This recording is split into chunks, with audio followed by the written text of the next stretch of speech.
Get ready for the ultimate international showdown. This December, the Global Schools Challenge 2025 is heading to the Mediterranean Sports Hub in Salou, Spain, located just an hour outside of Barcelona. From December 14th to 19th, the world's top student athletes will compete in rugby and a range of new sports. Hosted at one of Europe's premier facilities, you'll experience world-class pitches, state-of-the-art equipment, and a vibrant atmosphere designed for excellence. Off the field, explore the beautiful coastal town of Salou, enjoy golden beaches, and take a trip to Barcelona for iconic landmarks like the Sagrada Familia and the Nou Camp. Every game will be streamed live by NextGen 15, bringing the action to a global audience. Don't miss your chance to be part of this incredible event. Register now at globalschoolschallenge.com and rise to the challenge.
In the world of competitive sports, every advantage counts. At Holroyd Howe, we understand the vital role nutrition plays in athletic performance. Holroyd Howe, providing the power to perform.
The units for the whole of this academic year so far, so since September. I've got 80 units. I love the fact that the stats give you a sort of a basis for analysing what the players are doing, how hard they're working. I think in training, but in matches as well, it's interesting to see who kind of the unsung heroes, if you like, the people that work, but you don't necessarily see them doing the work.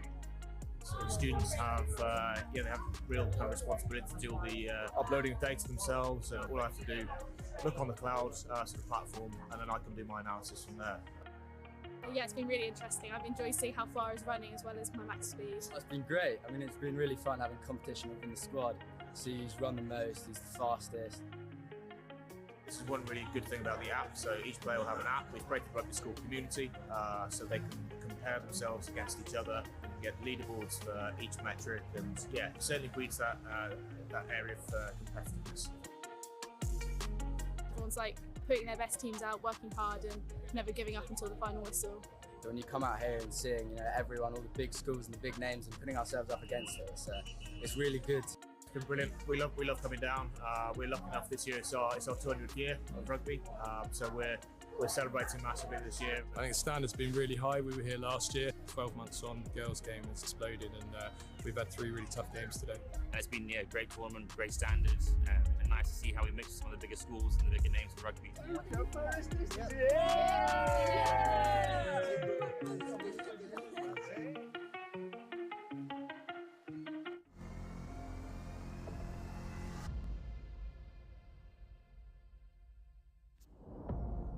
Get ready for the ultimate international showdown. This December, the Global Schools Challenge 2025 is heading to the Mediterranean Sports Hub in Salou, Spain, located just an hour outside of Barcelona.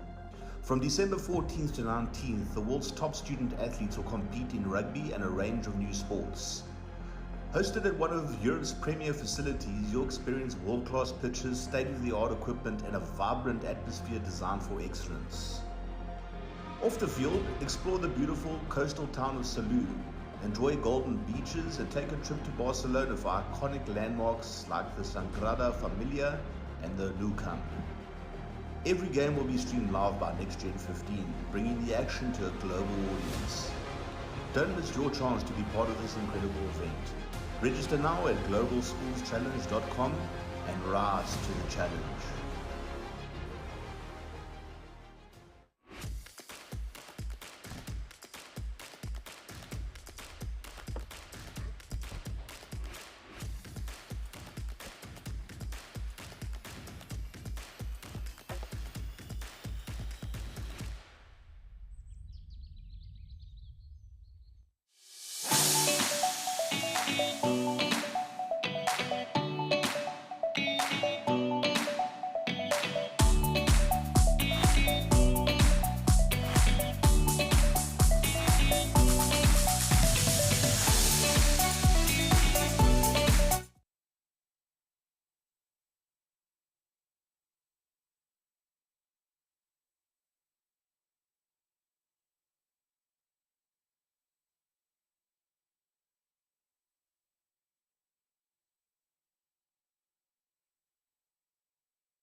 In the world of competitive sports, every advantage counts. At Holroyd Howe, we understand the vital role nutrition plays in athletic performance. Holroyd Howe, providing the power to perform.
units for the whole of this academic year so far. So since September, I've got 80 units. I love the fact that the stats give you a sort of a basis for sort of analysing what the players are doing, how hard they're working. I think in training but in matches as well, it's interesting to see who kind of the unsung heroes, if you like, the people that work but you don't necessarily see them doing the work.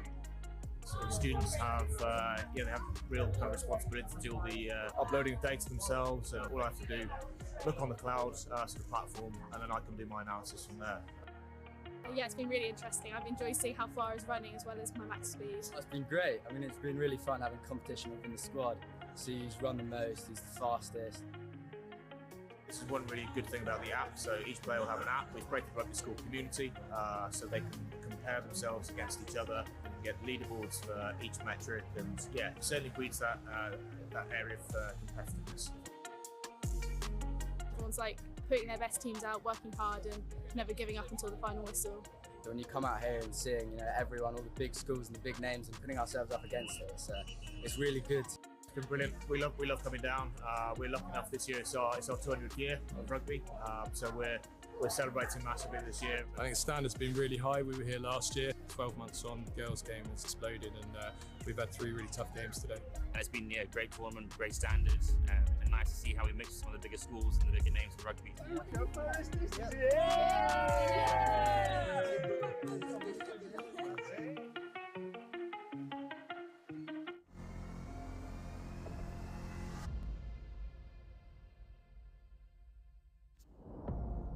Get ready for the ultimate international showdown. This December, the Global Schools Challenge 2025 is heading to the Mediterranean Sports Hub in Salou, Spain, located just an hour outside of Barcelona. From December 14th to 19th, the world's top student athletes will compete in rugby and a range of new sports. Hosted at one of Europe's premier facilities, you'll experience world-class pitches, state-of-the-art equipment, and a vibrant atmosphere designed for excellence. Off the field, explore the beautiful coastal town of Salou, enjoy golden beaches, and take a trip to Barcelona for iconic landmarks like the Sagrada Familia and the Nou Camp. Every game will be streamed live by Next Gen 15, bringing the action to a global audience. Don't miss your chance to be part of this incredible event. Register now at globalschoolschallenge.com and rise to the challenge.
In the world of competitive sports, every advantage counts. At Holroyd Howe, we understand the vital role nutrition plays in athletic performance. Holroyd Howe, providing the power to perform.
the whole of this academic year so far. So since September, I've got 80 units. I love the fact that the stats give you a sort of a basis for sort of analysing what the players are doing, how hard they're working. I think in training but in matches as well, it's interesting to see who kind of the unsung heroes, if you like, the people that work but you don't necessarily see them doing the work. So the students have they have real kind of responsibility to do all the uploading of data.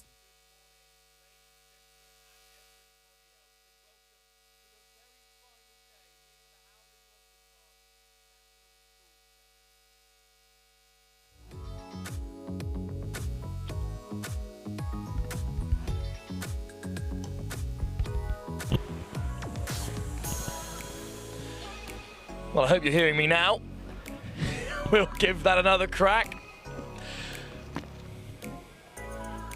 Well, off we are then. Welcome back, ladies, gentlemen, and everybody else, to the final day of the HOWDEN ROSSLYN Park National School Sevens. It's been 4 bustling days of action here on RE2, and we've got the conclusions of 2 of the finest competitions that Sevens has to offer. The Under-18 Opens Cup in the girls' competition and the Under-18 Cup in the boys. We've got some of the biggest sides and some of the big contenders here in action. We'll have Wellington, Kirkham, Sedbergh all playing on RE2 as they fight for a place in that coveted Cup final. Towards the end of the day, we'll also have girls' plate semi-finals, girls' cup semi-finals and the boys' semi-final before handing you over to RE2. But we will start from the group stage of the second phase of the Under-18 Cup competition, where Des are taking on Sir Joseph Williams Mathematical School, who are a great story. They've done fantastically well to make it to day 2, taking on one of ROSSLYN's coveted international sides. Always a great occasion. And I'll send you up to Sam Roberts, who's going to kick off our day here on our very final one at the HOWDEN ROSSLYN Park National School Sevens. Thank you, Wilf. Consummate professional as always. The rain has passed. We had an absolute showering about an hour ago. It's greasy underfoot, but nothing more. Yes, this game from the Under-18s Girls Open Cup. St. Joseph Williamson's Math School, locally known as The Math, up against Des, the Dubai English-speaking school on RE2. We're just waiting for our referee to get mic'd up so that we can hear from her, and I think I'm going to be joined by some people up here in the gantry. I'm also looking for the information on Des as well.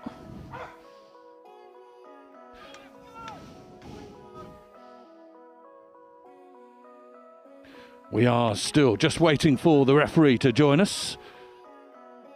RE2, pitch 2, down here at ROSSLYN Park, day 5. Monday, Tuesday, Wednesday, Thursday. This is the Friday. And when it all comes together.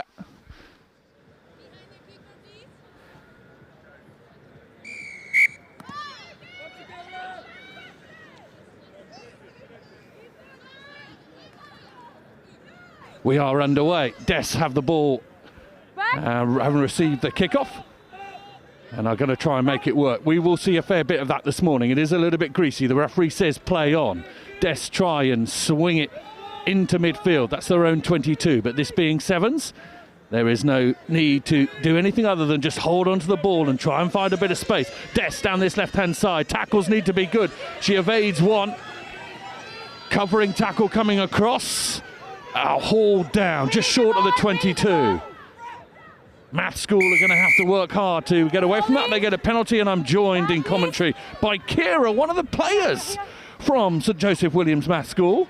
How's about this? What a day. What an occasion this is. Isn't it wonderful? Yeah, it's actually really good. We're really good to get here. Oh, Des have suddenly found a gap in the midfield, and they're through. They're going to be hunted down, but no, they're going to get there. And Des make their way through and over the try line and open the scoring. But I have to say, rugby aside, I do want to talk to them. They're going to, they're not there. You've got to put it down. So a little bit of confusion there. And Des were being very clever and holding onto the ball and wasting a little bit of time there. And St. Joseph Williamson's Math School just needed communicationers to put some pressure on her. But what a story your school is. Absolutely brilliant, isn't it? Yes. Go We're on, very good to tell get us, here. tell us a little bit more about, because you've only just started playing, haven't you? Yeah, we've only really started properly doing like girls rugby since 2 years ago. Wow. And then this year we properly got together, a proper team, and I feel like we've come together more and we're better at playing this year, definitely. Can I ask you a really key question about girls and women's sport? It's more visible now. There's lots more of it. Does that help? Is that making you want to get out there? Because I mean, hey, let's face it, getting out to a rugby pitch sometimes with the wind and the rain can be a little bit, no, I don't want to do this. Yeah. But seeing those heroes, the PWR's doing some great stuff. England have a World Cup later this year. Ilona Meyer, all those types of people. Does that help? Yeah, definitely. Like role models helps, and like it's like a good influence on girls' sport as well, and it makes it like more professional. So then people want to play it more because it's a higher like league and higher like play, you know. Yeah, oh, well, you're absolutely right. And the way through is sort of you can see the possible way through to make this really good. Des are going to swing their way wide again and cross over. Talk us through your team. You've got Paige as captain. I've only got first names here. Tony, is it? Does that say Tony? Yeah, it's Tony. We've got. You're gonna have to help me with the Mackenzie, Michelle, Eva, Gabriella, Billie Jean, Jada, Isabella, Kira, Tony, Chantel, and Alice. Yeah. Birthday today. Yes, it is her birthday. Oh, fantastic! Is she out on the pitch at the moment, Alice? No, she's on the sideline, just waiting next to the girl with the braids. What did you do for her this morning? Was it a little bit of cake, or was that later? Yeah, a little bit of cake later maybe. It was a bit too early this morning. It might have been. Yeah, you're all athletes. You don't want to. You don't want to bring that up, do you, if you have it a bit too late? We have the Des team that's just arrived with me as well, so I'll try and go through some of their names as well. That's an interesting place to go, Dubai. Fancy playing Des away? Would you like to go to Dubai and play them? That would be well nice. Absolutely. Dubai English-speaking school in the red and the black. They restart. The ball is just about going to go 10. But it's going to bounce up into the hands of St Joseph Williamson Math School, known as the Math locally. Whereabouts are you in the United Kingdom? Rochester. Oh, wow, okay. Fantastic. Oh, big run. Who's that on the ball? That's Tolu. Yeah, she looks a formidable character. I bet she scores some tries. Yeah. Oh, not quite 10. They're going to have to get back. Wait. Referee just pacing out the 10 metres now. And Des will have another go. Please. The second penalty, okay? There we go again. Des will get an extra 10 yards. Good tackle comes in. Dislodges the ball. There's a knock on as well. Oh, they could play at advantage here. More strong tackling coming in from Des. We'll have a scrummage. Technically, obviously, sevens, not as technical at scrum time, but still an area of the game that you're trying to learn, Kira, and restarts and line outs as well. Must be day after day you're learning something new, getting something new about the game. Definitely, like in each game we learn something new every time, like new rules that we didn't know. I'm going to ask you a strange question in a minute. What's your favourite part of rugby? I think playing as a team and like being group, like cohesion, is really nice. Love that answer. Brilliant. Des will make their way down this right-hand side. Izzy Sands has the ball. Number 5 on her back. They're going to swing it back into midfield. On the left here comes Chloe Cordy. Ball placement is long, but there's a counter up there, which Des have to be very strong against. Emma Jensen's going to swing it out. Number 3 is again Chloe Corby. Back. Oh, good intercept. The Math School have done well there to turn the ball over. Can they exert some of their own pressure from inside their own 22? The tackling from Des is pretty strong. Back. Please release the ball. Thank you. Ball is back, and now a little opportunity in which to spread it potentially. Loss of ball. Des have jumped on it. And Jade. Try. Blumart, I think I've got it. Belgian under-18 training squad.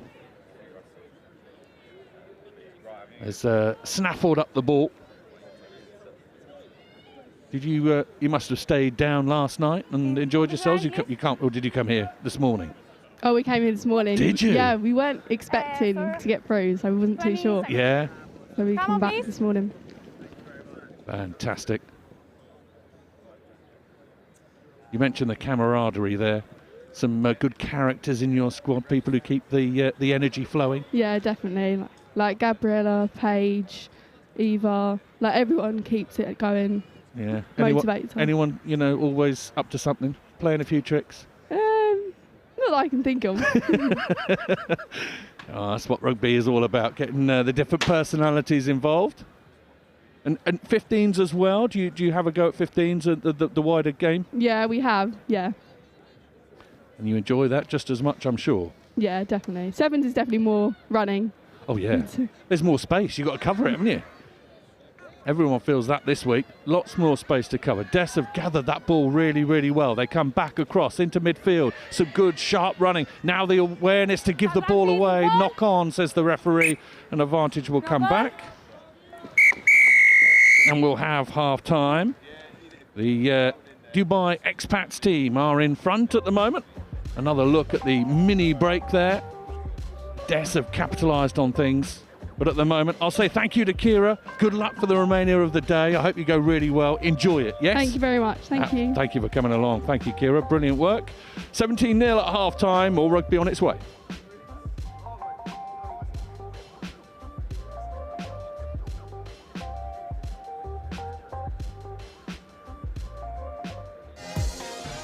In the world of competitive sports, every advantage counts.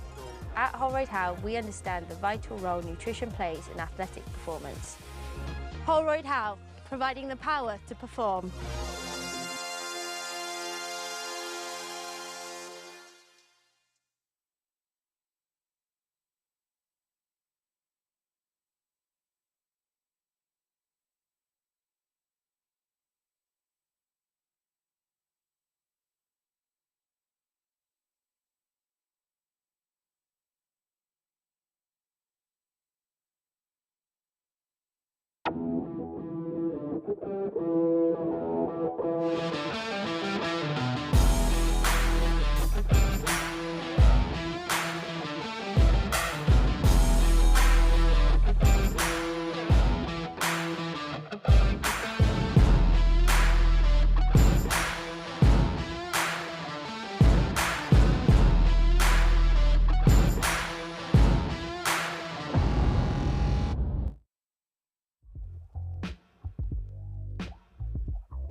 Which gives versus the Oratory School.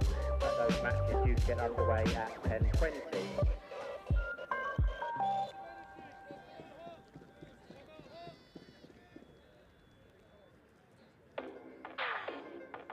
So we are back on RE2. Des College with a commanding lead at the moment.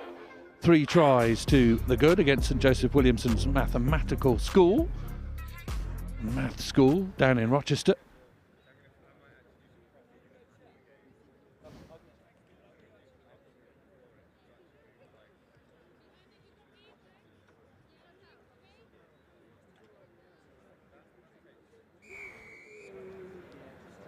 Restart from number 12, Tilly Danlow.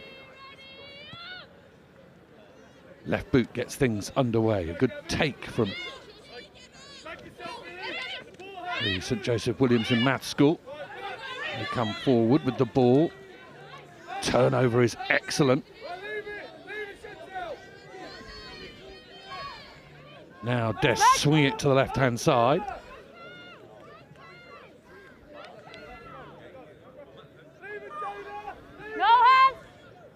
They're going to sneak up the short side. Des think they found a way through. Big Fens come in. They've got to keep the legs pumping as well. Now the offload. Good support from Imi Reese. Reese into the 22.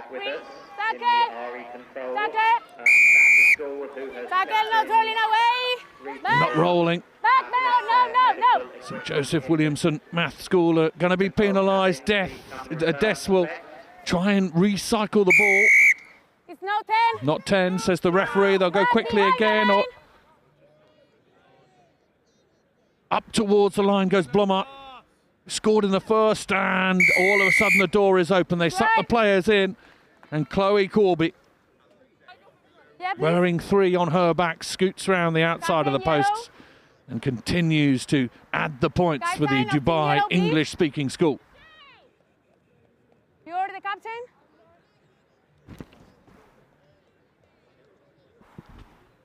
We are a flurry of activity at the moment with team sheets flying left, right and centre. Trying to get everything sorted for a big day of Rosslyn Park Sevens, sponsored by Howden's. Captain of yellow team, please. You are a captain. Who is a captain of your team? Yeah, where is the player that no tackle on 10? You know? Referee just having a chat and deciding that needs a little chat with St Joseph Williamson Maths School about their tackling. I'm not sure who was who. The referee doesn't know who made a yellow card is going to come out, and I think the referee is going to just take some time to find out who it was. Kira, who was up here in commentary, is going to come across and just clarify that the person who made the tackle needs to be shown a yellow card. The referee. I need to show a yellow card for the second tackle, no 10. Okay, but I need to know who is his chain. Do you know what who she's changed? Yeah. Well, I can just. I need you. You need to, I'll take six on the pitch. Yeah.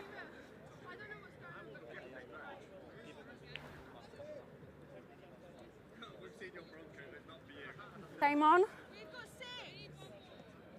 Just before the try line, I think the tackle happened. It was the second infringement. Okay. We'll have to have a look and see who it was, although they haven't got numbers on their back. So Des have caught them unawares here. There's a huge gaping hole down the middle of the pitch as St Joseph Williamson Maths School try and get reorganised. Des are going to sweep it wide and they're going to go in here. Oh, lovely hands out wide. Izzy Sands is going to get in. Lovely awareness of where the players were. St Joseph Williamson Maths School still just trying to organise themselves and set themselves up.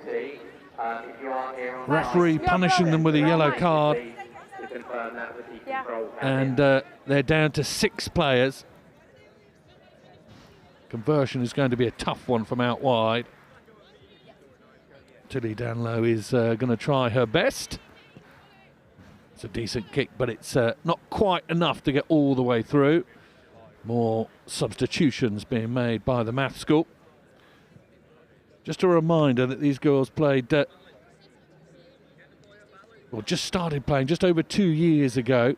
Competitively, have no longer than a year. 106 girls in this state-funded grammar school.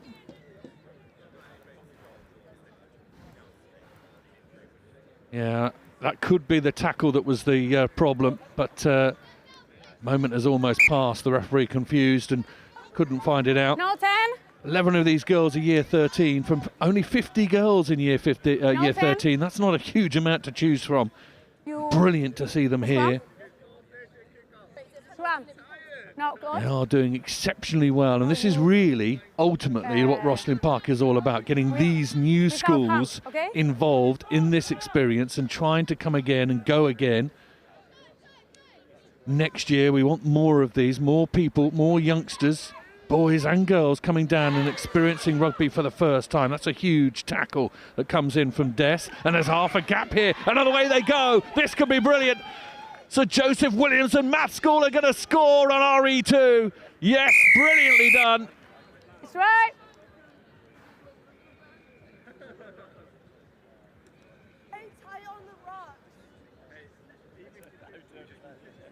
Excellent finish. Under the circumstances, just saw half a gap. And the conversion is good as well. Let's have another look here. Just saw half a gap. Des overcommitted on the inside. The shirt pull wasn't enough. And away she scampers. Brilliantly done. Lovely moment for Yellow the card. team from Rochester. It's okay. Come on. Yeah, yeah.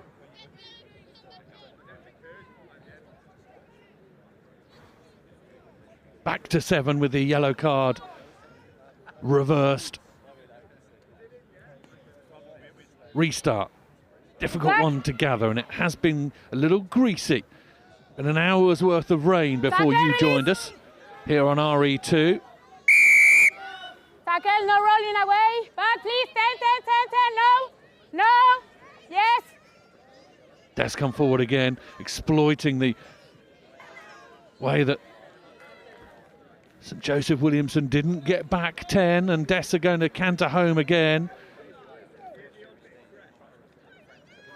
Just the speed of thought, especially with quick tap penalties, is something that St Joseph Williamson Math School need to just have a think about, just be aware. But again, this is all about learning, isn't it? All about what you understand and how you gain from experiences like this.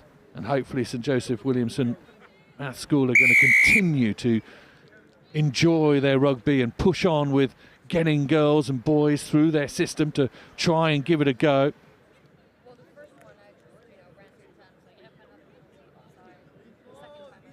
30 seconds. Lovely to hear from Kira. Her answer a little bit earlier, if you missed it, to what she enjoyed most about rugby was the camaraderie, was the way that the team got around each other, which is exactly what it's all about. Yes, the technical aspect of the sport. Yes, the skill and the talent potentially needed to play the sport, but ultimately this is a game which stays with you for life. You play alongside other people and you remember it for the rest of your time on this planet. Absolutely brilliant. Advantage, no Ball is loose again and a bit greasy and a bit tricky to get hold of. Des do get hold of it, and Elle Preston comes forward. Good pick up by Izzy Vidal-Nell. Good tackle coming in there from the St Joseph Williamson Math School defensive line. And they have to be strong again. Oh, another brilliant tackle, almost round the ankles, textbook stuff. And they've turned the ball over. That's an excellent headed play by St Joseph Williamson. She stays on her feet, tries to go again. Oh, and we're off. And away they go, and I don't think anyone's going to bother chasing. Second try for the Rochester side. Good morning. For our 11 o'clock round of fixtures, we would like a check-in, please, from Park Street College in the girls and boys cup. Quick conversion is needed. So our friend and colleague will come in and try and pick the ball up and scoop it over the H in front of her. Not an easy skill. We saw a number of the under-18 boys miss from that position yesterday, but they do it. And that's the final act of this contest, and it's a really good one. Brilliant from Sir Joseph's Williamson Math School in Rochester. Really great to see them doing work. Des continue to impress. They got great strength and depth at under 14, under 16, girls and boys out in Dubai. Great project. And great to see the international flavour of Rosslyn Park shining. Final score, full-time score, Des College 36, Sir Joseph Williamson Mathematical School 14.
back on RE2.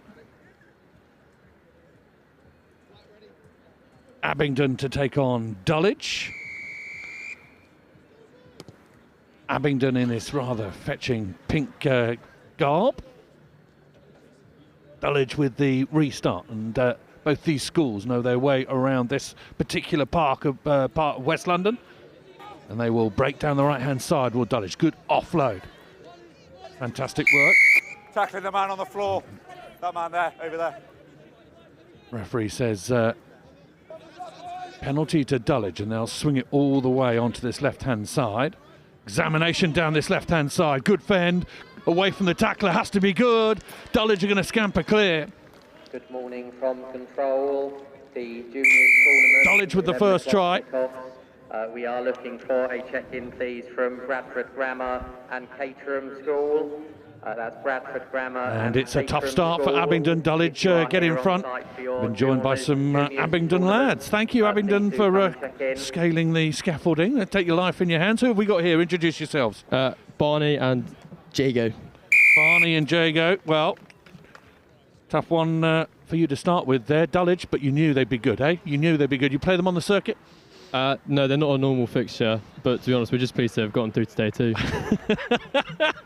Enjoy yourselves last night? Was it quiet? Was it low key? Did you try and hold yourself back? Yeah, it was a low key one because we've got to play today, don't we? Absolutely. I'm not going to catch you out. Don't worry.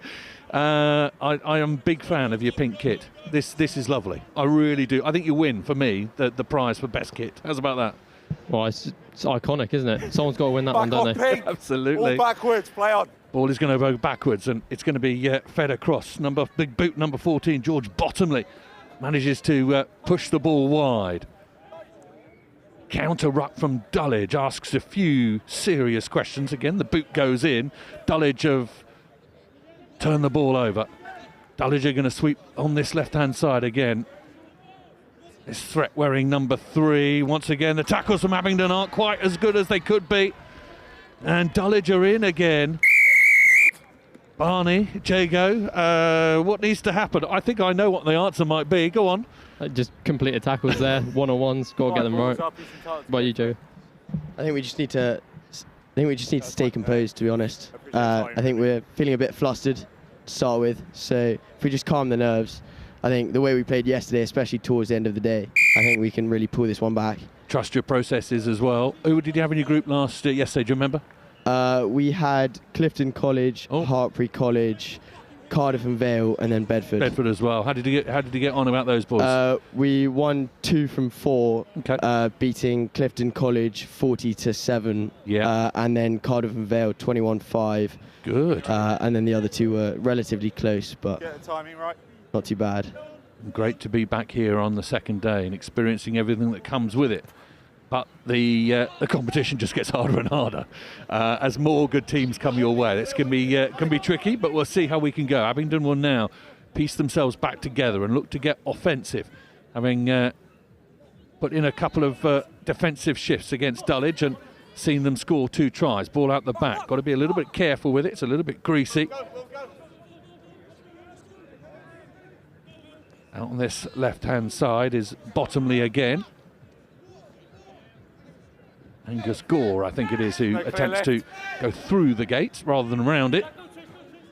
Off the right hand. Just looking to see whether or not this Dulwich side can be pulled out of position. Slightly lateral, but there's half a gap, and Ollie Howe thought he saw something. In behind. Oh, Dulwich have snaffled it. And half a gap as well. Dulwich are going to exploit it. Little stop and go, and towards that line. Bottomley just about holds him up. That's brilliant work. Oh, no! Eventually. I thought he'd done enough there. Eventually, Dulwich managed to grapple it. Strong work from George Bottomley underneath him. But Abingdon up against it at the moment, chaps. Yeah, I think that's a tough one. I think that was Angus rather than George there. He almost apologies. got him. Yeah. But no, he was close. That's just unfortunately, he had momentum behind him, rolled over the line. I think we did well to keep the ball for a while there. Had a good few phases, but it's an unlucky ball that went into the Dulwich hands. Yeah, indeed. And it is about patience a little bit. Yeah, not panicking too much. I've noticed they've got their jam defence with one man up. It's working quite well for them without the offside line there, sort of using it to their advantage there. It's putting us under pressure. We've probably not seen that one before. Indeed, and you've got to adapt in the moment. That's the trick. However much the coaches want to scream and shout, it's the boys out there got to make the decisions. Yeah, I mean, we've got a few good players that sort of are able to adapt there and then and sort of come up with a solution. The likes of OJ and Angus, they'll come up with something, but right now they just don't seem to know how to cope with that man in the middle, number 12 there, you see him. Yeah, indeed, he's hanging around in the midfield and causing a lot of havoc. Coming out of the spot, swing it back wide onto the left-hand side. Dulwich communicating well with each other.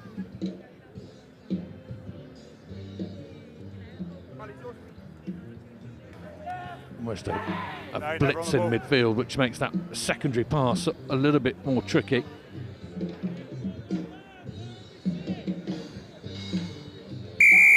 High tackle.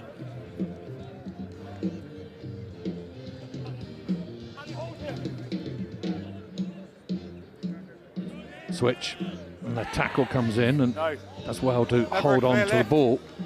Ned Holt.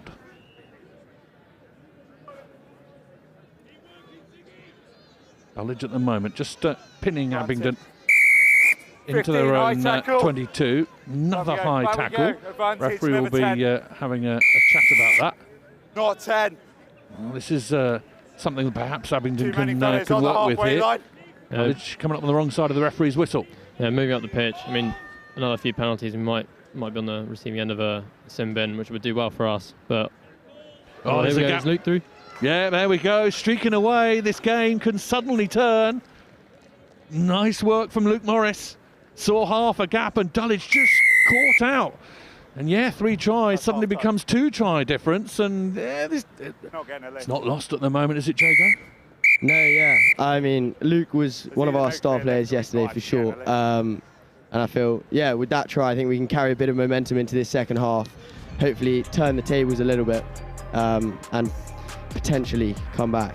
Yeah, absolutely. That try just before half-time sheds a little bit more light on this occasion. Half-time score at the moment, Abingdon with 7 points. The try converted, and it is 3 for Dulwich. 19 at the moment. 7-19 at half-time.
Half-time over. Dulwich are going to get the chance to kick off, and Abingdon at the moment just need to... What do you think might have been said at half-time? I was going to suggest what has been said at half-time, but Barney and Jago, you might know a bit more. What do you reckon, Barney? I think after that try, they've probably got a lot of momentum going into it, so it will probably just be a completed tackles, keep going forward type thing. Keep their heads up now. You see they're straight off the kick going at them. So I think it'll be a lot of positives there. What about you, Joe? 100% out here. Yeah, no, it will be about making tackles, trying to make those breaks, keeping ball in hand and keeping possession, I think. Just sticking to the basics and just not giving them any freebies, to be honest. We want to make them work for it. Yeah. Juniors tournament, RE6. Tackle now! John School Leatherhead versus Royal Lancaster Ball Royal was up. Grammar School, and RE7 Ball was up. Ipswich High School versus Again, Dulwich College. Dulwich come out, Those matches just will about get underway eludes at 10:40. the defender. Abingdon all the way out here on this right-hand side. Can they wriggle away? It's been stripped though, unfortunately, and Dulwich have it, and they'll sweep across onto the left-hand side. Abingdon now have to do some work without the ball.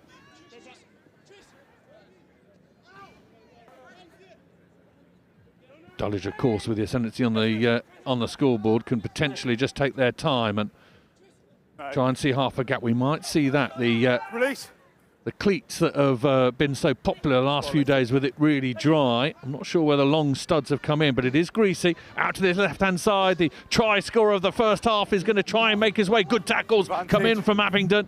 Advantage, says the referee, so a free go here. Dulwich will kick the ball crossfield. Ambitiously, beautifully done. Stop and go on the gather. Excellent try from Dulwich. To me. 12. Made a seatbelt tackle over the shoulder in a try scoring position. It's going to go from bad to worse as number 12, Luca Cintenzo Hammersley. Have I said that correctly? I think Cintazo Hammersley, I think. Oh, right, okay. Handwriting is also a difficulty for us up here in the booth, but there we go. Abingdon down to 6 men, and the challenge has got a lot more difficult for the boys in pink. Yeah, that's going to be a tough one. And overloads and 7's a key, obviously, but going down to 6 men when we've got the scoreboard and the clock already against us, going to be really tough to deal with, but we'll just have to see how they cope.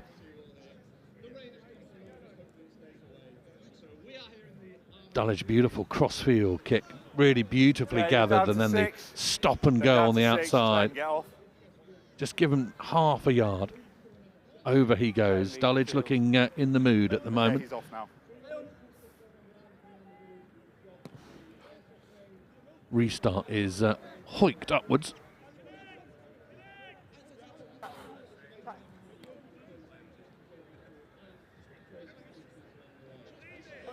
Not held, so allowed to go again.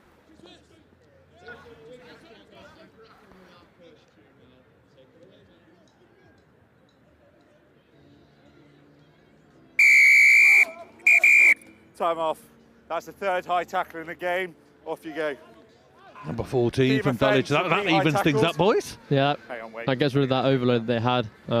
Even with fewer players, we were going at them, showing confidence. So now that it's back to 6 and 6, we might show a bit more. Talk about your group, Jago. Who else have you got coming your way?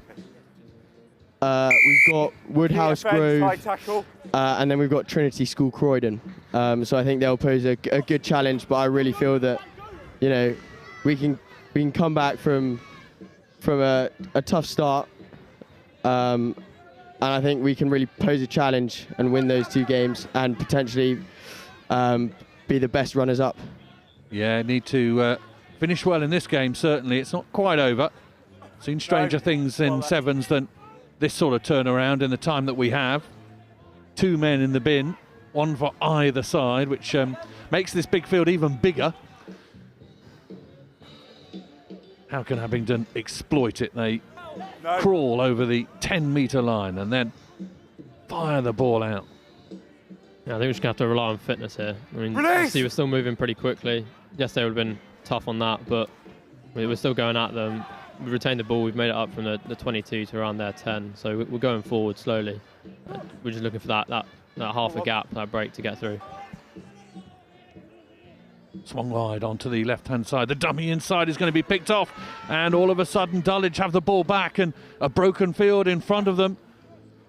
And a man out on the left-hand side who's really quite dangerous. Big fend, and round the corner he goes, and once again Dulwich are going to skate home. Abingdon, your And it can be very cruel. 7's the way that it punishes you. You hold on to the ball for a long time, then just one mistake, and it's over the other way. Yeah, I mean, it's just a loose offload that might not have been necessary, might not have been the best idea, but it's fell into Dulwich hands. They run it through. They've got that danger man on the wing. He's scored, what, 3 or 4 now, so we know we've got to look after him. We gave him space and he ran through. As is theirs. No. Just got both yellows back on. Back on. Conversion a little wide. Not that that matters to Dulwich at the moment. Score I've got is in control. 29-7. Might be wrong. Yeah. Referee seems to agree with us. The score is 29-7. When you're ready.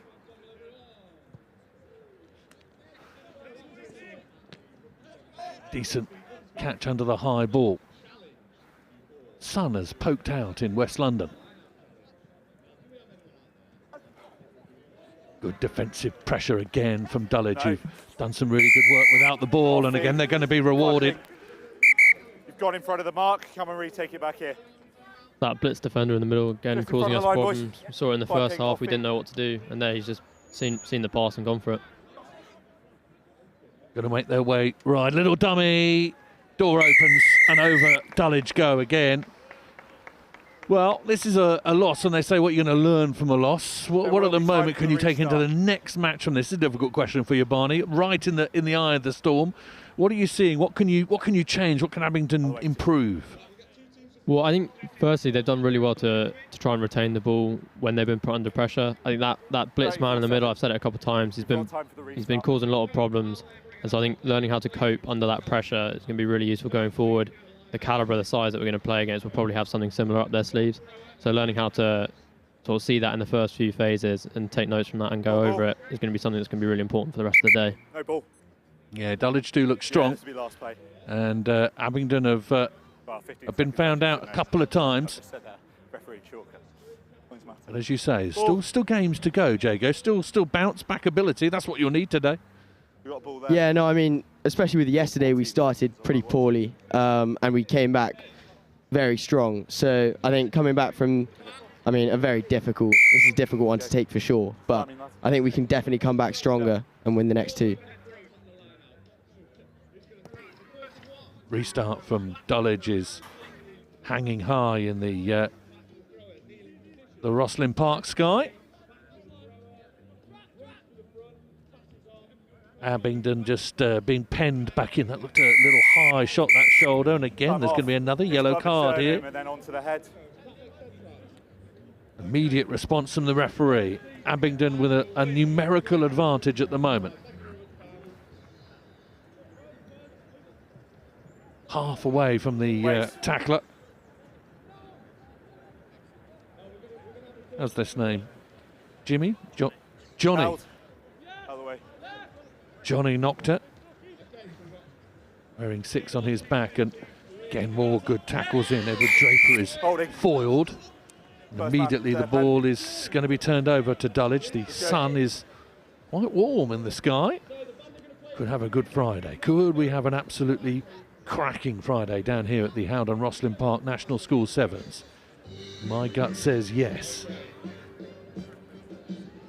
Still very early on in this final day, and Dulwich are putting the pedal to the metal. Little nudge through for Abingdon to deal with, and Dulwich have reached back and picked up that ball again. Little surge towards the line, doesn't quite come up where they would like it to. Now Dulwich are going to sweep it our way to this left-hand side towards those posts. And Abingdon have snaffled it, and Abingdon are going to come away, and if they can get this into the right pair of hands, they could go the length of the field. Good defensive scrambling by Dulwich. Leave it.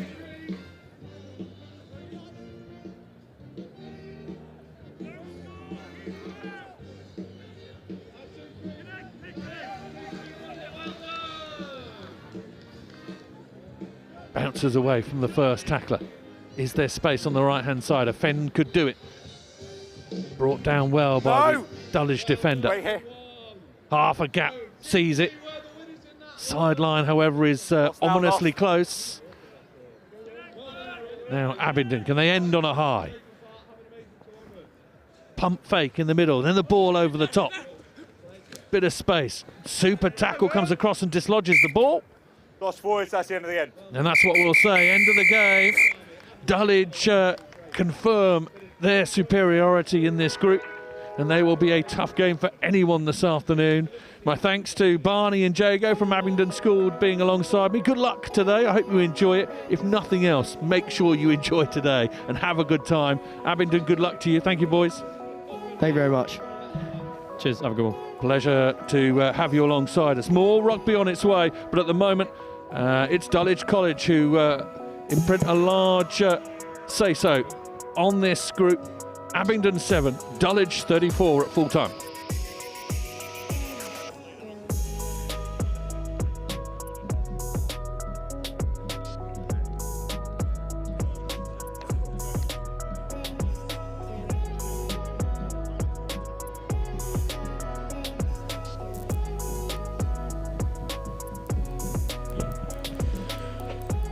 Well, I am down pitch side. I'm alongside Isaac Chapman, part of this successful Dulwich team. And Isaac, I just want to start. The day yesterday, really tough day. You're in a strong group, St Joseph's, Glantaff, Tonbridge. You slipped against Tonbridge, but otherwise it was a pretty strong performance across the afternoon. You've got to be happy with what you've done so far, and that win to back it all up. It's a good start to day two. Yeah, no, we were a bit disappointed with our end to day one yesterday against Tonbridge, but we just thought, okay, we're in the plate now, do the best we can, and we've started off the right way with a good win against Abingdon. It's an amazing plate competition. It's got the likes of Sedbergh and Harrow alongside it. Do you fancy yourselves even in this competition? Because despite being perhaps second tier, it's still really tough. Yeah, I 100% think we can go all the way. There's some good teams here, but honestly, on our day, we're one of the best teams, so yeah.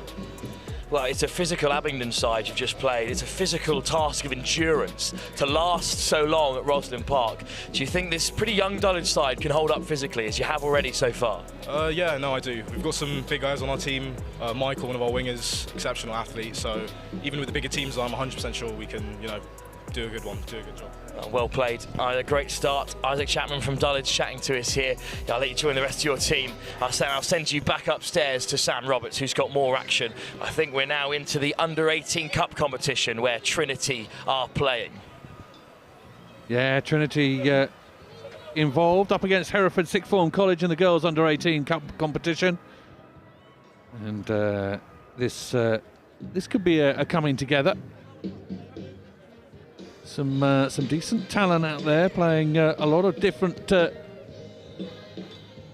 representational rugby. First. Trinity School won't need too much of an introduction as regards their rugby pedigree from the Don, and Hereford, of course, from a rugby hot belt of the United Kingdom. Just back 10, keep going. Okay, yeah, one more, yeah. Quick then, come on to the line.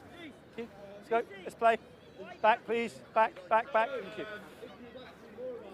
Line out, spilt backwards backwards, says the referee. Trinity let the ball go down. Oh, let's pass back inside, and Trinity have got hold of it themselves. Forward they come, fighting their way over the 22.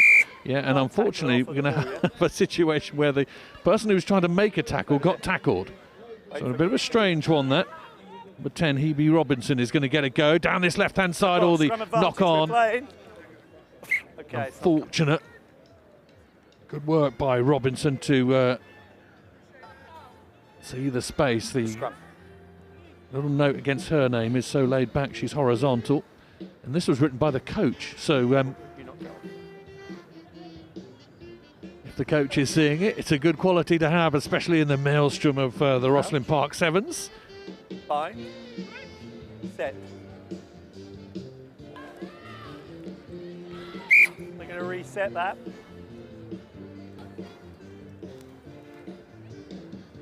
A number of players who in this competition are only just coming to rugby, and it's a brilliant time in which to do it, then go off to university, get involved in university rugby teams and see how much you can do. And we've already spoken so many times about the form of England rugby at the moment and what it does for the women's game.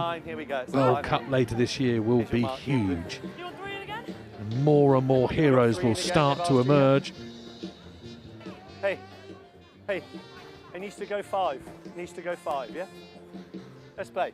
We are deep in the 22. Hereford are pressing. line out just about works. Backwards first, backwards first. Comes knock on to start with, second knock on, and we'll have another scrum. We slightly clunky early game. Third game on the RE2 pitch down here at Rosslyn Park, and girls just still trying to find their way. You have to start early. Have to start well in all of these Crouch. competitions. Just take a pace back. Keep going. Both Bind. these sides at the moment, just Set. trying to get their Wait tempo. For the ball. Now you can push. There it is. We're lifted and gone. Now here come Trinity. Half a little bit, get a bit of gap. Bit of, Leave her now. No. push towards that 22. Now Trinity push their way right off the Knock on, right hand scrum again. advantage, Another play. knock on. Advantage is Robinson over. is going to perhaps collect this. Hebe Robinson 22. Kicks it just a little long. 22 dropout. 22 dropout that Trinity will have. 22 dropout. Blue ball. You kicked it dead. Yeah, it's their ball. It's their ball. So 22 dropout. It's your kick. It's a drop kick, yeah? Drop kick to restart, yeah? Let's go. Interesting there, the reaction of the Trinity players was almost to give the ball back to Hereford because they felt the advantage. Yeah. Come back and do it again. Okay, calm down. Number 10, stop shouting. It's got to hit the floor. Got to be a drop kick. It's a drop kick. There we go, we'll play that. Restart, Hereford. Gather the ball well. It is still a little greasy. Ellie Pillina. We're playing. Backwards first, backwards first. Leave her now, Blue, leave her. Thank you. Millie Reynolds presents the ball well. Seren Richards pumps the ball out to the left-hand side, and Hereford are going to scamper clear. Oh, yes. Oh, and a little dummy on the inside to make sure that she gets underneath the posts. And converted herself as well. No, kick this way, kick this way. Opening score for Hereford. It's been a while coming. Nearly 5 minutes on the clock. They've been camped in the Trinity 22. But eventually Hereford get over the line. Let's play. You've got 10 seconds on the kick. It's Chloe Butterworth, I think, who's got the score. It is number 12. Backwards, play on. England training under 18 camp squad earlier this week. Play on, that's flat. Showing and her again, quality. backwards. Trinity still trying to work the ball out from their own 22. It's on the deck, and every time it hits the deck, the ball gets a little greasier. Out to this left-hand side. Let's see what pace is involved with this Trinity wing. Butterworth comes over and tackles her into touch. Number 3, Alicia Furler, studying chemistry at Oxford. Never played rugby before, but is an international athlete with Blackheath and Bromley at 400 metres, and thought that she had the running arc there, but Butterworth closed the door on her. Good work in defence. You need to be excellent all the way across the field, and having just scored a try for Hereford, Butterworth saves one. Now Hereford come into the midfield with Robinson. Little kick downfield, and it's going to turn it, and Butterworth is going to watch this agonisingly bounce over the touchline on the far side. If that had stayed in, it could have been interesting. Here's your mark, Red. There. People. So much rugby going on here at the Howden Rosslyn Park National School Sevens. We have the under-11s playing today. The under-13s yesterday, all on the huge amount of pitches down here. Nearly 70 pitches in operation. Two-man, you need a to large amount of people. Over 15,000 competitors they had last year. Fine, we play It'll be a little bit more this year from around the world. Always backwards. These two UK-based, but we've already seen European, African, Asian complements. With the Americans here as well, they'll be back on this pitch a little bit later. Have a look out for them, the Rebels. They're an absolute handful. No hands now. It's lifted, we're playing. Now Trinity trying to find a little gap. Backwards The ball first, play on, is no, loose. leave it! Hereford play the ball on the floor, so Trinity will get another go here.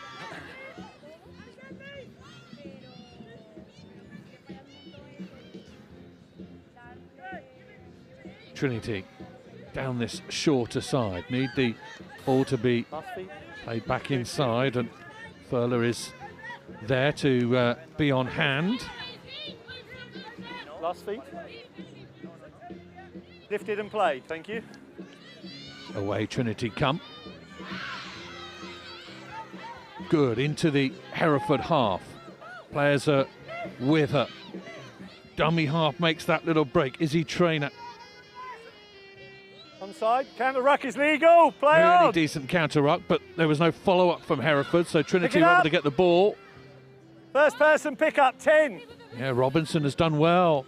Hebe Robinson juggles with the ball. Always backwards, Must have gone backwards, says the referee. Down this short side they come again. Robinson trying to get away. Now she frees her hands and throws the ball inside. Richards, ball over the top. And again, Butterworth's involved. Butterworth's good running. Could pay dividends here. Butterworth with the fend. Butterworth, like manna from heaven for Hereford, down the middle of the pitch. Stamping their authority on this game at the moment, Hereford. Conversion as well. This time it's good, and that's half time.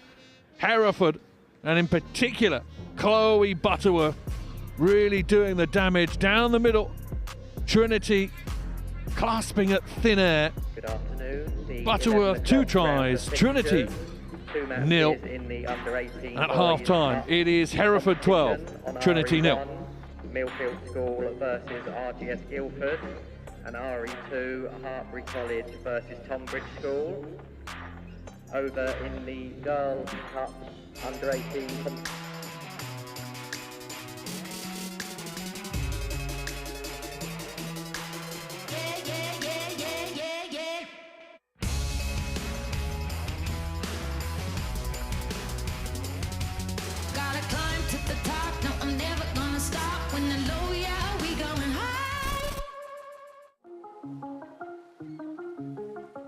Units for the whole of this academic year so far. So since September, I've got 80 units. I love the fact that the stats give you a sort of a basis for sort of analysing what the players are doing, how hard they're working. I think in training, but in matches as well, it's interesting to see who kind of the unsung heroes, if you like, the people that work, but you don't necessarily see them doing the work. So students have they have real kind of responsibility to do all the uploading of data themselves. All I have to do, look on the cloud sort of platform, and then I can do my analysis from there.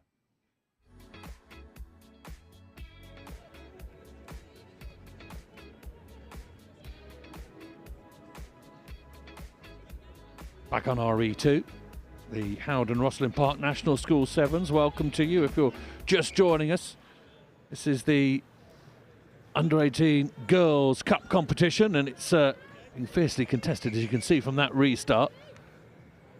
Player has potentially been winded as she's gone to go and get that ball. Hereford in black and red up against Trinity in blue and white.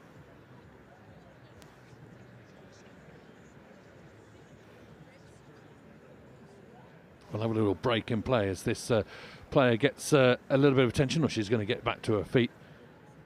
And I've been exceptionally struck by the courage of young girls this week in all competitions, under 14s, under 16s, under 18s, all of them absolutely determined to put their body on the line.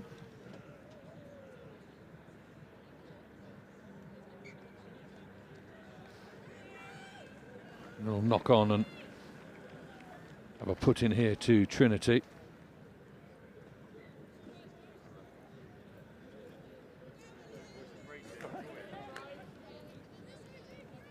Are we ready? Let's go. Crouch, stay next to her, then you can move. Bind. Referee talking to all the players. Feature of the girls' competition as well, the way that the referees marshal things. Furler, who's caught the eye for Trinity, passes the ball out. Good counter ruck from Hereford. Play on, says the referee. That one did go forward, yeah.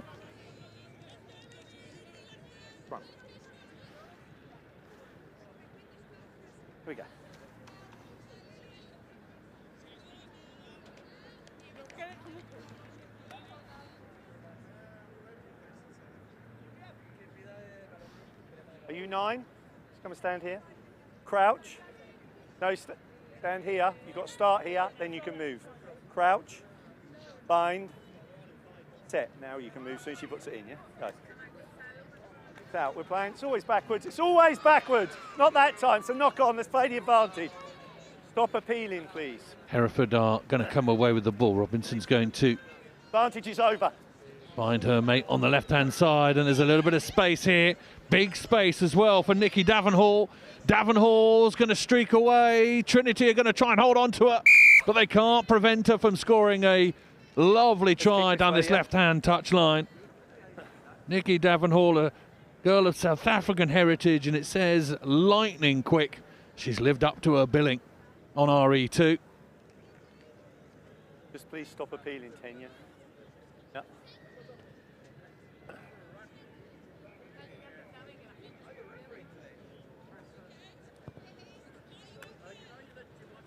Conversion from Hebe Robinson, not successful. She has to run and go and get her own ball, like you see. It's, one of the features of Sevens rugby is in conversions you have to be responsible for getting the ball back. It shouldn't be the team who've just been scored against. It's the players who've taken the kick at goal that have to go and get it, and they have to restart as well, and they have to do it quickly. Otherwise a free kick is given against them. If you can, please, Black. Let's go. Team behind you and let's play.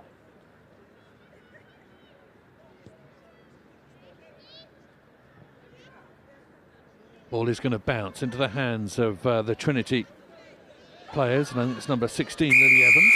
You can't hand off a player directly in the face. You can't hand off a player directly in the face.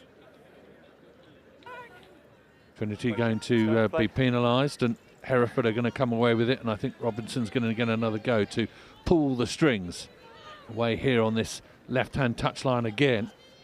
Lily Marshall-David throws the ball back inside. The try scorer, Davenhall. Davenhall stops and goes again. Robinson is brought in. Nice short line, potentially going to be found by Ballinger. Ballinger pushing her way through. Can she free her arm? She can. This is a really good score. It'll go once more right out there to number 14, Kitty Devereaux. That's a really nice score from Hereford. Good awareness, good presentation, good connection across the field. And Hereford continue to extend their lead here on RE2. A good score for Hereford Sixth Form College. Not the face. Third year in the tournament. Won the plate 3 years ago.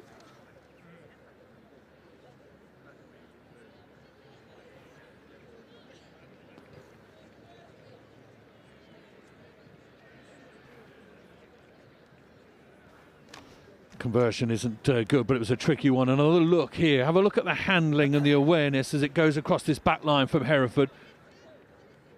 Busting players out of the way, but also good awareness to get it into their hands. That final pass from Izzy Simmons, a nice one. Hereford look smart in this competition, and they look as though they mean business. Could be a handful later on in this competition as it comes to a 4 later on this afternoon.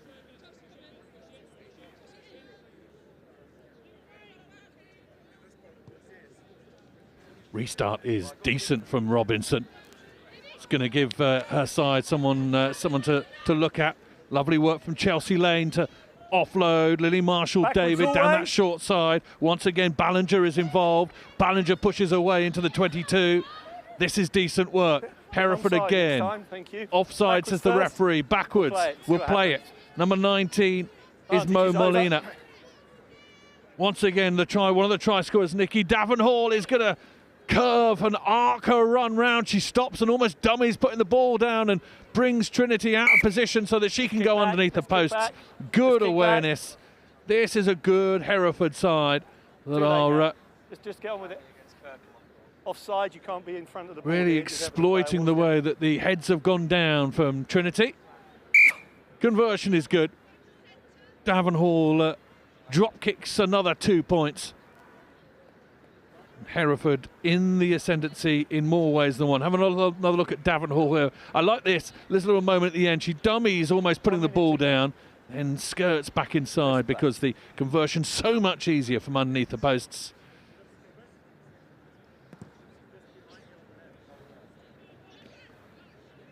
Collection unfortunately not done by Trinity, and Hereford will get another go here. The impressive Ballinger, who's sewed things together exceptionally well. Robinson, who's been a force in midfield for Hereford, and they're going to go round the outside again, and there's nothing Trinity can do. Another score for Hereford, and they round it off. Ellie Pilliner, I understand, has Hong Kong heritage and was scouted yesterday. Lucky. Fortunate with the extra couple of points. But this is a Hereford side growing in confidence. You can see the way that they're playing and looking for each other, doing an excellent job. Last play. Referee suggests that this will be the last play, and Hereford will fancy their chances at this restart to add a little bit of gloss. Or the restart from Robinson doesn't go the full distance, so Trinity will get one more go to push and press. Here. Must leave your Lucy hands. Balmain, Must leave your hands, all right? When you're ready, let's go. first team netballer. The whole season with a broken ankle, but she's here at Rosslyn Park Sevens and pushing her way through the defensive line. No, says the referee. So Trinity will get a go. Bella Williams upended, and now the ball is being worked hard on the floor. Not held. Not held, says the referee. She goes again. Now the ball goes forward. Advantage for Hereford. Last roll of the dice here. Advantage is over. You don't need to do that. Butterworth down this right-hand side. Butterworth left fend could work out. Oh, she's got the gas anyway. A hat-trick for Chloe Butterworth. And she slows, and she surveys the savannah that she's left behind. Yeah.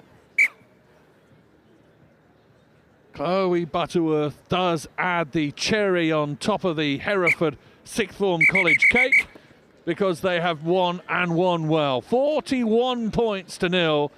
A final look at Butterworth in full flow. And Hereford will be a team to beat this afternoon. There is stiff competition out here in the in the girls under 18 open competition. But Hereford Sixth Form College look like they mean business. Final score from RE2 is Hereford Sixth Form College 41, Trinity School from Croydon 0. More rugby on its way.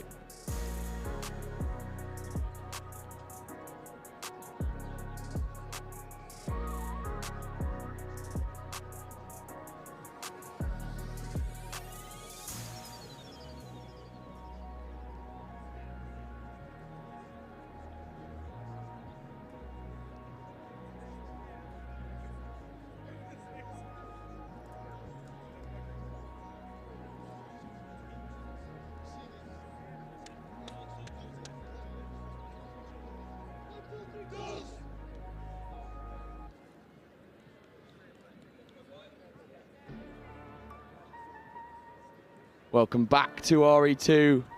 And just before we start this game, we're going to throw down to Wilf Kemsley down on the touchline with the Trinity representative.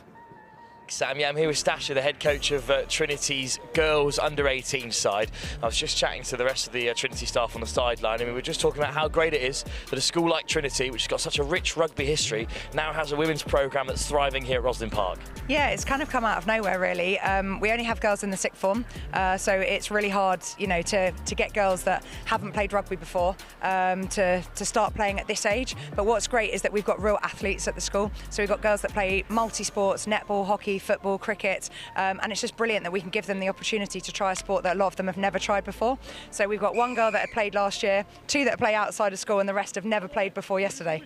Well, it's great to see Trinity competing in the Cup after getting bumped onto it late yesterday. A great success for Trinity. Wonderful stuff for developing women's rugby. I'll hand you back up to Sam because there's kick-off already behind us between Hartbury and Cranley. Big game, Sam. Enjoy. Cheers, Wilf, and welcome back to another sunny day on RE2. We had the rain this morning and now the sun is out. Perfect for this day as we see Tunbridge come down this right-hand side very early on. And that will be a score there for Tunbridge very early on. I see a shake of the head from my co-coms, Tim Brockett, a representative from Hartbury College. Tim, what are the odds today? Yeah, obviously it was a great day yesterday, and the boys worked really hard to get through out of 4 on 4. And today we've just got to take it game by game.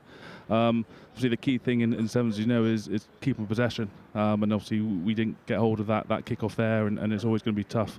So hopefully the boys can get their hands on ball now and get into the game. Definitely so, and that's a very strong start from Tunbridge there. Was number 3, Luke Clayman.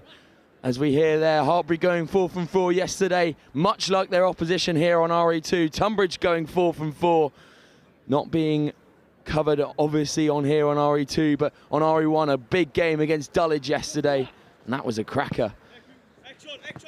And the ball just spills out there, and it will be Hartbury College ball. And they've just tried to go quickly there, but the referee brings it back.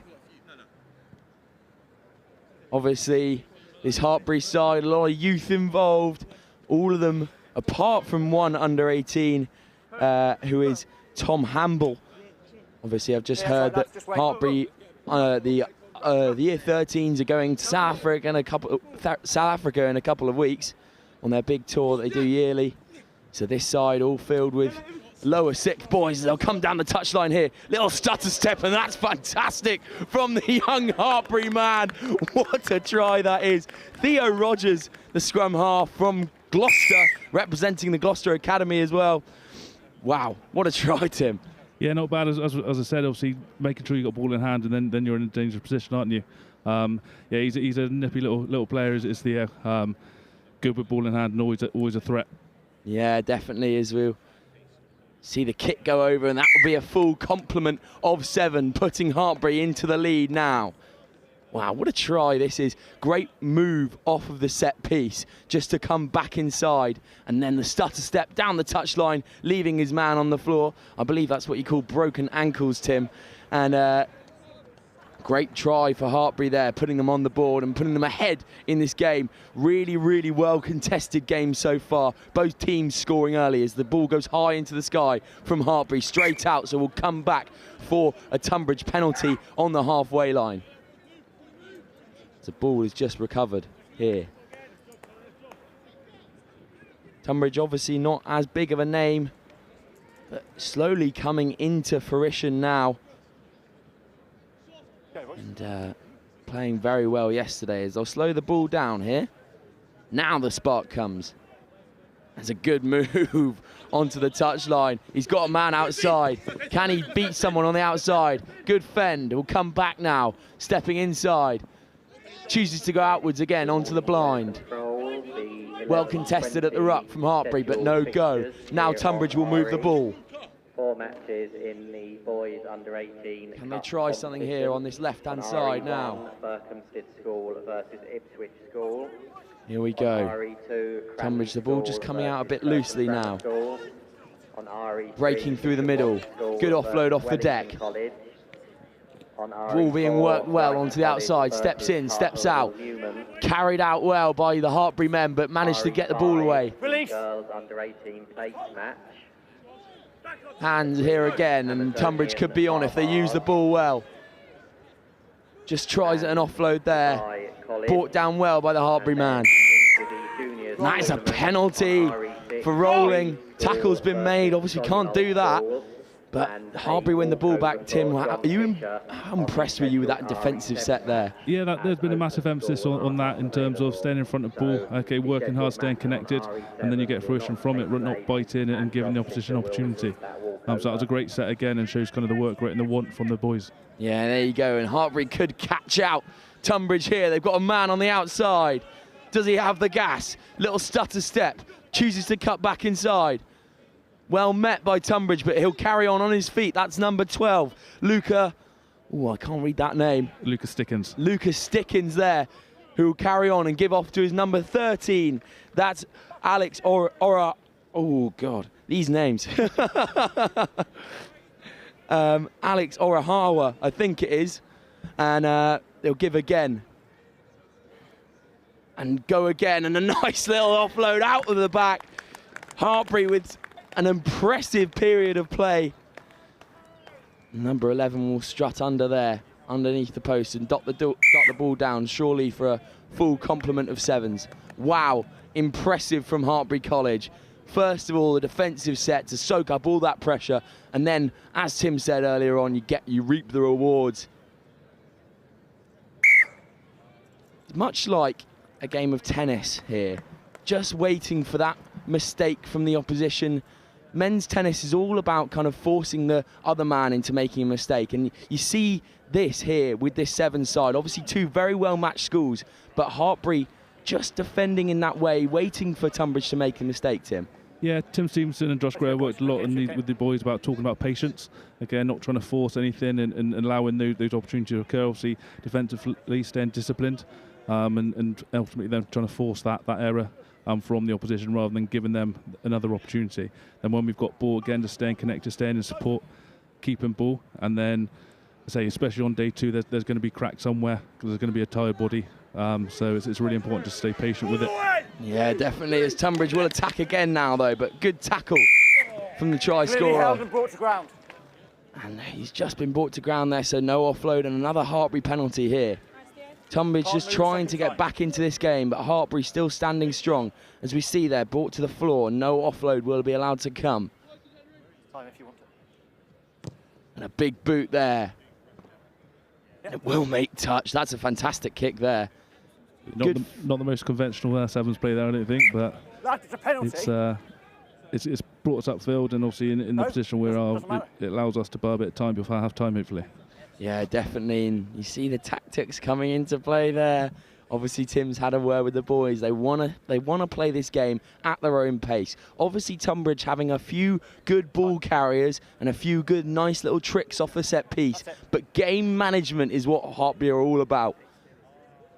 Staying in that fight and just controlling the game at their own tempo, if I'm right in saying, Tim. Yeah, definitely. And it's a pleasing thing to see. Obviously, as mentioned, there's a lot of under-17s here, so that game management side of things is a massive work on in the 15s side for us as well. So it's really good to see them thinking about those things in these games as well. Yeah, definitely is. We'll come to half-time there, and an impressive, mostly Hartbury under-17 side, taking on a fast and powerful Tunbridge school side. But Hartbury hold all of the cards here at half-time. We'll come back in a few moments for the second half. Still 7 to play. Hartbury College 14, Tunbridge School 5.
And here we have the second half of this thrilling game against Hartbury College and Tunbridge School. Hartbury holding all the cards at the moment, 14-5 up with an early score from Tunbridge, and then Hartbury coming back.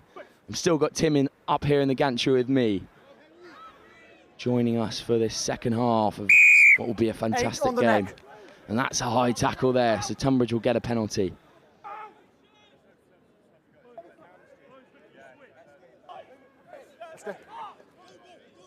And here's Tunbridge now, using that ball.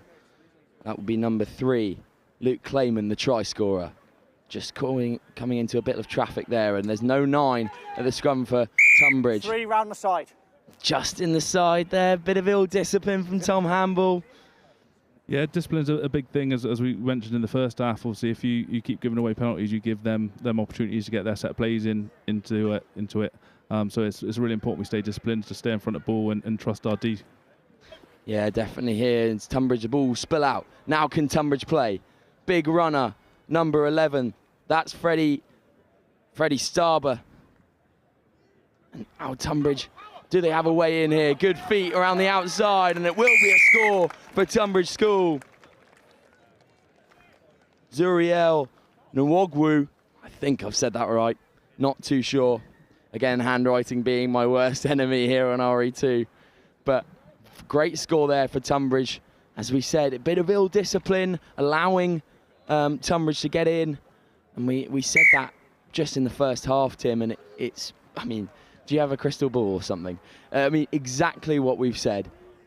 Penalties cause tries, and if you give away that ball, I mean, you can't play without it, can you? No, exactly. Especially with sevens, it's even more highlighted in terms of that key is possession, and when you got ball in hand, you're going to be in the most dangerous position. So hopefully we can regain the ball from this kickoff and kind of settle down a little bit. A couple of subs now as well coming on to hopefully help settle this half.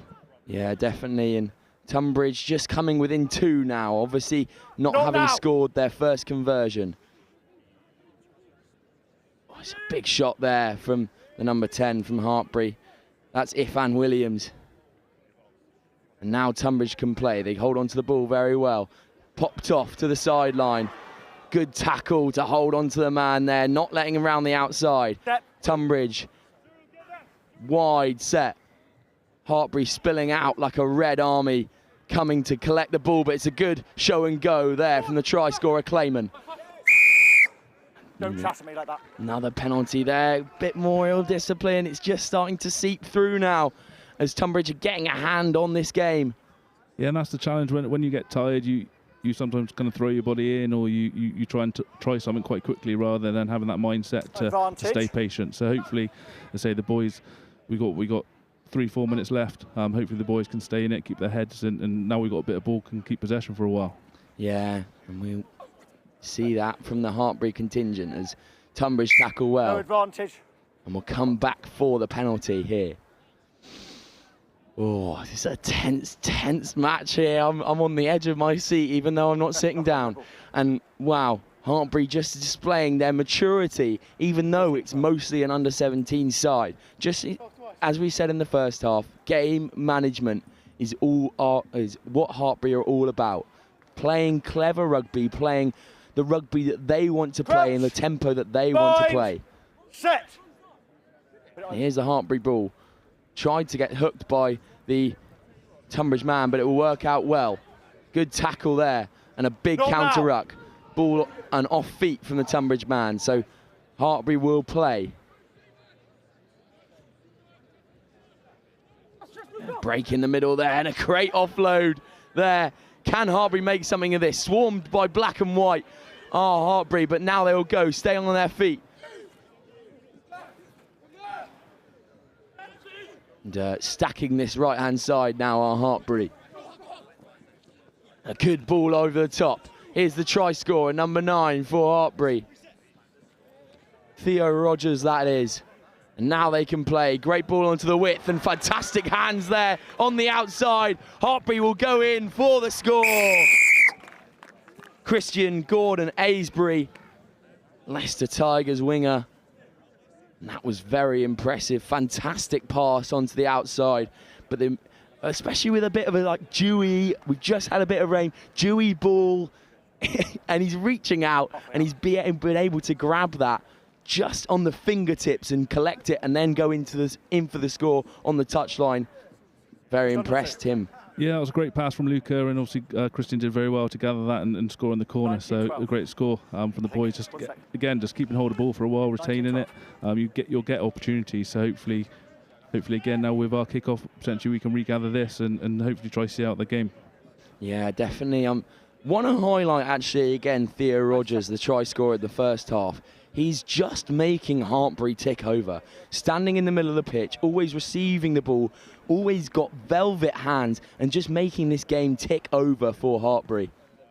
Yeah, he's a very good little 9. Works hard, okay, quite industrious at times, but also got a good skill set on him. So he's one who's doing really well in this team, as a lot of them are, to be fair. Definitely there. And a break might come on here for Tunbridge, but a good tackle. Ball popped off the floor. Now there's an overlap for Tunbridge if they can use it well, if they can straighten here. Breaking through the gaps now, Tunbridge. Hartbury don't seem too fussed though, but a good offload out of the contact. Now Tunbridge can go. Not long left here, but Tunbridge still in the fight. And a huge shot on the outside, and it's a really good technique to wrap that ball up and not allow the offload to come. But here come Tunbridge again. Ball turned over. Now it's Hartbury's turn. No advantage. And again, Tim, another impressive defensive set there. Yeah, really good, and a great read from Luca again, as you say, to wrap the ball. Obviously, he flew out the line there with an overlap, so if ever you're going to do that, you need to make sure you take man and ball and don't give him that opportunity to pass. So he did really well there to wrap ball and ultimately get the turnover in the last minute. Yeah, there you go, and I'm sure now, as we mentioned so many times on the stream here today, that game management will come into play, as Hartbury know how to finish off games. I'm told by Tim here that this was the first time in this whole tournament that you've gone behind in a game. Yeah, so yesterday we went ahead in every game, so it's great to see the boys also having that score against them in the first minute to come back and ultimately win the game and manage it well. So it's great effort from the boys. And there we go. That will be game here on RE2. Fantastic work from the Hartbury men in red. Unlucky from the white and black of Tunbridge. And here we go. That will be full time here on RE2. Back in a couple of moments' time for a big game here on RE2. We have Cranley versus Kirkham. Wow, I'm very excited. Thank you, Tim, for coming up for this game. It's been an absolute pleasure. Perfect. Thanks for having me. That'll be full time. Hartbury College 21, Tunbridge School 12.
Welcome back to RE2, and we have a fantastic game on show here, a very big game indeed. I've certainly got goosebumps. It's Cranley versus Kirkham on RE2. Obviously we have the whole Cranley contingent opposite me, making a lot of noise for the boys in red, gold and blue as they see to break away here. Cranley obviously my pick for winning the whole of the tournament. Going 4 from 4 yesterday, similar to Kirkham. But wow, and they will play now. Here come Cranley as the sun descends on RE2. Can they make the most of it here? Cranley working this ball. Got an overlap here on this far side. Just on the 5 now, being stopped, well rucked over. Now they have numbers on the width. Kirkham spread defensively. Choose to go alone. Big tackle there from the Kirkham man. Here go Cranley again. Obviously undefeated in their 15 season. Can Cranley just work something here on the outside? They have the numbers if they need them. Out to the big number 8. Does he have it? Bumps off one. Just being held on the 5. Can he make it? And he does! And that is a huge score for Cranley School. The big number 8, Jack Kemp, dotting the ball over the line after a fantastic leg drive. Jack, obviously brother to Toby, who was part of this also famous Cranley School a few years ago.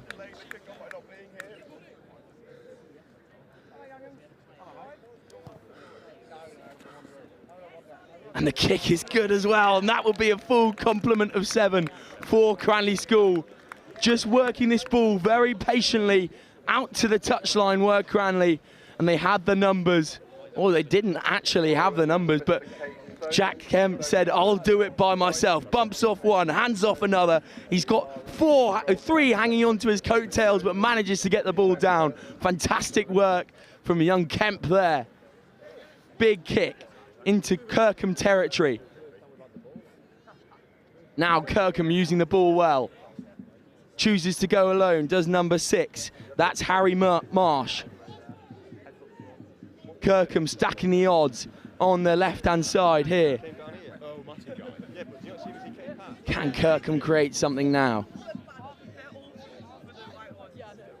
Using that ball very well. Big Sutter step inside and out. Offload in the contact and the ball spills out. Well recovered by Kirkham.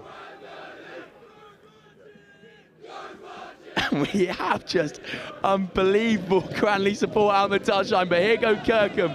Can they do something here? Being kept out well. Cranley will recover. Now Cranley with ball. Bumps off. Massive contact there from the Cranley man. Here go Cranley. Shouts of back yourself out on the touchline. Here come Cranley again. Again, very patiently. There's number 4, Archie Idden, the big unit, using his hands well. And he'll back himself here through the contact. That's a fantastic carry to gain some yardage. But a turnover there from Kirkham. Good patient attack there from Cranley, but Kirkham will go now. Great defensive set there to keep Cranley out. Now he'll back himself on the outside. Good tackle from the Cranley winger. And another penalty to Kirkham. Bit of ill discipline from Cranley now. Here's the big carrier, number 1 from Kirkham. That's Charlie Bray, Sale Academy in England under-17 camp. And that will be a high tackle. Oh, and possibly a yellow card there for Cranley. The boys in gold, white and blue being reduced to 6 men now. Kirkham with an opportunity to draw level, and that will be a long 1.5 minutes. Kirkham will slow the ball down now through number 4, Archie Idden for for Kirkham School, and now they have some numbers. Can they use them on the outside? Here's number 6 for Kirkham School. He will go in to score. Can they stop him? He just goes out wide. That might be crucial in this game because that's a hard kick on the outside. Go down, go down. And Kirkham just drawing level now.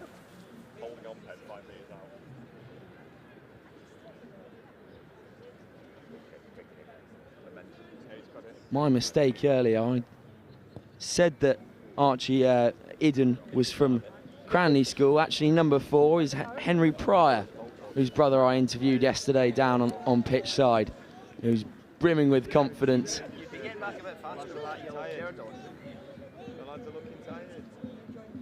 Now Kirkham with Time is off, fellas. stacking their odds on the right-hand side. Obviously, the big man, Charlie Bray, will be under this kickoff and trying to win the ball back for Kirkham. And obviously, they didn't make that kick there, so Cranley will still hold the cards in this first half.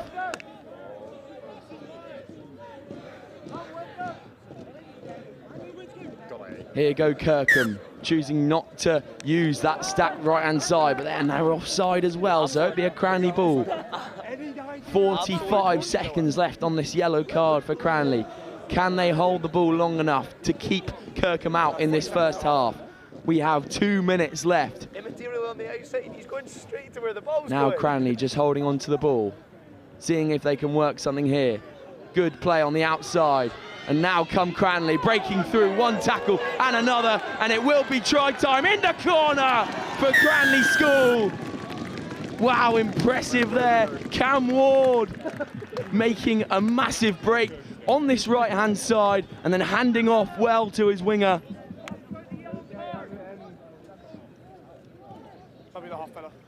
And that will be the half, says the referee.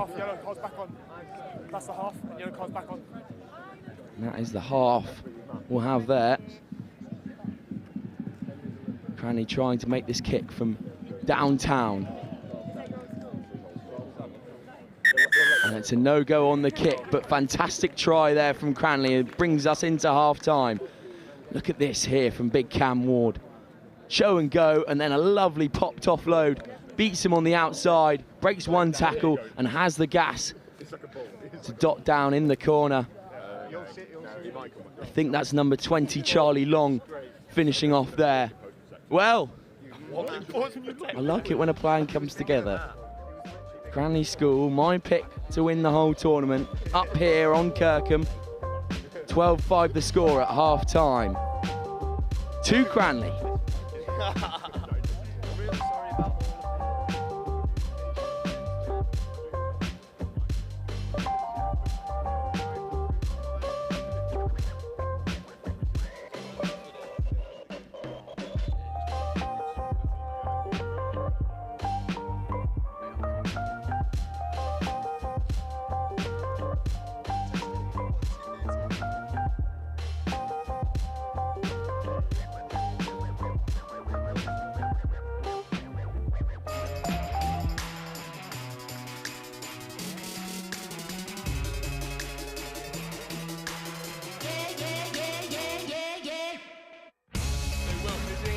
So I throw down to you at the end of the game.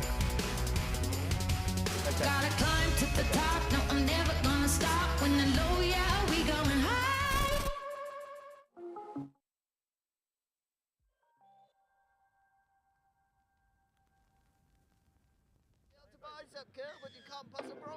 Welcome back here to RE2 on this most important day here at Roslyn Park. Obviously the final day of action we have here. I've loved joining you all in this journey that we've been on. But now we'll focus on the game in hand. Cranley and Kirkham locked horns at the moment here on RE2. Cranley with all the cards in the first half, being 12-5 up. Thank you. Kirkham with ball now as Cranley have kicked deep off the kickoff. Here's big number 1, Charlie Bray, using that ball well. And here go Kirkham, well brought down there, but good offload. And he breaks one tackle, but another good one from Cranley. Can they defensively hold here? Kirkham have some numbers on the outside. It's a big miss pass. And now there could be some gas on the outside. It's a good shot there. Number 12, number 12 for Kirkham. That's Arthur Scrays there, being tackled well on the sideline. But here go Kirkham. Game's gone. Archie Idden. And here's the big number 1 for Kirkham School, Charlie Bray, who's been so important in their fight back against Cranley. And a good kick there. Oh, it's a fantastic hands, but he's just knocked it on there from Kirkham. That is so unlucky. Arthur Scrays there, another Sale Academy boy for this strong Kirkham side.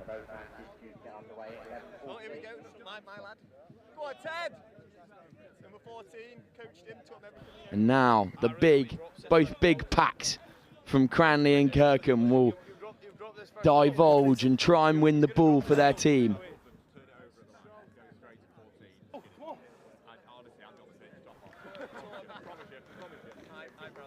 Step out early, please. Crouch. Cranley put in. Bind. Big scrum here. Can Charlie Bray whiffed his weight in the scrum? And here go Cranley, trying to play out their own 22. They've got numbers on the outside. Good feet on there for Cranley. Chooses to go himself instead of using the man. Ball will come out quickly from Cranley. Big, long pass. And they've got numbers here. Can they pull off something cool? A huge shot there from Bray. You've pulled him off his feet. And a turnover for Kirkham. Holding. Here's Iden to Bray. Got numbers on the outside. Oh, and the ball's just spilled forward. But he's in touch there.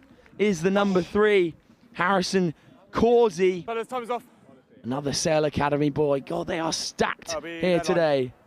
Our Kirkham school.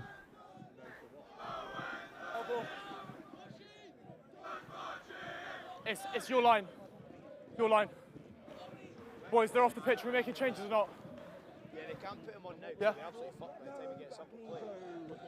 Obviously, you can hear in front of me the massive Cranley contingent who have come down from Guildford Way to support the boys today here. Obviously, a massive advantage having a big crowd behind you. And it will be a Cranley throw-in, I think. And there's just an injured boy on the sideline who saunter off. 12-5, yeah, you're white ball.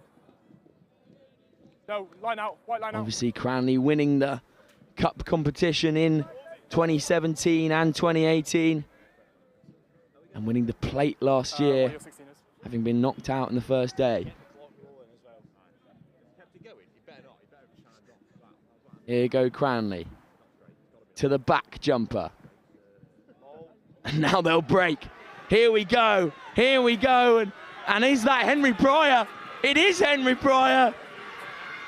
Will he make it away? And he will. Wow. What invention, what entry we have here on RE2.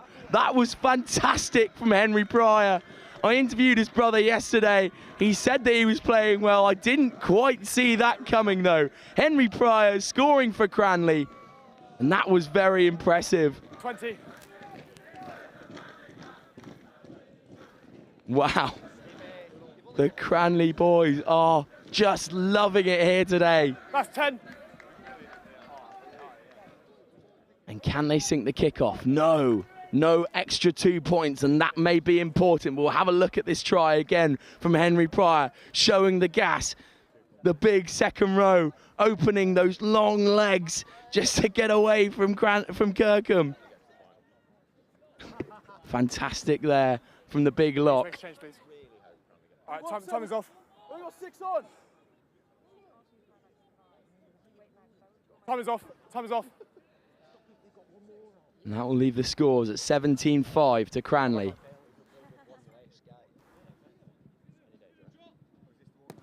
Long and deep from Cranley, trying to catch the Kirkham boys out, but it will go off the edge of the pitch.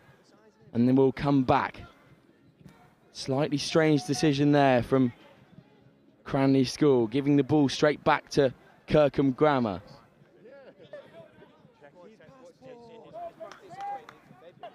Obviously, the coaches today for Kirkham, Dan Libby. No, not for me, no. Who'll be a name that most people recognise, and also Johnny Rodham, sorry. Young squad today Kirkham have brought, mostly all lower sixth. Oh, and just a well tackle and a knock on from Kirkham. Cranley will have the ball back now. And a big scrag there. Offside, a Kirkham Grammar. 10 offside. Just under 2. Time left. 2 left on the board for Cranley to hold on to this 12-point lead that they have attained over Kirkham Grammar School. Kirkham putting in a great fight so far. Charlie Bray, number 1, who's been excellent for Kirkham. But then that coast-to-coast try from Henry Pryor was pure genius, having played a bit of deception in the line-out. And he ran the pitch, getting away from the Kirkham opposition.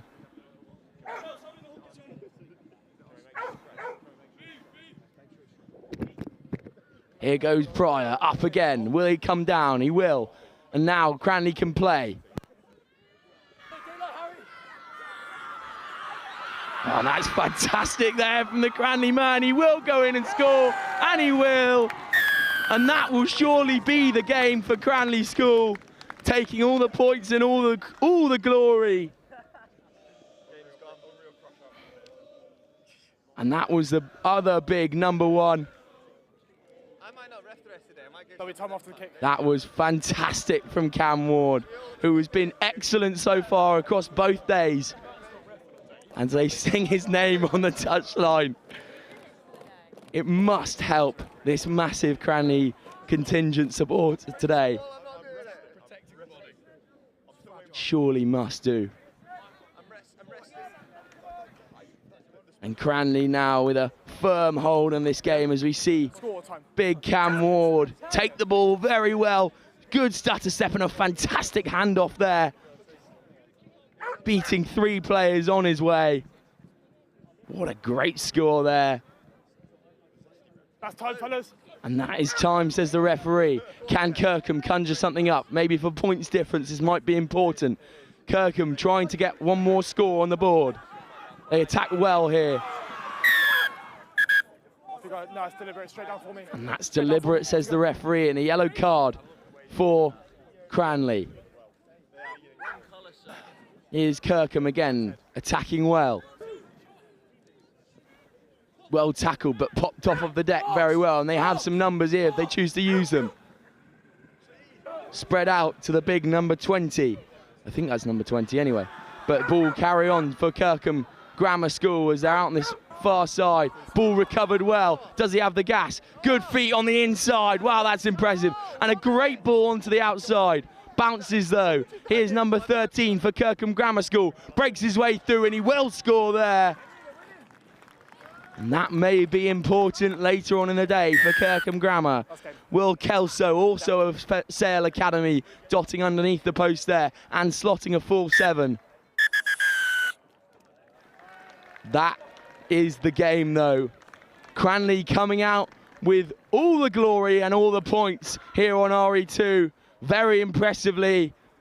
And wow, what a game there we had.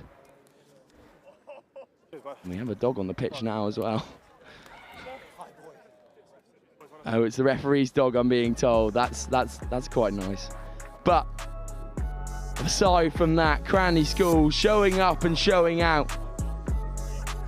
And that will be it here on RE2. And that was definitely the biggest game so far we've had on this pitch. Cranley coming out as victors. Cranley School 22, Kirkham Grammar 12.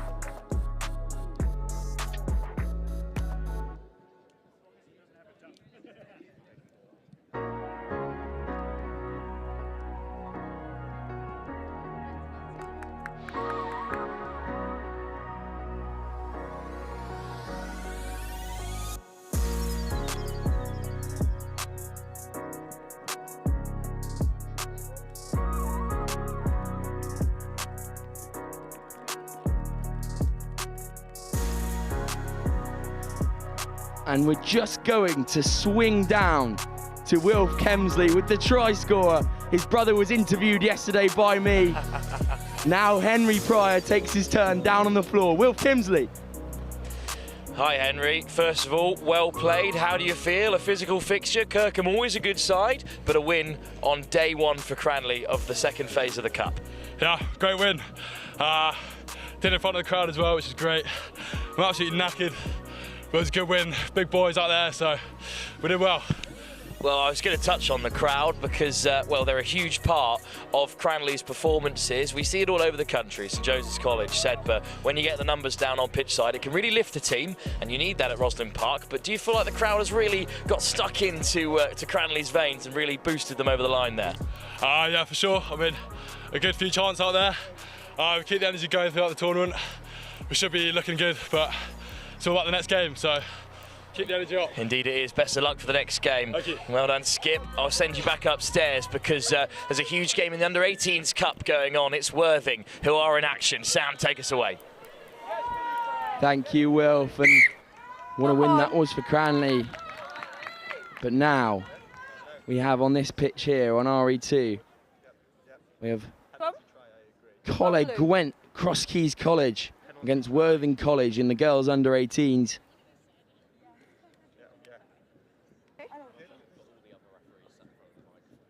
What a day here we have. Bind. Set. Go blue.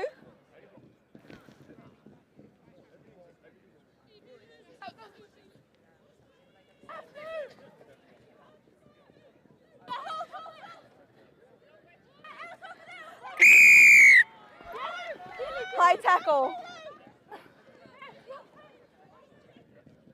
Let it go.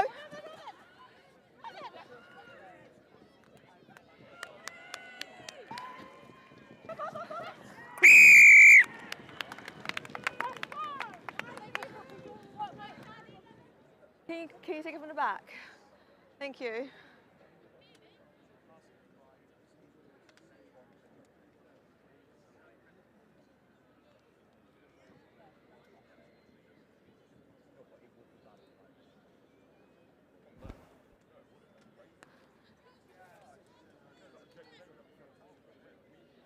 Yeah.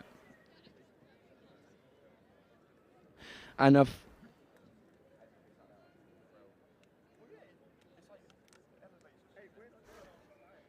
we have an early score there. Fantastic work from the Worthing girls to put themselves 5-0 up in this game.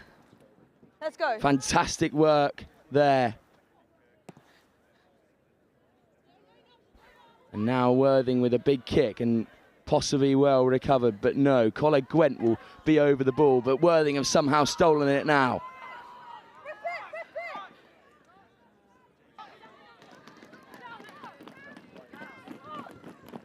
Tackle, all the way. And now Worthing just working that ball well. Fine. Let's play.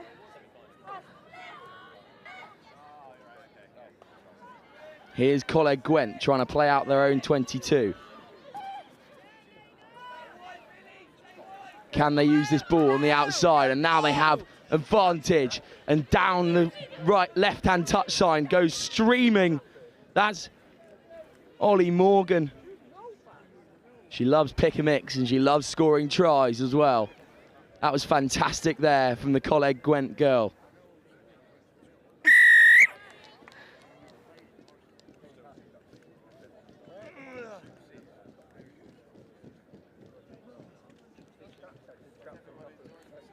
Fantastic work there from Coleg Gwent, bringing the scores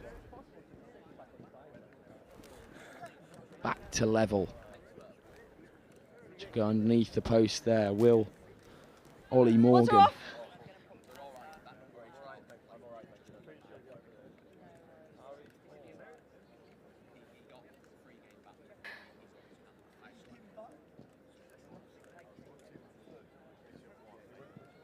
And now we're just recovering the ball here. Coleg Gwent. Okay. 5-5 here. Both teams scoring very early in the Under-18s Girls' Cup. And Worthing will recover and go well. Good feet on the outside there from Worthing. Can they make the most of this possession?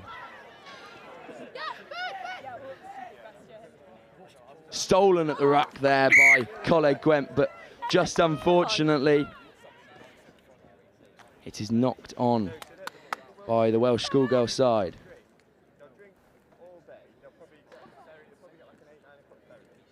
Let's go. Mark's here.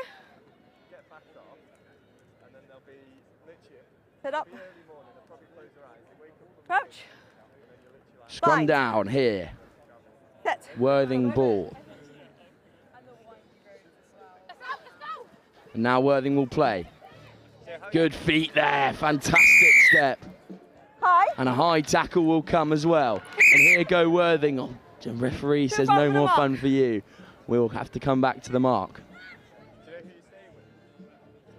You're too far from the mark. Here. Go. And here we go. Here go Worthing again. Number 20 on the ball. That's Freya Corbin.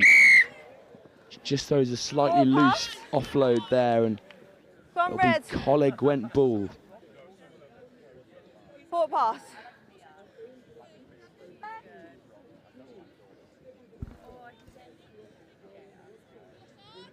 Ready? Let's go. Blue.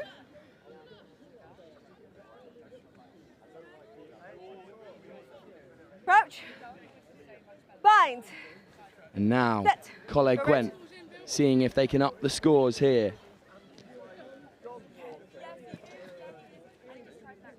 Can they make the most here? Ball just knocked on there from Coleg Gwent, and it'll be a Worthing ball again.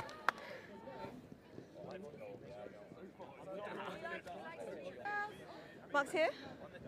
Worthing College, I'm being told in my commentator's notes, it's a Prem team, second team to the Ace, but 9 of them have played at the Ace level. That's really good to have inside this competition. Just a bit of experience, bit of know-how, bit of rugby nous to be able to control these games. And here's Worthing again.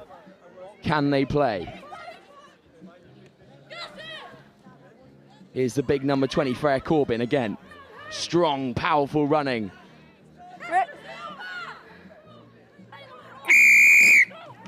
Penalty to Worthing. You're on the floor, not rolling. And here go Worthing again. Big don't argue from the Worthing Holding on. College girl. Better. Now it's holding on at the ruck. And Coleg Gwent will get the ball back. Competition on RE1. Ball being used well, and now there's some space for the Welsh school on the outside. Does she have the gas? There's a foot race on. Fantastic gas to cover back and try and tackle there from Worthing College, but they don't make it in the end. Great gas on the outside from Coleg Gwent. Really well played there. Patient attack, defended very well. Over the ball very well, and their own 22 as well. The Oratory School versus Ipswich High School. Half time. At 12 o'clock. And fantastic play there from Coleg Gwent to go coast to coast. And that will be half time. Coleg Gwent holding all of the cards now. And I think we're going to go down to Wilf on the touchline for a cheeky interview at half time. Wilf. Thank you, Sam. Yeah, I'm down on the touchline here with Kate Schilliker, of course, of the Great British Sevens team. Unfortunately out with an injury, so not able to jet off to Hong Kong, but here with Worthing College. And I just wanted to touch on briefly your experience with Worthing College. How does it feel to inspire the next generation of young Sevens players? Do you know what? It's so nice to be able to impact the girls. Like, it's amazing to see like how much of a younger girl can influence the girls to be like so much better, because they're seeing how far they can go. So it's just amazing, and all the girls thrive to be the best they can, so that's all I ever ask from. Over 2,000 female participants this year at Roslyn Park, the most there's ever been. How important is this tournament to the development of women's sevens and women's rugby in general? Do you know, it's so good because girls can like express themselves. Girls that like wingers or fast girls that might not always get opportunity in 15s, they can really excel and they can really find their place. So I know that I found my place in sevens because I got the ball, I had loads of space, and I could just excel with what I was good at. So it's really important. And Worthing College have already had a great run of form in the Ace competition yesterday, but in this cup competition, still a very experienced team. Just how far do you think Worthing College can go? Do you know what, with the girls' mindset, like they're all raring to go, they all want it, they're all pushing to be the best they can. So I think if they want it and they fight for it and fight for each other, we'll make it to the top. Okay, thank you so much for speaking with us. Best of luck with the recovery and best of luck in the rest of this game. I'll hand you back up to Sam upstairs. Let's see if Worthing can hold on here and push on in the Under-18s Cup competition. Thanks, Wilf, and great interview down there on the touchline, hearing some top-class girls rugby at Roslyn Park, and Worthing College certainly showing that in that game, but unfortunately 12-5 down at the half-time mark. Can they work something back? Second half in a few moments' time.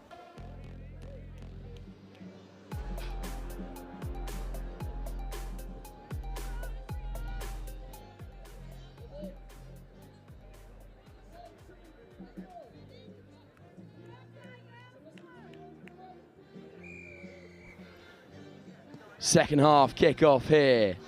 Worthing College take on Coleg Gwent. Good feet there. And well played from the Worthing College girls as the ball goes through the hands. Just slipped awry there.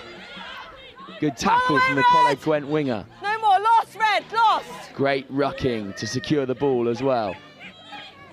And well offloaded in the tackle. And here go Worthing, steaming down the left-hand side. She might go under the post. There is a foot race on though. Great footwork to evade the challenger, but she brings her down very well. That's number 5, the try scorer from the first half, Ollie Morgan. Worthing knocking on the door here. And that will be a turnover from Coleg Gwent. Fantastic cover work in defence. Really well played there from Coleg Gwent. Knock on my Red. And that's just a knock on. The ball turning over twice in the same number of minutes there in this enthralling girls under 18 games that we have on here on RE2. One more. Now we'll have a scrum down. Worthing College ball. Go 10 seconds.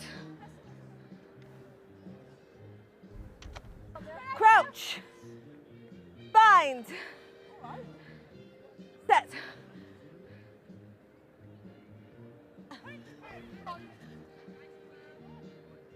Now Worthing will play, and just a small knock on there, giving the possession back to Coleg Gwent. Advantage over.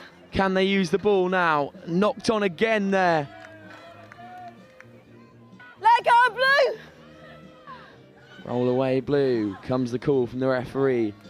Coleg Gwent holding all the cards here. Ball just slipping awry now. Knock on. Knock on from Coleg Gwent. Worthing College will have the ball again. Yeah, back marks here. Ladies.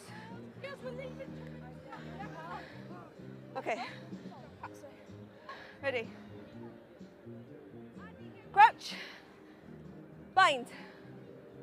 Set. Go Blue. Here's Worthing College again, scrum time. Well tackled by the number 9 from Coleg Gwent, Lucy Grenfell.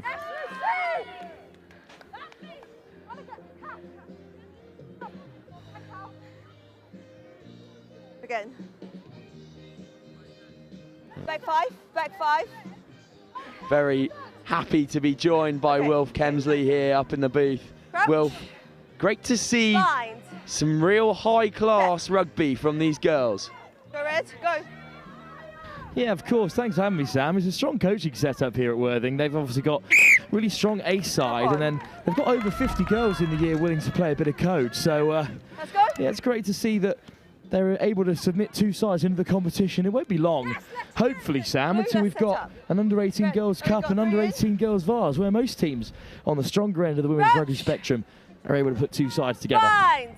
Yeah, there you go. Wise words from Wilf. And we have a Worthing College put in.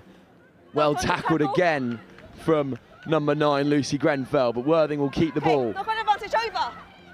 Good hands out the back there. Great handoff from the number 15. Worthing just trying and testing this Coleg Gwent defence. Not rolling. And they'll go quickly again. Not 10. Just being brought back there. Hold. Robin Cornwall, 7. so keen to get going, dragged back twice, and there's been a yellow card. I think it's Coleg Gwent's number 7, Sam, he's gone to the bin. Meg Thomas there, just taking a break for a few minutes. Now, Worthing, can they get over the line? Strong leg drive. God, that tackle reminded me of Anton Dupont on Mac Hansen, but what a try there. Perseverance from Worthing College. Robin Cornwall eventually goes over, constantly involved. Cornwall with the Corn Roses almost in the great trim. She's black belt as well in karate, Sam, so I wouldn't want to get lined up against her at any stage in the game. Yeah, hopefully not. Hopefully she doesn't come up to the gantry, Will. No, I think we'll praise her enough for that quick thinking. She was really keen to get involved from the quick tap penalty, brought back by the ref, but she always stayed in the game. Good try there, and good thinking from the black belt in karate. Robin Cornwall there. Just putting all her rugby nows to use and picking and going very quickly. And now Worthing with no conversion completed. So we'll be 2 points behind here. 1 more minute in the card. Time on. And now Worthing will kick deep to Coleg Gwent. And that will be a penalty to Worthing. Oh, well, there was a hint of offside there from the knock-on, but it's just been given as a scrum. Still, it's as good as a penalty in the game of 7, Sam. And, well, Worthing, big chance to get back into the game here.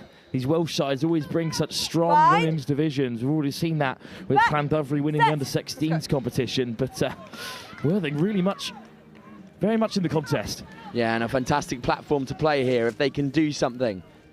Here go Worthing, working that ball onto the width, and that's fantastic gas on the outside. Number 20, we've already mentioned her today, Freya Corbin. Really great gas there to get round her opposite player. Just dots underneath the post. I'll tell you what, Corbin is not by any means one of the smallest players on the field. She's a physical specimen, and to have that turn of pace as well, so dangerous. Yeah, as we see here, Worthing using that ball very well off the back of the scrum. Great hands, possibility of a loop, but then she doesn't choose to use it. When you've got Corbin outside, there is no need. Fantastic try from the young lady there. Them up, please. Oh, what a turnaround this is. No, too far in front. And called back there are Worthing. 12-15 to the good, our Worthing College, but Coleg Gwent will come back with some fire. Talking of fire, there's a massive carry and a good offload to Lucy Grenfell, who gives the ball out the back again. Oh, that's so unfortunate. The pass was well weighted, but it was just off the toes. That's a great regather by Coleg Gwent. Yeah, that's number 11, Lexi Taylor, who's just brought into touch. Oh, what a win. That's full time. That is a humongous win for Worthing College there against a very strong Coleg Gwent side. Oh, they deserve that, Sam. I mean, I've only watched the second half up here, but I was down pitch side for the first half, and, well, we love a turnaround in rugby. They really deserved it. It's a really strong Worthing unit. They've got loads of support from Worthing College's coaching staff, and they deserve that, Sam. They really do. Yeah, fantastic work there from the Worthing College girls. Just see the full-time whistle go. Celebrations down on the touchline. So we heard the full-time whistle just there, and that is the impact that it has on everyone in this Worthing College setup. And that will be full-time here. I'm going to hand you over to Will, who will take you through the next few games. Up in Sam Bourke, though. Worthing College 15, Coleg Gwent 12. Thank you, Sam. Yeah, we're straight on to more action from the Under-18s Cup competition. It's the Rebel Rugby Academy. The Americans are back in action. They take on a side from just down the road where Next Gen are staying, perhaps. It's Epsom in action here in the Under-18s Cup competition. We'll kick off in just a few moments' time.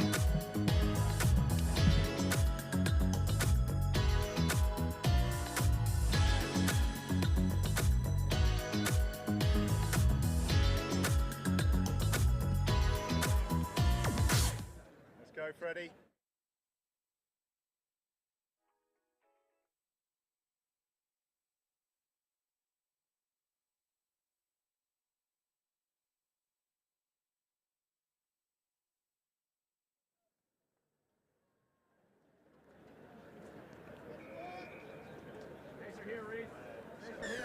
So here we are there, lined up on RE2, the final day of the Howden Roslyn Park National School Sevens, and it's a very impressive Epsom side who are taking on the Rebel Rugby Academy. This is a hotly contested encounter, and Juan Dalzaga is alongside me for this one. Juan, well, you'll be backing your Epsom's team here, but the Rebels have certainly been ruffling a few feathers here at Roslyn Park. Don't shoot, don't shoot. A bit worried about how we were going to take on this team. They warm up right next to us. We were trying to get a bit of analysis on how they warmed up, but we haven't seen any of their games.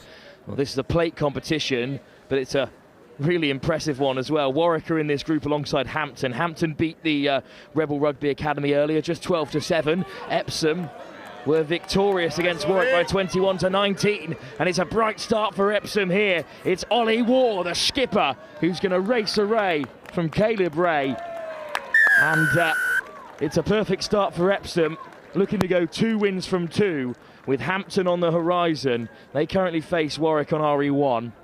That's going to be the big game later on RE3 for this Epsom side, but you've still got a job to do against the Rebels. Yeah, we've got an early lead here, but that's not just the game. Got to get more. From the captain, Ollie Waugh, what kind of figure is he in the dressing room as the skipper? He's quite quiet, to be honest, but he gets his words out, and it's powerful words. He leads by example, perhaps. And he has the opening score. Extras added by Arthur Garfield of Cardiff Rugby. Plenty of Quins boys in this side, but Arthur plays down at Cardiff one. Yeah, he's got Welsh in him. And there's a rumour that he went to Wales earlier this week to get a driving test. Drove down and went on to fail. Oh dear, that's tough. All the way down to Cardiff, not to pass. But that's a bit of a coach killer for the Rebels, because they failed to tap properly from the penalty they won. So it's going to be a scrum for Epsom. Juan, good start for your side. They're in an impressive position here. Yeah, got to see if we're going to get a set piece off this, or if it's going to be simple hands and back Luke Springate out on the wing. Well, the Rebels have been really impressive in attack, but they've got some defensive work to do here. They love the high press, looking to close down the space, but it's a nice step from Roberts. And here is Springate, the Harlequin, the England under-18. What an offload! How on earth did Springate get that one away? And then it is kept in play by Roberts, but it's back with the Rebels. And here goes Caleb Ray. Little step from Grant Gankaraz, and that pass to Rita's off target, but Rita does well to get it back. Could be a hint of a 2-on-1 here. Ollie Waugh defending, and he does in fact manage to crush that 2-on-1 attempt. The offload has eventually gone forward, so it will be a scrum for Epsom. What do you make of this Rebels team? How much of them have you seen, Juan? We've seen, I'd say nothing. We've just seen their results in their group yesterday, and then we saw their result against Hampton. We'd say Hampton are a strong side, having played at their Founders Festival, so it's going to be a tough game. Here's Waugh, the skipper again. Roberts dummies the switch, but it's dragged down by Reese Rita. Nice offload off the deck. Springate, Ollie Waugh being driven back by the Rebels for now. And then Max Monslow looks to drive on. Penalty on the deck, turned over by the Rebels. And there's the quick tap, and away they go. First chance for them to attack with earnest. Waugh puts in a big shot, and over goes Alex Fuller. Back 10, Quick tap by Garfield, and Garfield's away. And now Garfield, it's a foot race against Ian Moorer. Garfield with Moorer in pursuit. Garfield puts in the handoff, but Moorer brings him down. Straight back to his feet, not releasing. And Moorer's going to head to the bin here. Well, he didn't release. And although Springate's gone over, going to have to discuss with the referee there. Juan, I think that's a pretty tough call for Ian Moorer. Yeah, but I mean, we'll take it. Indeed you will. Away goes Roberts. Here's Max Mounslow, and then against the grain comes Carty. The Harlequin goes over for Epsom. An unfortunate call for the Rebels. But if we have another look, I'm not sure Moorer did fully release. He certainly didn't in the referee's eye, Juan, and you've scored another. This puts the Rebels on the back foot. Well, Juan, as you were running me through this team sheet, we were having a conversation about Fred Carty's dog Moose. He's been coined dog of the tournament. He's quite the specimen down on the sideline. Yeah, he got posted on the Roslyn Park Instagram yesterday. A celebrity dog as well. 2 minutes, Yeah, boys. apparently it's been going on for the past 3 years. What a hero. And Fred Carty now on the biggest stage here on RE2 at the Howden Roslyn Park National School Sevens, has a try in this plate competition, which is just as competitive as the cup. See if we can regather the ball from kickoff here. 1.5. Kickoff to come, minute and a half to go in the first half. Garfield finds Murray, and here is Murray, ranked #1 in the nation at the game of 15s, but turned over by Ollie Waugh. Epsom's captain again intervenes. He's been defending well, he opened the scoring, and he's got a turnover in an impressive position here, but it's just knocked on. Epsom look to play with real speed when they turn it over, Juan. Yeah, we're trying to catch the defence out, because they're all going to be dog-led, having just attacked, trying to see if we can find any gaps, feed our players in. We were lucky enough to have Paul Burke on commentary earlier in the week when Epsom were competing at a different age level. What's it like having a man of that calibre and experience and rugby now running a sevens team? Oh, it's great. He's always there to help, always there providing more and more information, even after games. Even after a win, he'll still look for stuff we can work on, stuff we can improve for our next game.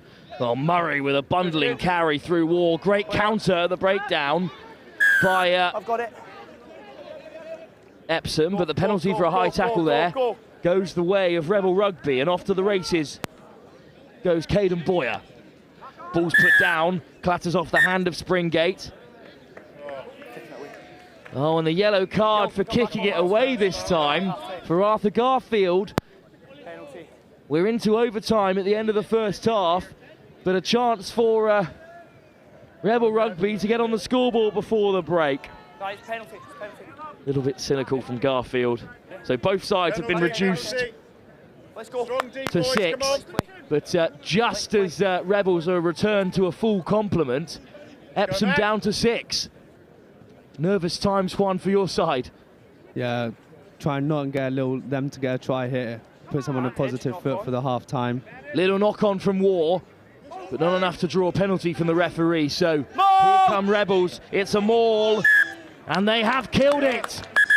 Great defence from Epsom. Disappointing for the Rebels, who had the chance there to perhaps get one more back before the break. Instead, it's Epsom who lead by 12. Juan, we'll get your thoughts on the first half in just a moment, but first I'm going to go pitch side to Sam Bork, who's made his way down after all his hard work this morning. Thanks, Wilf, and we're down here. I'm joined by an ex-teammate of mine, James Boylan. James, lovely to see you here today. Obviously, old boy from Berkhamsted in that kind of group of death with Cranley. It's getting a bit nervous now, isn't it, James? Yeah, definitely a bit nervous after their performance, but I think if the boys believe in themselves, I think it should all go all right, I believe. Yeah, fantastic day of rugby we've got in store for us. And James, I know you're obviously tipping your old school to win it, but who else do you have your eye on? Well, as you mentioned earlier, Brighton College look really strong. Millfield as well, they've definitely got a few players in there, so I think they're two good teams to watch, but never count Burko out, I reckon.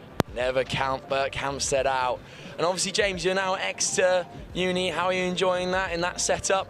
Yeah, it's brilliant. I've been playing mainly National 2 League, a bit of Buck Super Rugby. Great fun, great group of lads there, great coach, and it's a good time there. Fantastic stuff. Great to hear from you, James, and we'll swing back now live to Wilf with this second half of this enthralling game here on RE2. Thanks, Sam. Plenty of universities here scouting the next generation of Buck Super Rugby stars. But alongside me, Juan from Epsom. It's a really strong first half from Epsom, but they lost a player just before the break, and they'll start with 6. But the Rebels really need to take advantage of this moment. Yeah, we've got to see if we can try and squeeze them out, not let them get any points here, us being down one man. That would be a great defensive effort, and it started in the best possible way for Epsom. Martin's kick goes backwards. The wind did pick up just as he struck it. So a chance for Epsom to attack with 6 players. We've seen it many times before. And if anyone can create something out of nothing, it might be Springgate. Here's Ben Quinton. Quinton puts the hand off. Quinton almost slips through. Beautiful offload. Carty's away. Surely for his second score. The 6 men of Epsom go 3 tries ahead. But that offload from Quinton, freshly onto the field, was fantastic, Juan. Yeah, he's been doing it all season, even 15s. Finds that little gap, looks for the offload, hand off, and it gets away. Carty benefits, and Epsom roar into a commanding lead. Full complement of 7 for Epsom. And they are in charge here against the Rebels, looking for their second win of the plate stage. The top sides from each of the 3 plate groups will make it through to the semi-final, plus the best second place team. They're likely to come out of Harrow or Sedber's group, given the quality of those sides. But Epsom looking comfortable at the moment in this pool. You back yourself in a semi-final. Yeah, if we win, our group will be facing the top of Group A, and it looks pretty good to us for a win to get to us to a final. That would be fantastic, avoiding the plate group of death. But Rebel Rugby here looking to strike. Still with a player advantage. Mura with the handoff. Penalty goes the way of the Rebels. Walk away. 11. Whistle's gone. Yellow card, a second one for Epsom. This time it's Flynn Roberts who leaves the field. Yeah, penalty. Little bit of afters after the whistle has gone that is to the referee's disliking. Juan, what do you make of that? 2 yellow cards in the game for Epsom, 3 in total. Yeah, we've not really been given many yellows in games. Don't know what we're doing, to be honest. Well, it might undo this strong first and early second half performance from Epsom. Here goes Martin. Skips away from 1. Martin desperate to free the offload. Murray there in support. Raylan Murray battling at the breakdown, taking off 2 Epsom players. Wait, the 9. You can't touch him, he's the 9. Penalty there. Ben Quinton playing the 9. Mura whips it away. Here's Ray. And here goes Adrian Pham, who finds Ray. Hot stepper. Great footwork. And over the 22 go the Rebels. Pham looks to go down the short side, but then picks himself. Nice footwork. Murrah skips away from the high pressing Arthur Garfield. War makes the tackle. Rita to the short side. Here's Caleb Ray with the little hitch kick. Reese Rita takes on 2 defenders and almost gets away. Epsom over the ball. Penalty Epsom.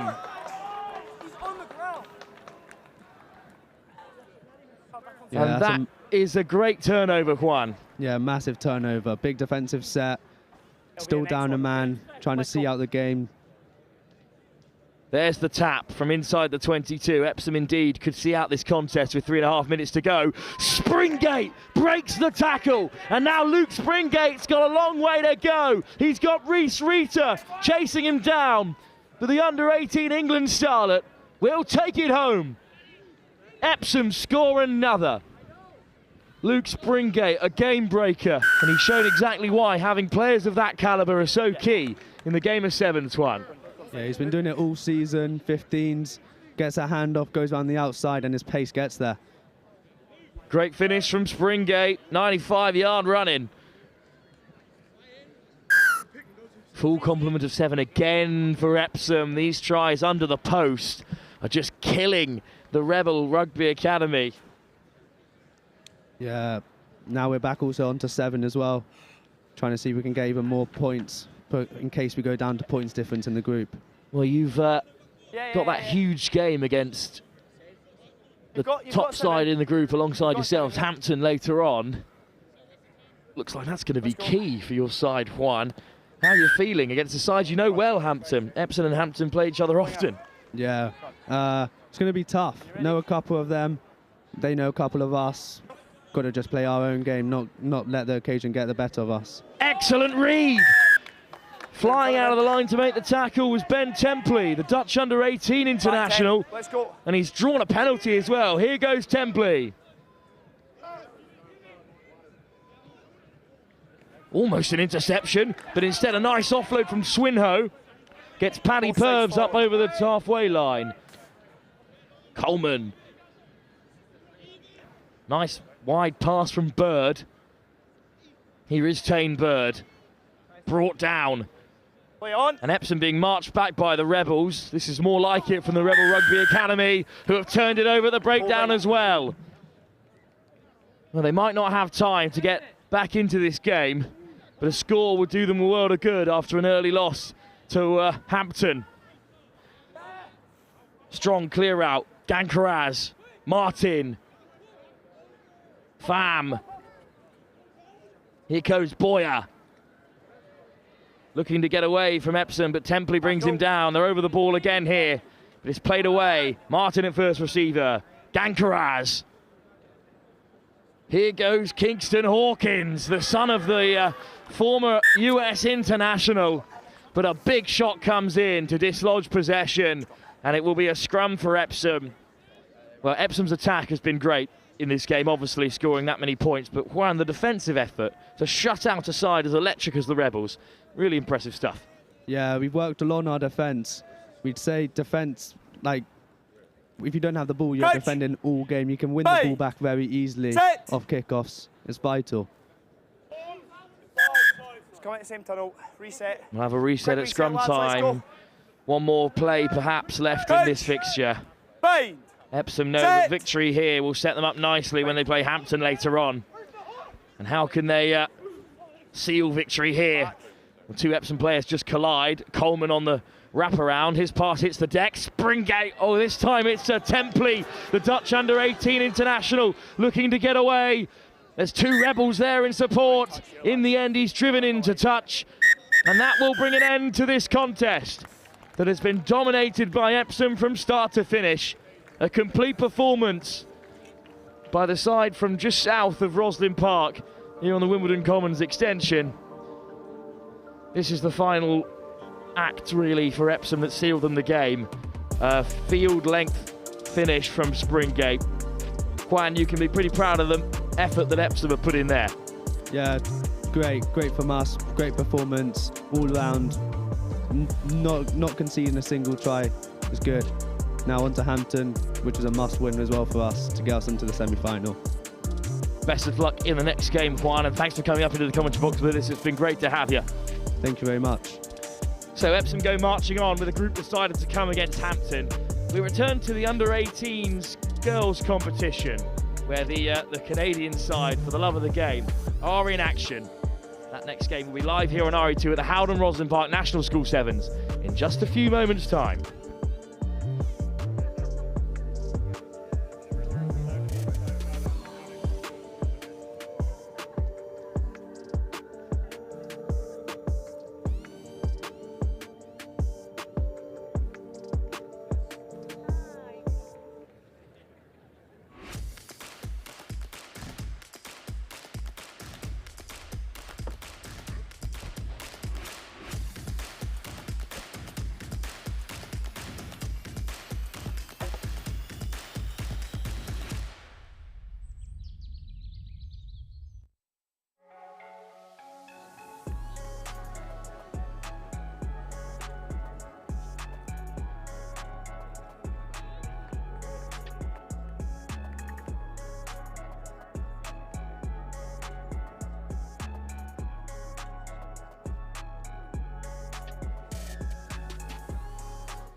So it's the Canadians to kick us off here against Samuel Whitbread in the under-18s competition. Delighted to be joined by Tobias Winnie, one of the refereeing staff here. And, well, it's been a long old tournament for you, Tobias, but only one more day to go. It's a bit sad in the end, isn't it? Yeah, very much so. Roslyn Park National School Sevens, or to give it its correct name, Howden Roslyn Park National School Sevens. Good company, man.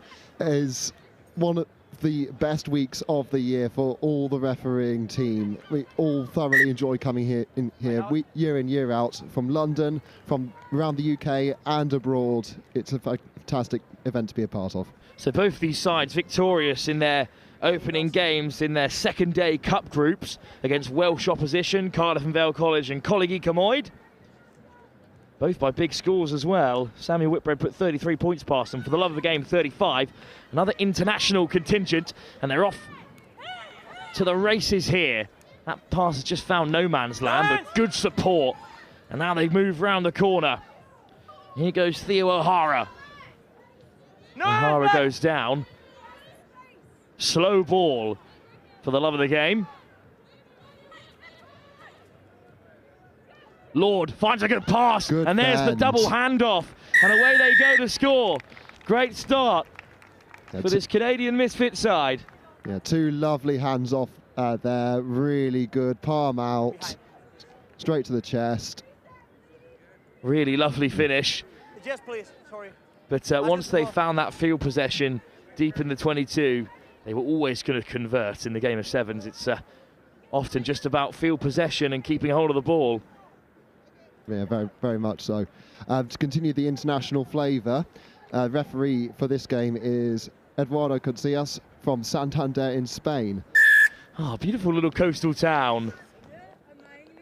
Great port as well. I travelled across to Plymouth from there a few times. And, well, not just an international flavour in the playing staff, but also the referees. It's great to see. It really adds another dimension to Roslyn Park. Yeah, very much so. They bring a fantastic vitality to the group, and to meet people all across the world for these events, and to learn from each other, get to know each other on and off the pitch. It's a fantastic environment. I believe it was scored by Drew Spencer as well, the boss lady. As for the love of the game, get us underway. Slips through the first player of Samuel Whitbread, and a good pickup and a nice step. And away goes Layla Bramwell. Plays county rugby for in Hertfordshire. Always backwards as Bramwell has to reconnect. Good line speed from the Canadian side, but the handoff sees off Alex Beware. And now they're almost up to halfway, Samuel Whitbread. Nice little stutter start from Nia Onyekurawa. Oh, stripped. And away go the Canadian team instead. And Samuel Whitbread are going to concede another in unfortunate circumstances, Tobias. Very much so, but it just goes to show how quickly one mistake can punish a side. Absolutely. Great finish, right under the post as well, so an opportunity to add the extras.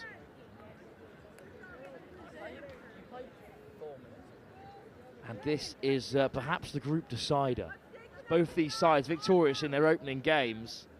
It'd be great to see an international team win this Under-18s Cup for the first time.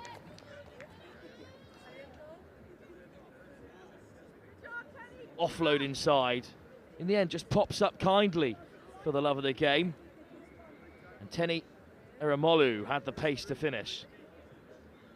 Miss Nonchalant, as described on the team sheet. Ran it in pretty comfortably there. Under pressure from Samuel Whitbread. Here's the kickoff from Alex Beware. Oh, but it's just been knocked on by Samuel Whitbread, who are looking to play quickly. So this could be another chance for the Canadian side. Fife finds an offload. Spencer again breaks the line. Spencer, too powerful for Samuel Whitbread, and she has her second score. And again, Wilf, it's the handoff. A lot of the tacklers are going quite upright into the challenge, and the defend is just pushing them back, not giving them any opportunity to wrap. You can see why she's called the boss lady. She's very much in charge of this Samuel Whitbread defence. And Drew Spencer was heading towards the touchline, but has been kept on the field. Doesn't look too happy about having to chase this kickoff after scoring 2 run-ins. Wide from the conversion attempt, but they won't mind too much. They're very much in control. So a kickoff to come for this Canadian team as they work their way back with a minute and a half to go in the first half.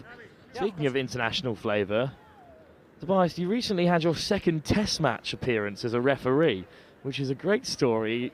Has a lot of value to Roslyn Park. How was it, your time in Eastern Europe? Utterly remarkable. And before I go into it, I really just want to thank the Kosovan Rugby Federation, the Albanian Rugby Federation, and also Philip Manopoulos for putting me in contact with both unions last year. It's a remarkable opportunity, and I'm incredibly grateful to everyone who helped contribute to allowing me to be involved in such a prestigious event. We'll come to that great fixture in a moment, because it's the first attack for Samuel Whitbread of real interest. It's a really lovely carry through the midfield by Lavina Natui, who has got us here. And here is Samuel Whitbread through the centre again by Makape. Makape still going all the way up to the 5, brought down by her opposite number, Eramolu. And now they've got a bit of space out wide if they can use it. Onagarawa finds the offload. Hard carry by Natui. Oh, well spotted. It slipped out and it's come the Canadians' way again. They've got an awful long way to go. I think Samuel Whitbread are looking to chase them down, but the gap just opens up. Another breakaway score for Teni Oromelu. And they've got plenty of time as well to eat out the clock before the break. That is so unfortunate for Samuel Whitbread, who are making great insurgency into the red zone, but then, for the love of the game, swept up the loose ball and went the full length. Yeah, excellent spot to snaffle the ball as soon as it spills out behind the supporting players' legs. Good afternoon. What a performance in the first half by For the Love of the Game. Well, the chase was on here, but in the end, Teni Oromelu just had the pace and the fitness as well after already going almost the full length earlier on in that first half. And they are clearly delighted, the Canadian side, at the half-time interval. They lead commandingly against Samuel Whitbread. 26 unanswered points. Samuel Whitbread, who are undefeated on their second day of the under-18 competition, have a mountain to climb at the break.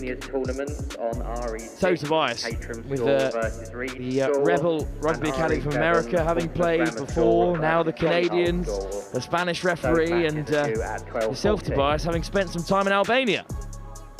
Yes, Albania the previous year, Kosovo this year. It was a huge honour to be invited back, specifically by Mark Barrett, the head of the Professional Council and Director of Rugby from Kosovo. Thankfully, I was given a reasonable amount of notice this time around compared to the 4 days before flying the previous year. Another thumping victory for Albania as well, I hear. Yes, Albania 88-0 victors over Kosovo in this year's edition of the Skenderbo Cup. It's the international side in this game who are in control as well. How impressed have you been with For the Love of the Game? Just their physicality, their pace, their game-breaking runs. Very much so, and also it's identifying the right opportunities. So spotting when the ball's out behind the ruck, using the fend to great effect. Really good tactical awareness from this international team. Well, this team sheet from For the Love of the Game, forgive me, is not the easiest one to read, but thankfully they've got names on the back of their shirts as well. So I can correctly pronounce Teni Epimolu, who was the double try scorer in that first half. Lavinia Natui, to get us underway for Samuel Whitbread, and claimed by Fife from the kick-off, but then knocked on. Fife regathers, and it's play on, says the referee, because that unkind bounce, instead I thought it was a knock-on, given the bounce of the ball, but instead Fife regathers, and For the Love of the Game, find an offload through contact, bit of a 2-on-1, big wrap tackle by Natui. Into midfield, and looking for the offload through the contact, but it's another tackle too high this time from Samuel Whitbread. Here goes Lord. Instead, she holds off for now. Could be seeing something of a set play, Tobias. Absolutely. Look at that stack. Two in centre position, one either side, and the outside players as well. It was Fife who took it on first, and then the speedsters on the outside. Lord finds a pass, and For the Love of the Game, are patient for now. Knocked on in the contact by Samuel Whitbread. So we'll have a break in play and another chance for the Love of the Game to set up the set piece. Samuel Whitbread did very well there to put the pressure back on the Canadian attack.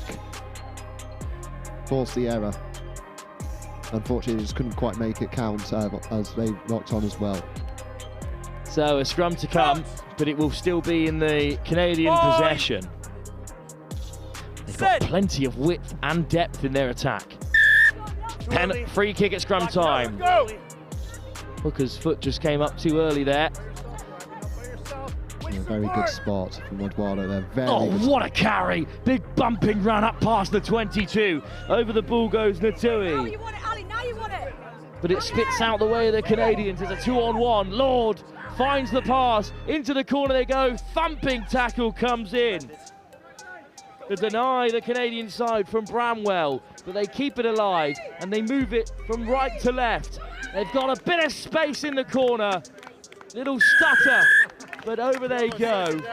Forced to work for it by Samuel Whitbread. You'll credit them for that. But another try for the Canadians. Racking advantage from Eduardo there as well, really just trying to let the game flow as much as possible. Immediate try scoring opportunity available. Excellent empathy for the game there. Exactly the kind of spot we'd expect having a ref on co-coms. Credit where credit's due.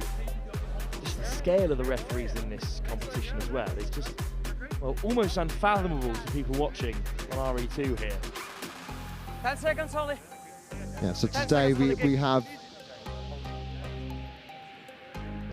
So throughout today we do an average of 1 game on and 3 games off. So we'd have a referee covering all 7 pitches here on RE. And it is a remarkable operation. So all the ground managers, John Payton here on RE has done a magnificent job all week with making sure that we all need to be where we need to be. Lovely soft hands from For the Love of the Game. Porter with the final pass. And over went Flores. No 10. Chance for Samuel Whitbread though. Kick is not going to make the full 10. And this is a big opportunity for them. They tap on halfway. Taken on by Jenkins. Jenkins slips the first tackler and takes off the handbrake. Nice line break.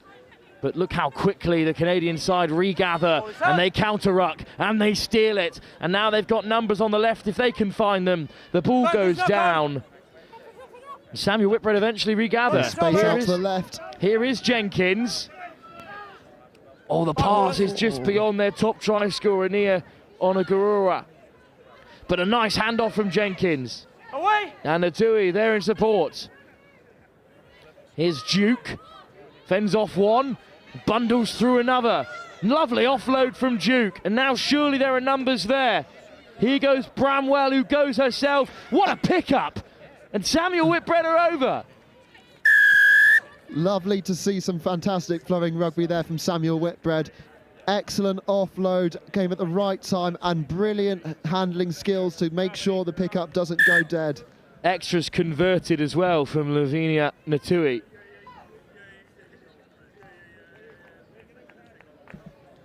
Well, the speed of this play was great. This is a lovely offload from Duke. It takes 2 defenders out of the game, and that means there's players over. Olivia Nanowitz-Neville made the first tackle. Then I thought it was a pickup off the deck. Instead, it was a lovely offload to find Imi Kerr. Beautifully timed. Great work from Samuel Whitbread. And the first tackle made by Bobby Jenkins from the kickoff as well.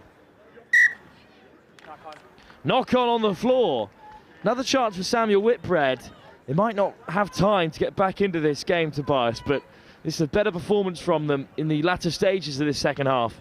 Very much so, and it's great to see the heart of the team really coming on out to play here.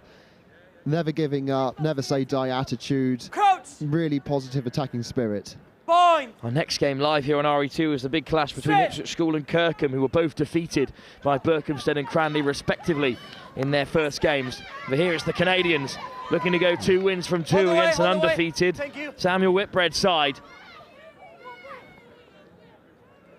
Nice soft hands, flat to the line, but a wonderful covering tackle from Bramwell. Counter ruck from Samuel Whitbread. But there's plenty of space to the right if they can use it, just put down. That's a shame, Tobias, because they would certainly have been in for another. Yeah, 2 players on the outside. That chance went begging. Megan Fife puts it down.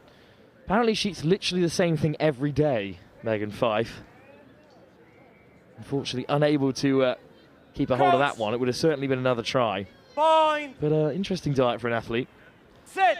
Sure, it's pretty nutritious, whatever it is, even if it's exactly the same every day. Penalty at scrum time for Samuel Whitbread. Here goes Jenkins. Got Natui outsider, but Jenkins. Good spot from Eduardo. 11, Red Never, back 10, affects the tackle, closes down the space. Alex Buer has been sent off. So a big chance for Samuel Whitbread to finish this game with a flurry.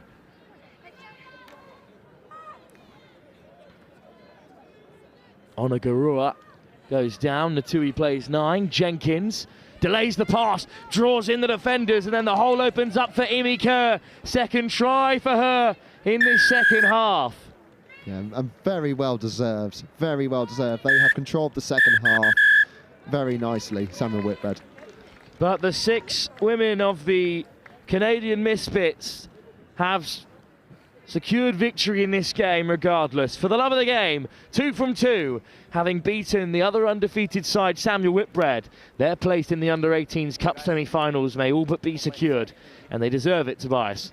Yes, very much so. They attacked the game from the off. They didn't take their foot off the pedal at any point in the first half. And from that point on, it was always going to be tricky for Samuel Whitbread to come back from with too much to do, too little time to do it. But nonetheless, very good attacking spirit shown towards the end from Samuel Whitbread. Indeed, Imi Kerr a double in the second half to keep the scoreline respectable. Thank you for joining us, Tobias, and enjoy your refereeing duties for the rest of the day after a long week here at the HOWDEN Roslyn Park National School Sevens. Thank you very much, Wilf. It's been a pleasure. Great to see you again, Tobias. And we race on to our next fixture. Ipswich School and Kirkham, both searching for their first win on the second day of the Under-18 Cup competition. Kick-off in just a few moments' time.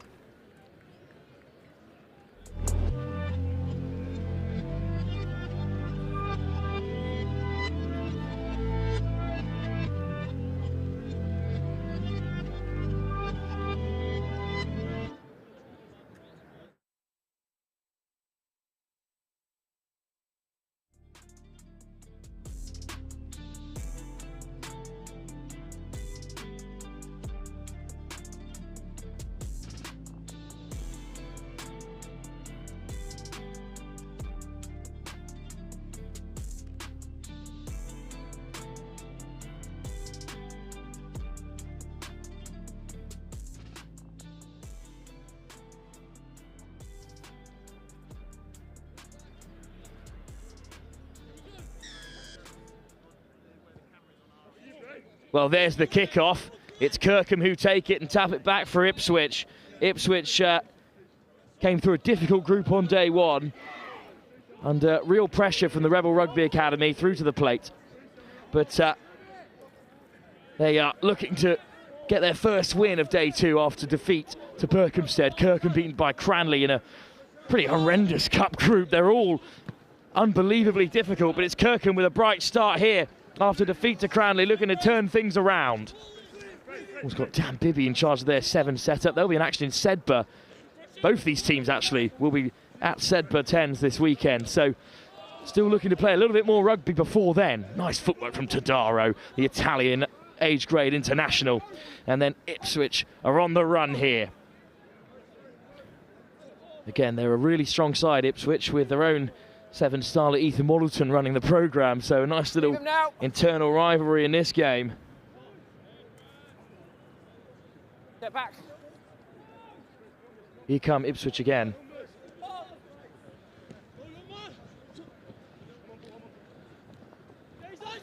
Play on. Oh, a turnover, and what a turnaround it is.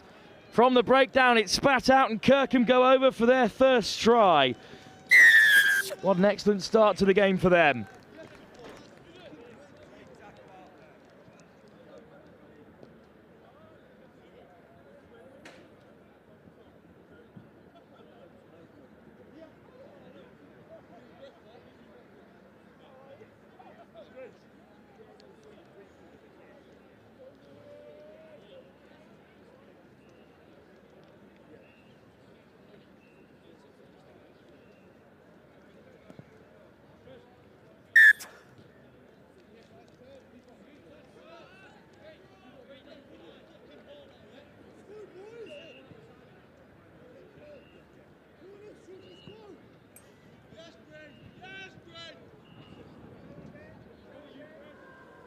Well, I'm delighted to be joined for this game by someone who's going to have some great knowledge to input on this sevens fixture. It's Chloe Daniels, Olympic silver medalist for Canada, also with For the Love of the Game. A great win for your side, but some more great sevens here. Ipswich against Kirkham.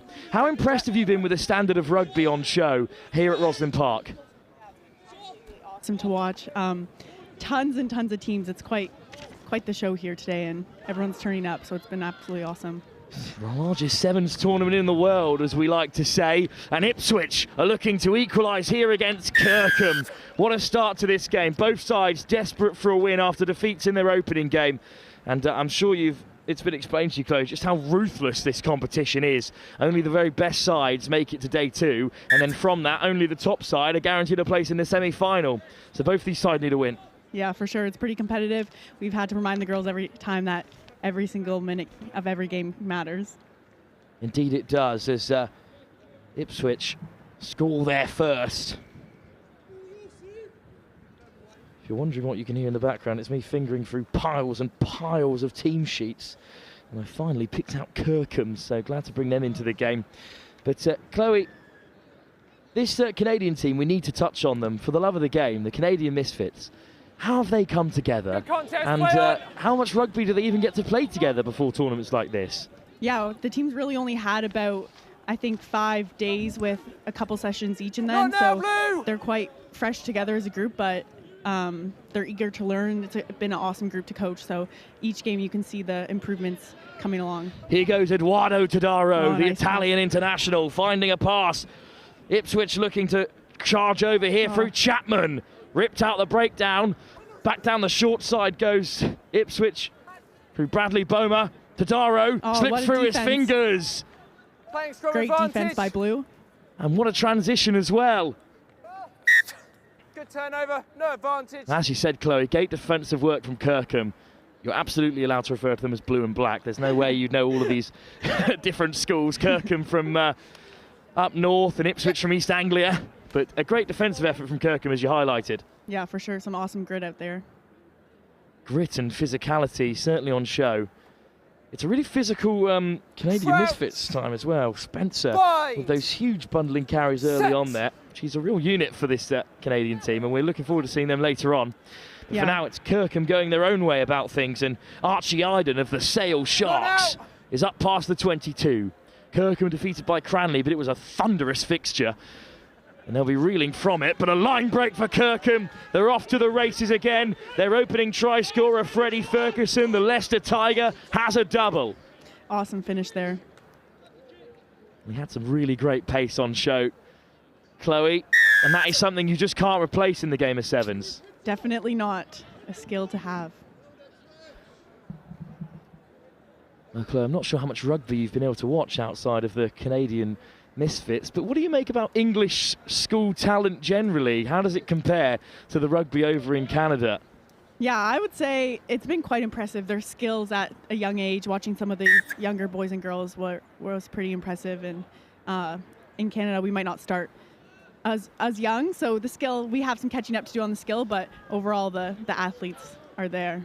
The under-13s, of course, were competing here at Roslyn Park. And the under-14s as well competition got really spicy earlier on in the week.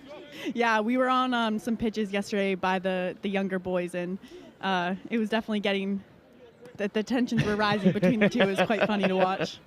Kick-off that Kirkham take following their second score, and it's almost been nicked by Isaac Wally. Another Sale Shark in this team. And as you said, unlucky there, Chloe, not to steal it. Great effort from the kick-off. I mean, just how important are the kick-offs at this level? They can really change games if you've got a kick-off that you know you're going to be able to recollect. Oh yeah, winning that kick-off is one of the most important parts. Having that extra possession each time changes the whole game. Crouch. Scrum to be fed by Ipswich. Set. Henry Newman spits out Ipswich's way, but great hustle by Iden. Iden with a chip through. Ipswich will win the race. What an effort there from the scrum half on defence. Dropout, and that's time. Well, it will take us through to half-time. Kirkham so close to causing some more damage there. Well, it's a really fast start from this Kirkham side. Ferguson went over first. Ipswich respond. Ferguson with his second. blistering sevens. Exactly what you'd expect in the latter stages of the Howden Roslyn Park National School Sevens in this cup competition. And Chloe, if you were in the huddle for this Kirkham side, who have gone up, been pegged back and then gone up for a second time, what is your message? I would just be reinforcing that pressure on defense. They've had some relentless efforts there, and keep it going and test their skills. We'll see what messages Dan Bibby, the former Great British Sevens player, imparts in his huddle. I wonder what Matt Searle and Ethan Waddleton are imparting in theirs. Some real star names among the coaching staff. Half time here. Kirkham lead by 14 to 7 against Ipswich School. Well, Chloe, we have to take this opportunity to chat with you while you're here in this half-time break, and we'll touch again on your involvement in For the Love of the Game. How did you first get started with this Canadian outfit who have been so impressive here at Roslyn Park? Yeah, I've always followed the team along. I think this is their second time here at the tournament. Unfortunately, after the Olympics, I suffered an ACL injury, so I've gotten a bit more into coaching, and Dave, the founder of For the Love of the Game, reached out and asked if I wanted to be involved, and I was super excited to be a part of these girls' journey. Well, I'm also on my way back from an ACL meniscus tear, but no Olympic teams are missing me. But great that you can still stay so involved in the game that you love, Chloe, even through the injury, and you've definitely had an impact. You can just tell by the quality of this Canadian Misfits outfit. Yeah, these girls, honestly, their willingness to learn has been such a joy to work with, and really given me a good purpose in this rehab time. Canadian Sevens in the women's game on the rise all the time. Good to see they've got plenty of talented young players on the production line. Ipswich will take the kick-off then. They trail by Kirkham after an earlier defeat to Berkhamsted. Kirkham beaten by a well-supported Cranley in this cup group. Chloe Davids, Olympic silver medalist, alongside me for the second half. Here comes the kick-off, and it's hung high into the back off blue. Clear blue sky with a little bit of cloud on the edges here on RE2. Penalty Ipswich. Tap from the mark. Quick tap from Newman, and they're off to the races. Well, pulled back by the referee, so they'll slow things down. Here's Tadaro. Certainly the key man for Ipswich. Tadaro on the swivel. Picks out a pass for Newman. Gets it on the return. Tadaro finds the width. Almost an interception there. Backwards into touch, line out. By Isaac Wally.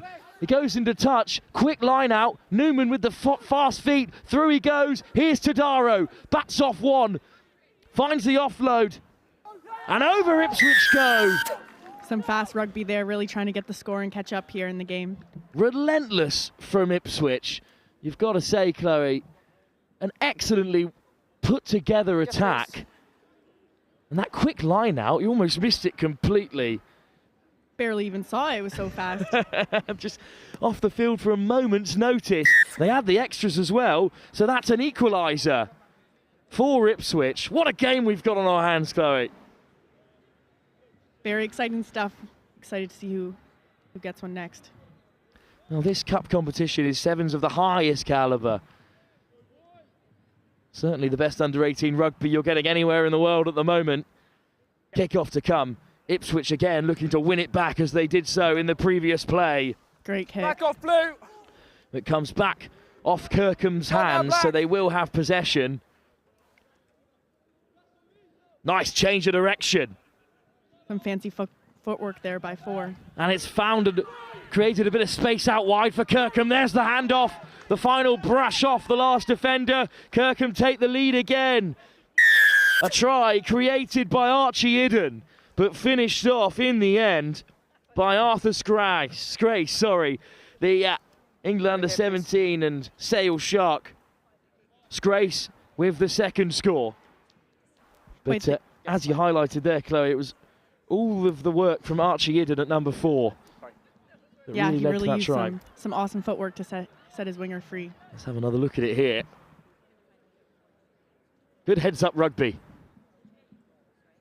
And then there's the pass. Scrace had that level of physicality to brush off the last 2 defenders. This Kirkham side, Chloe, a great combination of pace and power. Not gone 10, Oh, ball down. unlucky there with the kick. That's a harsh call. It was a perfectly weighted kick, but On the 10. he just caught it before it reached the 10. And here come Ipswich looking to respond again. They went behind early, they equalised. They went behind before the break and equalised again. And now they're bustling through contact. Siep Walter finds an offload, but it's been knocked on. And Kirkham regather. And here comes Harry Marsh driving through the contact. Now Kirkham go to the short side, but it's loose. No, sorry. No advantage. No advantage coming, so Kirkham survive. They'll have a scrum. No advantage. Some great scramble D there again by Blue. Again, great defensive turnover, but dangerous from Kirkham, looking to play from inside their 22. In a game like this, Chloe, you've got to risk it. Yeah, for sure. Got to take those risks to get ahead and really highlight those opportunities you get to score. They're few and far between against a side as impressive as Ipswich, although they've already been defeated by Berkhamsted so far. Idden, key for Kirkham, whips it away at the scrum and gets it on the wraparound. Perfectly weighted pass from Idden, and Kirkham are in behind again. There's a little dab through. In the end, it's deflected off the field. Ball's been touched more than once. And it's going to be an Ipswich line out. Black line out. Good defence from Ipswich. A little cheeky kick there, almost worked out. Here. Good ingenuity from Kirkham. In the latter stages of this second half, Kirkham do have a narrow advantage over Ipswich. But eventually, That's your mark. Ipswich will have a chance to counter and turn things around.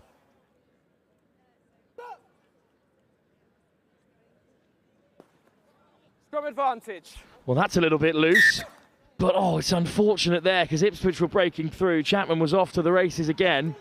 The pace of this game was just slowed a touch, Chloe, and I wonder if that's a bit of nerves. Both sides know this game is crucial.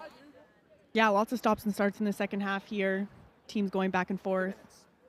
How difficult is it in a game as quick as Sevens to recollect yourself after a sort of slowed play like we've seen here? Yeah, you really got to keep going and thinking about your next job. Can't think too much about the last mistake. The next job for Idden is to whip away this ball from the breakdown. And here's Ted Wilson. Ball back on the inside, well read by Ipswich. Idden at the base of the breakdown again. Nice hitch kick and a hard line from Kirkham. And they're up over the 22. Nice carry from Harrison Causey. Another shark in this Kirkham team. Here's Will Kelso, yet another academy man. Slapped down by Tadaro, but always backwards. So Ipswich with a chance to counter. Tadaro on the wraparound. Bumps off the first. Little chicken wing pass to keep Ipswich moving. There's another big handoff. And the ball's on the outside channel. And now there's a race to the corner. Kirkham get back in numbers. Ted Wilson there looking to disrupt, and it's been stolen. Holding on. Nicked by Kirkham, and then Ipswich turn it over at the breakdown. And it's tapped quickly by Foxwell and Tadaro. Here's Siep Walter, stretching the legs, throwing the dummy, but read by Causey. Kirkham bring them down in the corner. Tadaro. Here's Ipswich on the attack, looking to go up again. Newman steps inside. Here's O'Reilly, putting in the fend and reaching out to score the try that most will certainly win it for Ipswich. With just seconds remaining, they've scored again, and with a conversion under the post to put themselves in the lead. Have they done enough, Chloe, to seal victory here? I guess we'll see, all down to this kick. There's a real tension in the air. But of course, the kick is made. Ipswich, by the barest of margins, take victory against Kirkham by 21-19. How close was this game, Chloe? Such quality throughout. Wow, what a game to watch. Super exciting. Did not know how that one was going to end. In the end, it's a victory for Kirkham. Well, Chloe, thank you so much for joining us for this game. And congratulations on another victory for your side. Where are the Canadian Misfits, for the love of the game, hoping to get to as this afternoon reels on? Yeah, we're hoping to continue to improve every game and get to that final. Chloe Daniels, Canadian silver medalist in sevens at the Olympics. It's been wonderful to have you with us. Yeah, thanks so much for having me. So our next game is another huge victory. Wellington, reeling from a shock defeat in their first game, take on Cardinal Newman, who one of this commentator's favourite stories after knocking Harrow out to make it through to the Cup. That game is live in just a few moments' time here at the Howden Roslyn Park National School Sevens on RE2.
That's why I was caveating it, because I have no idea, so I'm just...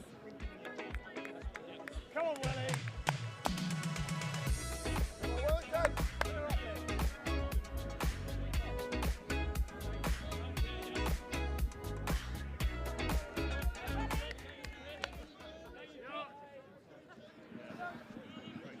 Right, RE1, sorry, RE2. My geography, I'm running around all over the place at the moment. Cardinal Newman, they won't be confused. Wellington College as well underneath it. Wellington have to strike back, and how's about this? Double quick time. Away comes Ben Smith, and he'll go the length of the field. Now the boys in amber and black are very much in the mood for this. Joined by Jack and Will, a couple of Wellington players alongside me who aren't involved. Well, that's what you want, isn't it? Quick start.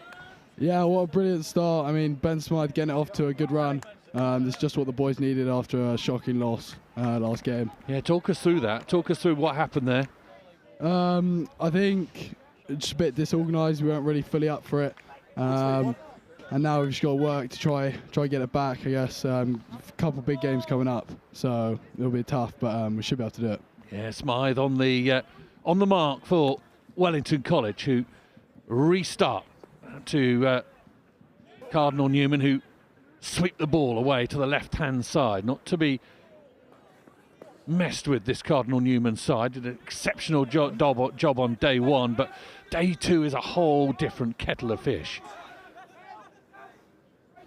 Injuries and tired bodies out there. It's using the whole squad and making sure it works. The ball is going to tiptoe its way out of touch. And Elijah Jays is going to pump the ball back in field. Ball kicked downfield. This bounces well. This could be lovely. Oh, unfortunately, it didn't quite work for Tejas Thorpe. Tejas Thorpe.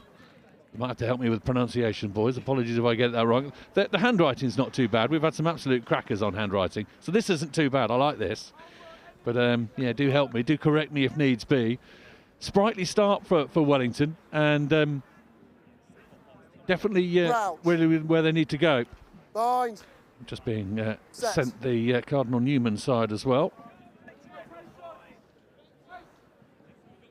As they break down this right-hand edge.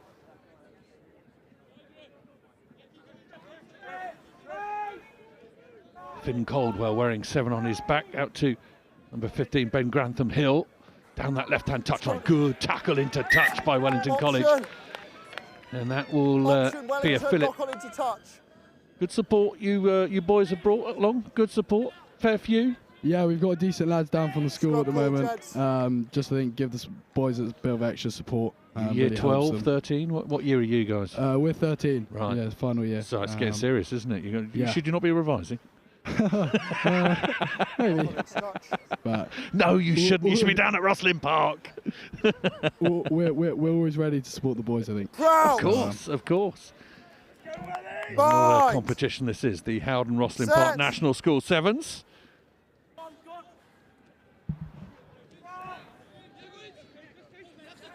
Little arcing run, beautifully marshalled and taken down by Ben Grantham Hill. Too slow to roll. But Wellington College, it's actually a penalty. A bit of confusion, and away come Wellington College. Yellow card dished out down this left-hand side. Away they come. Inigo Langford. Inigo Langford, absolute dog. Explain what that expression means for those perhaps he's, not. just come back from a hamstring injury, yeah, he's just tearing up last 2 days. Yeah, and working really hard, and loves a contest. I would have thought, a physical contest. Absolutely, his eyes lit up as he saw a man to bash his way through. 1 metre of space, and he's gone. No one can catch him. Wellington College back with a bang on RE2. Oh, and Tage has got the conversion as well. Yeah, lovely. That is beautiful. Great conversion, and that will be very crucial. Extra couple of points. Got to be careful with these conversions. They can really make the difference. Cardinal's still down to one man, right? Yeah, still down to 6. They got 6 on the pitch. 2-minute yellow card. Make that period play as well. Ball is going to be attempted to be fielded by Caldwell. Oh, Elijah's onto the ball. Elijah Jays towards that line. Not quite there. Bish, bash out the way. Back in field they come. Wellington going to swing it across with the left-hand side. Smythe again. Going to play provider. Not quite. The ball ricocheting out. Langford thought he might have his second.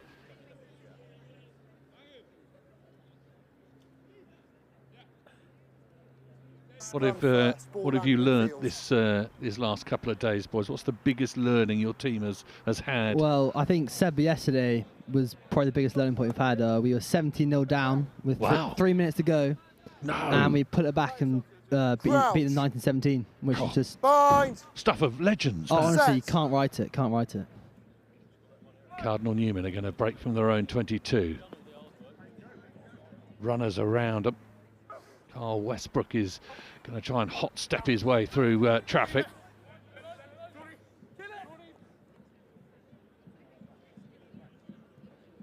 Backwards. Wellington putting a lot of pressure on Playing the ball without on the the ball. And they come up trumps. 10, Newman, 10.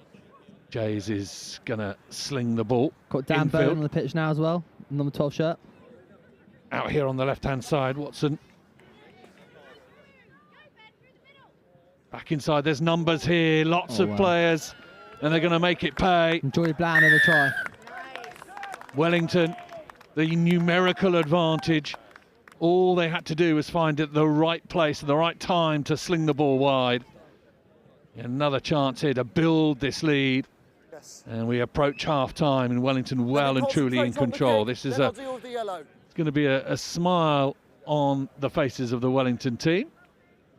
Two young lads stood alongside me, Jack and Will, resting a lot easier now, aren't they? Yeah, exactly. After that first loss, we're looking good, actually. Got to hope the Bishop won lose to Brighton over on RE1. What a group! What a group you're in. Honestly, yeah, we just got shafted over that one. Can't do much. Can't do much. I think these things I don't think they saw Wellington College and thought, yeah, let's put Brighton with them, and let's put Bishop One with them. Let's put Cardinal Newman together. This will be fun. One group was a joke as well. We had Seba, like that's just backwards. It's torture, really. Well, Cardinal Newman going to build on the left-hand side. Do they have anything to say before half-time? They beat Harrow yesterday, didn't they? They did. Knocked Harrow out. That's good. Did us a favour. Indeed. Thought you'd be smiling about that. On to the right-hand side, down this... oh, wow, what a shot. Brilliant tackle, into touch, and exactly what Wellington College want, because they want to keep that donut firmly in the grasp of Cardinal Newman. Nothing to speak for themselves at the moment, the side from Sussex. Wellington College with 21 points. We'll have a half-time break. Back with more in a moment.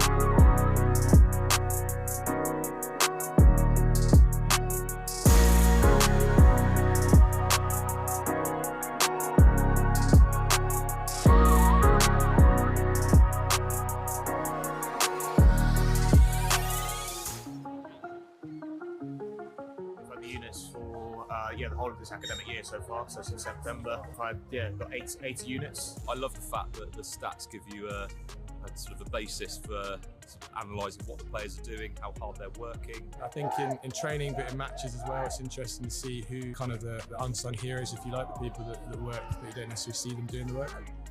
So the students have, they have real kind of responsibility to do all the uploading of data themselves. All I have to do, look on the cloud sort of platform, and then I can do my analysis from there. Yeah, it's been really interesting. I've enjoyed seeing how far I was running as well as my max speed. It's been great. I mean, it's been really fun having competition within the squad. See who's run the most, who's the fastest. This is one really good thing about the app. So each player will have an app. We've created a rugby school community, so they can compare themselves against each other and get leaderboards for each metric. And yeah, it certainly breeds that area of competitiveness. Everyone's like, take place.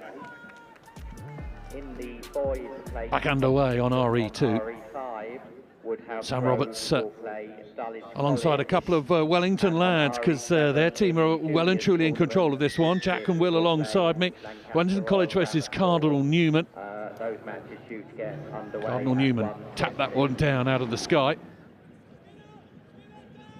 Pushing their way forward towards that 10-metre line. Wellington got to be a little bit careful. They can't be too complacent here, because a quick score now from Cardinal Newman might just rock the boat a little. And they certainly have the ability, and here comes the power, and it's a wonderful push and gather by Jack Tyler. Tyler is going to go under, and there it is. There's the score after half-time. 3 tries to the good suddenly becomes 2 tries to the good. And the Wellington College boys alongside me, Jack and Will, just look nervously at each other, as if to say, no, we can't be too confident. Yeah, I figured a kick through was going to happen. I mean, the sweeper came up straight into the line, and it was a perfect opportunity. Can't get too complacent, just got to keep to our structure, keep to what we do best. I think that's how we see out this game. Tyler with good awareness, got to play this game eyes up. You can't just go through the process, you've got to see what's in front of you. Cardinal Newman will restart and hang it beautifully into the sky. Lovely, almost volleyball tap back. And away come Wellington College. The try scorer, Inigo Langford, making more inroads. Other way is Eddie Skinner. Then it comes back this way. Thorpe. His step is lethal. His footwork is immense. I mean, he's a Singapore Sevens boy, so this is really his stuff. Smythe with the ball out wide to Bowen. Bowen is going to, and we have a nasty injury, which is going to cause a little bit of timeout now, because that player has been swung round. It was very accidental, wasn't on purpose. He swung round and his head has collided with the other player's head, and he is Sparko. So we will just have a little moment as we get this player attended to, because we had good view of it up here, and it was quite nasty. I could almost hear it, but I think it might have almost been his own player. The referee's just having a look. It was certainly completely unintentional. Player just being swung round, and we will just have a little moment to make sure that this young man is okay. The medical team are about 15 yards away, so it's not very far for the right people to come onto the field. We may have a little break as we just deal with this one on RE2.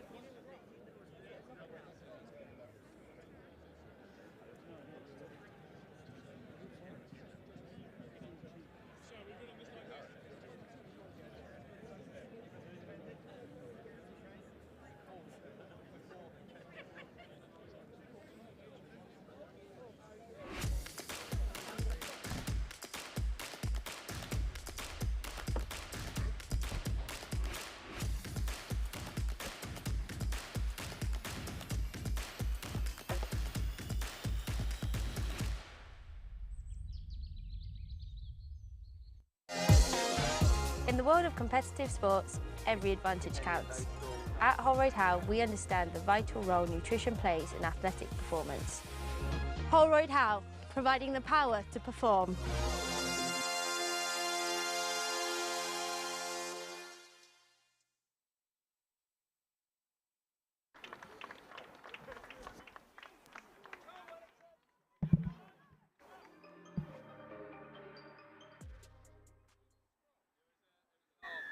We're back and underway on RE2. Player has been clapped off. He is compos mentis and talking. So we'll look after him. But Wellington College aren't going to hang around, and they're scampering home once more round the left-hand side. I think that's another try for your man Langford, is it? Yeah, Inigo Langford. If he gets on the outside, he's dangerous. You know, you can't really get him. You can't really let him get around you. Otherwise, he's gone. You'll see the back of his boots. Indeed, and Wellington needed that. Cardinal Newman had just tugged themselves back into things. Conversion to follow. Beautifully struck. Couple of extra points added to the total.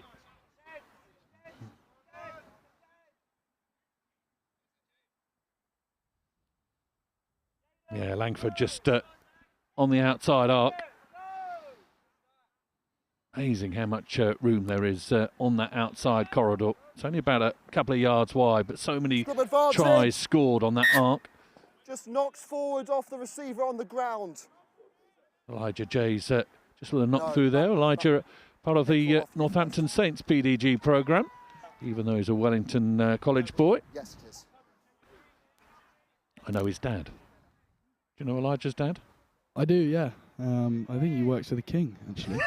Yeah, he does. So pretty big role he's got. Oh, there he is. There's Jack down there. Look. Oh yeah. Loose head early. Elijah's stepdad down there and doing a good job, and he'll be happy. Goes a long way wherever he possibly can to support Elijah. Ball back on the inside, and Wellington just holding their form at the moment. Now they're going to strike down this side. Cardinal Newman having to harry and hassle. They look as though they might have had a nibble at the ball there, but ball's going to make its way back into the midfield. Ooh, got to keep your feet. Lovely footwork by Ben Smythe there. Cardinal Newman just... Skinner securing the ball as well. Gotta love it. Brilliant work out on the left-hand side. Wow. Oh, what a tackle that is from Cardinal Newman. I was about to call it as a try, but they're going to come again. It is eventually. Wellington College too good, too good. Tejas Thorpe just tearing it up there, showing the Fennons what he's about. Singapore beast. He's spent the whole winter training with the under-20 Singapore team, actually. Oh, okay. Yeah. Lives out there. And, well, yeah, you'd hope so. Yeah, that would be very strange. Yeah, you'd hope so. Yeah, it'd be pretty weird if you did that. But yeah, no, he's played pretty much every single minute of every game. He's our captain. He's really, important to the team. Good to say. Good to hear. Lovely chat with one of the young girl players up here yesterday. She said, I said, what's the best thing you like about rugby? She said, camaraderie. That's true, isn't it? That's the best bit, getting the team together. Exactly. Oh, whatever happens out on the pitch, and some wonderful things happen out on the pitch sometimes, some not so wonderful things happen on the pitch sometimes, but you'll always have your mates around you. Exactly. That's the most important. Brotherhood. Indeed. Or sisterhood. Yeah, exactly, or sisterhood, yeah. The game is expanding nowadays, which is great. Okay, thank you. Oh, he loves it. Look at him. Oh, look at this. Oh, he needs a pint in his hand. Yeah, he's come out. Got the glass. He's got Specsavers on as well. Yeah, he's got. And a little beanie. Where are you, love? I'm out watching rugby. He's on the roof as well. Look at him. He is. That's fine. I think. Wagging his little legs as they go on. Oh, love it. God, you could sell that seat for at least £12.50. Oh yeah, 100%. Yeah. Time back on, gents. All he needs is the cornish pasty and a pint. Human scrum. Next day. Need you to deliver. Why don't you exactly. deliver? Deliveroo, yeah. Where are you? On our roof, mate. Meanwhile, Wellington College are going to have, Cardinal Newman are going to have a put into this scrum. Wellington going to put the pressure on again. Cardinal Newman have impressed, certainly at the end of yesterday. A brilliant game at the end of yesterday. Real clutch game. Lovely D there from the boys. Great D. Wellington College are a fine outfit and exceptionally well drilled. Shout out to the coaches, I'm sure, boys. Yeah, the coaches is amazing, actually. Watching our 16s yesterday and the defence shown on the display by the 16s was just incredible. Again, more big shoulders come in. Little attempt at the turnover, but the referee says leave it alone. Now, Cardinal Newman come through. We've got another injury here, I think. Yeah, looks in a little bit of pain. Wow, it's a great turnover there by Zach Kleiner. Looking forward to see him next year play in the hoops. Lower sixth, is he? He is lower sixth man, yeah. He's a back rower. Not the biggest of boys, but he's a great jackal. And here we go, Tejas. Inside ball, yeah, he does find him. And Triplo. His Dubai friend. Not the biggest man, but there you go. Techie with it. Yeah, Archie Triplo down on my sheet as a travelling reserve, so nice to get him on the pitch. I know. We had a few injured boys. I think Will was supposed to be playing, the boy next to me, but yeah, he's too busy playing for Scotland, Six Nations. A little plug in that. Okay. But yeah, so he's filling for him. Got to have the whole squad. Exactly. In these 2 days. The more the merrier, they say. The more the merrier. You got to rely on everyone. That is full time. That's full time. Yeah. That will be handshakes. The injured player will hopefully get looked after. But full time, Wellington well and truly back on course. We'll have to see how it works itself out on this final day. But Wellington College will be there or thereabouts. And that final score, the end of a sumptuous affair for Amber and Black, and we have a final score on RE2. Cardinal Newman 7, Wellington College 40.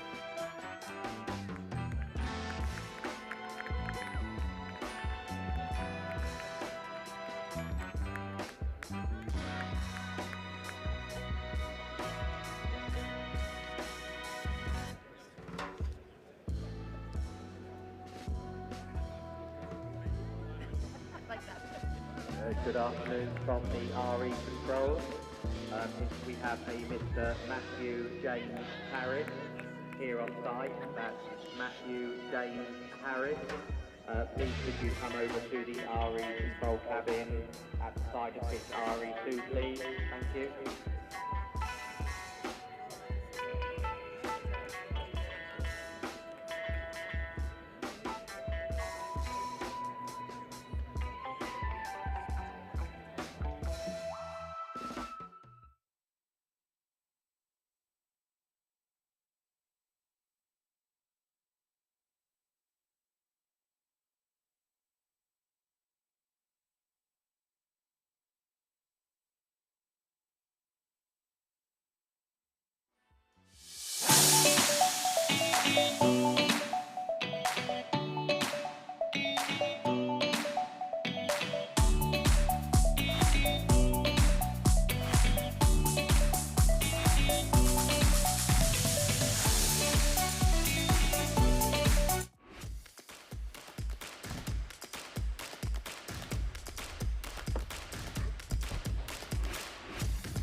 So here we are back at the Howden Rosslyn Park National School Sevens on day 5 of this marvellous competition. The sun has rejoined us, a bit of rain earlier today. Will you join us for the under-18 girls competition, Blundells versus RGS Worcester.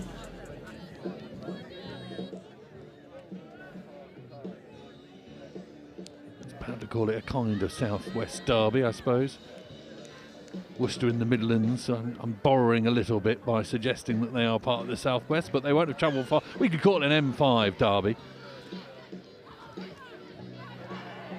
In a way, they kick off RGS Worcester. The RGS Worcester team I have not wearing numbers, so I will give them a shout out where I can. There's some good names in this RGS Worcester team. Blundell's, however, have the ball and are immediately given a penalty, which they will tap and go. Backwards. Knocked on by Green. Knocked on, and Blundell's will get another go at it as well.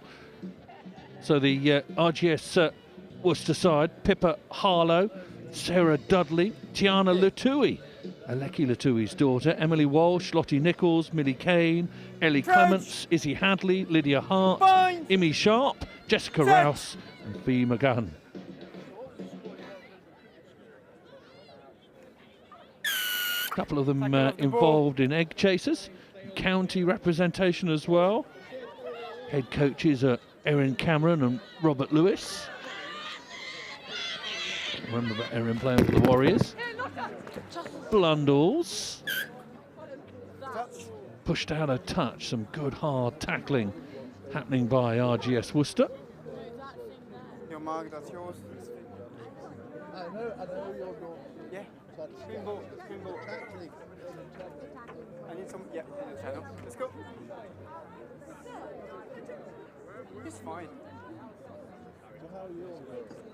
Vantage knocked on.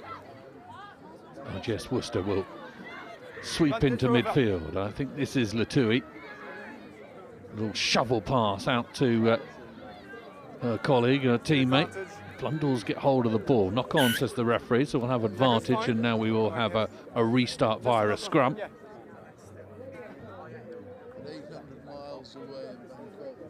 On my mark, please.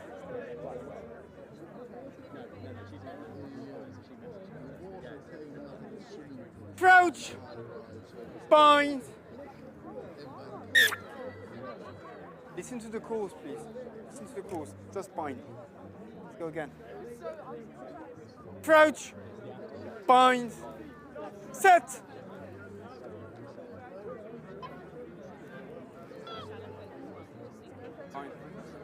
RGS Worcester disrupt things, and a tiny bit of space out here on this right-hand side, but Blundell's smother well. Now off the left hand, and it's a foot race, a little tug at the shirt tail, but to no avail, and RGS Worcester are going to open their account.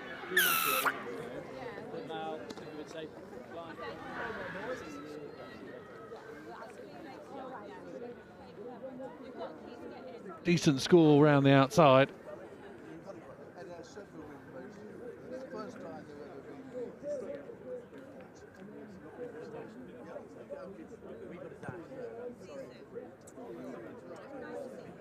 Kick is unsuccessful, but that's a good start for RGS Worcester.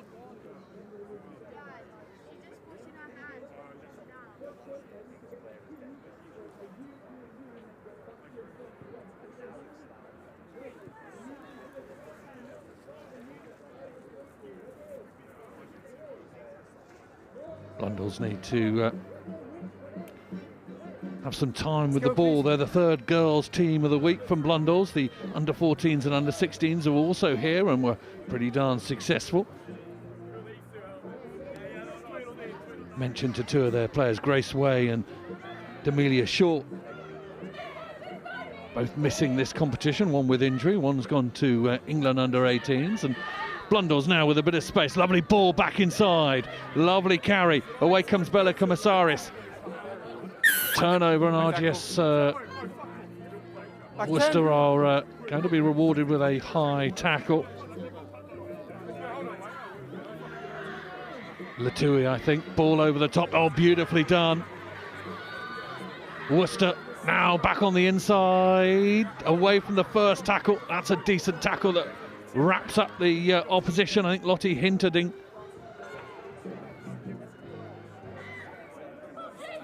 RGS Worcester still pushing, still barging their way towards that line. The 22-metre line is come and gone, and the twist and the turn and the fend, and now eventually the ball goes down.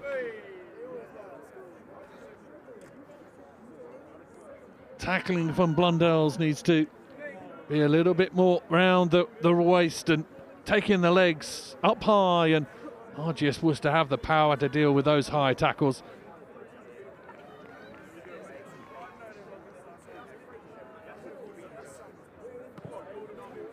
Conversion is excellent.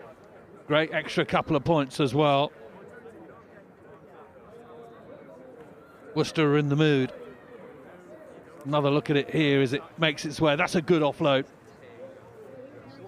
Thinks about going one way, then the other. 1, 2, 3, 4 players around it, all going high, all trying to lasso.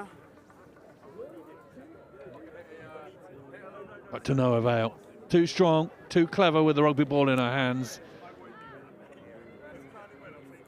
Ball again is deep. It's a decent kick. Blundell's can do nothing but watch that go all the way out. It's a good advantage for the girls in green. And they can continue to put pressure on this Blundell's side. Let's go. It says it's their ball. It's their ball. It wasn't touched. It's their ball.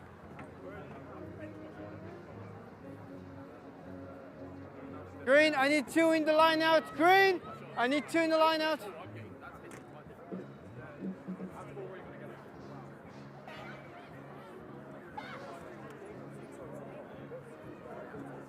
Tackle our way. RGS Worcester still probing, turned the ball over, and again they're going to saunter through. No resistance at the moment from the team in red. Worcester continue to build their lead.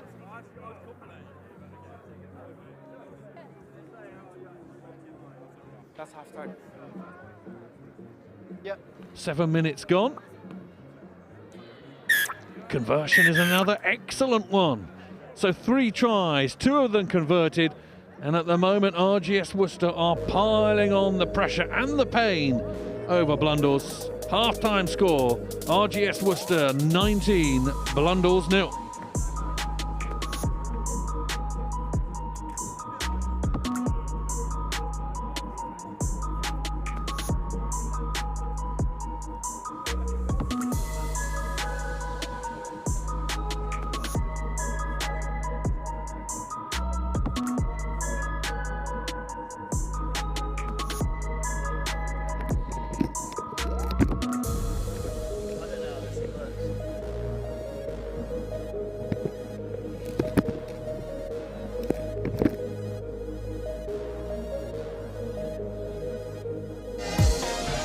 In the world of competitive sports, every advantage counts.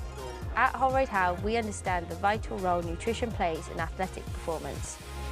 Holroyd Howe, providing the power to perform.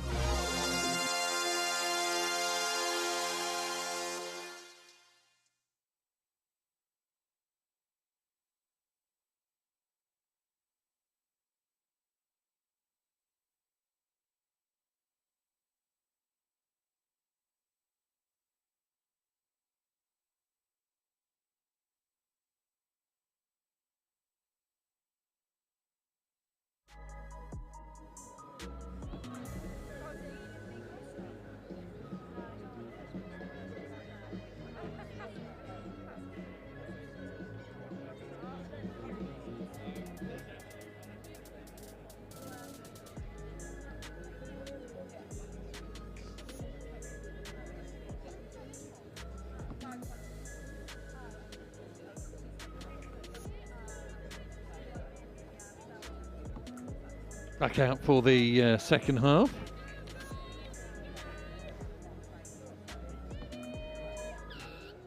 Blundell's need some time with the ball. There's no 2 ways about it. RGS Worcester have done a number on them in the first half. First knock on by Green. Ball is knocked on.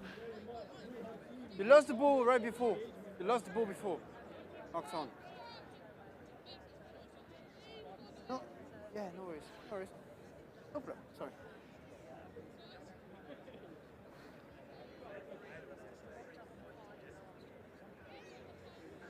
Crouch. Bind. Set. Blundell's scrum ball comes all the way out. You kicked it. And now RGS Worcester are going to on a trundle of their own. Now they're on the floor and they try and ping the ball back. Backwards. This is awkward. This is good pressure from Blundell's without the ball. Here comes Latui. Backwards, play. Blundell's brave on the floor, grabbing hold of it. Well, they're not going to be rewarded though over the ball. Back, back. Vantage, not 10. That's fine. Open hand. Vantage over. RGS Worcester are going to stonk down this left-hand touch line, and they're going to score again.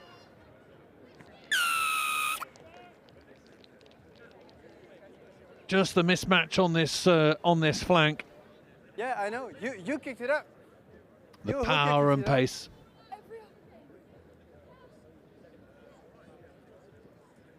In that situation, it would be a free kick.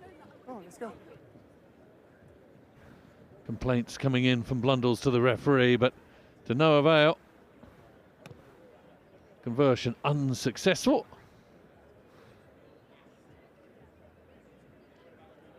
And more points are added to the RGS Wickham total. Tearing away. RGS Worcester, sorry. I get my RGSs mixed up. It's been a long week. Let's go, please, Worcester. 10, please.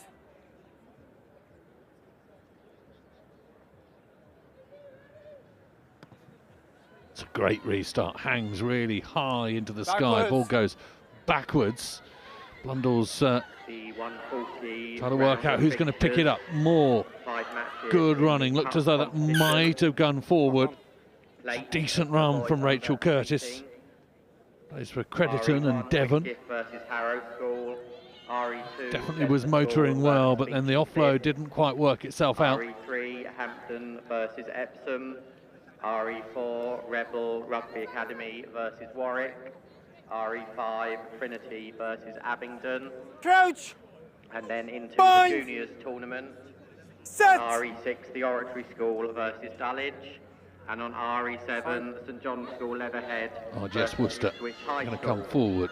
Those matches due at That's a nice offload. 40. Out to this left flank. They've had The ball, it's fine. profit out of this, but actually Blundell's are going to turn this Backwards. over. Here we go, Blundell's. What can we do from here? Turning with the ball is Tara Keyser.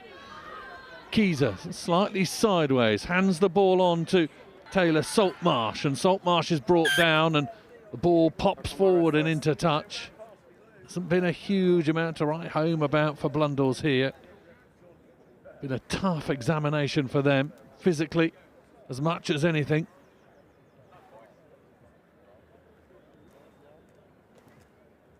Yours. Back 5 meters, please. 5. Okay, here. Crouch. Bind. Set.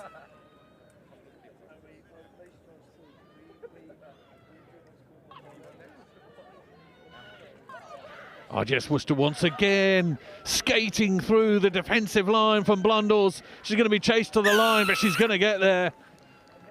And at the moment, there is no appetite for a defensive tackle from Blundell's. Seems far too easy for the girls in green.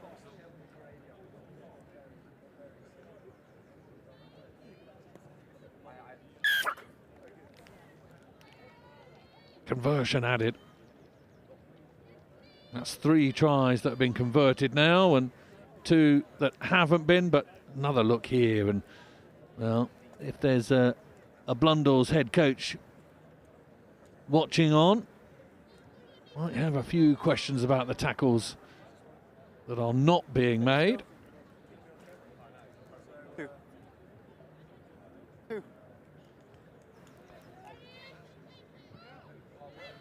Restart hangs high, but won't go 10. We'll come back for a free kick. Not 10. Now Blundell's have a On the gilt-edged line, please, chance 10 in which to meters. get into the RGS Worcester half. Let's see how they go. Mimi Sleep. Inside ball to Keyser. Keyser back to Sleep. Out here on the right-hand side is Morrison. Morrison's ball back inside is loose Advantage. and just pops forward. And Unfortunately, RGS Worcester have their hands on the ball once more. Good tackle from Sleep. Plays for Clumpton. Good old club that is down there. Crediton also represented. Get set, please. Crouch. Bind. Set. Ball comes out. The Off feet. Playing the ball off feet. Back 10, please. opportunity here for Blundell's to come forward. Can they make it work? The knock-on is unfortunately going to be noted by the referee. Izzy Collins just getting a terrible pass, and that will be the full-time result. Blundell's, unfortunately, well and truly beaten. RGS Worcester will take a huge amount of confidence from that. Full-time score on RE2. Blundell's 0, RGS Worcester 31. More rugby, under-18 boys. Back on here in a few moments' time.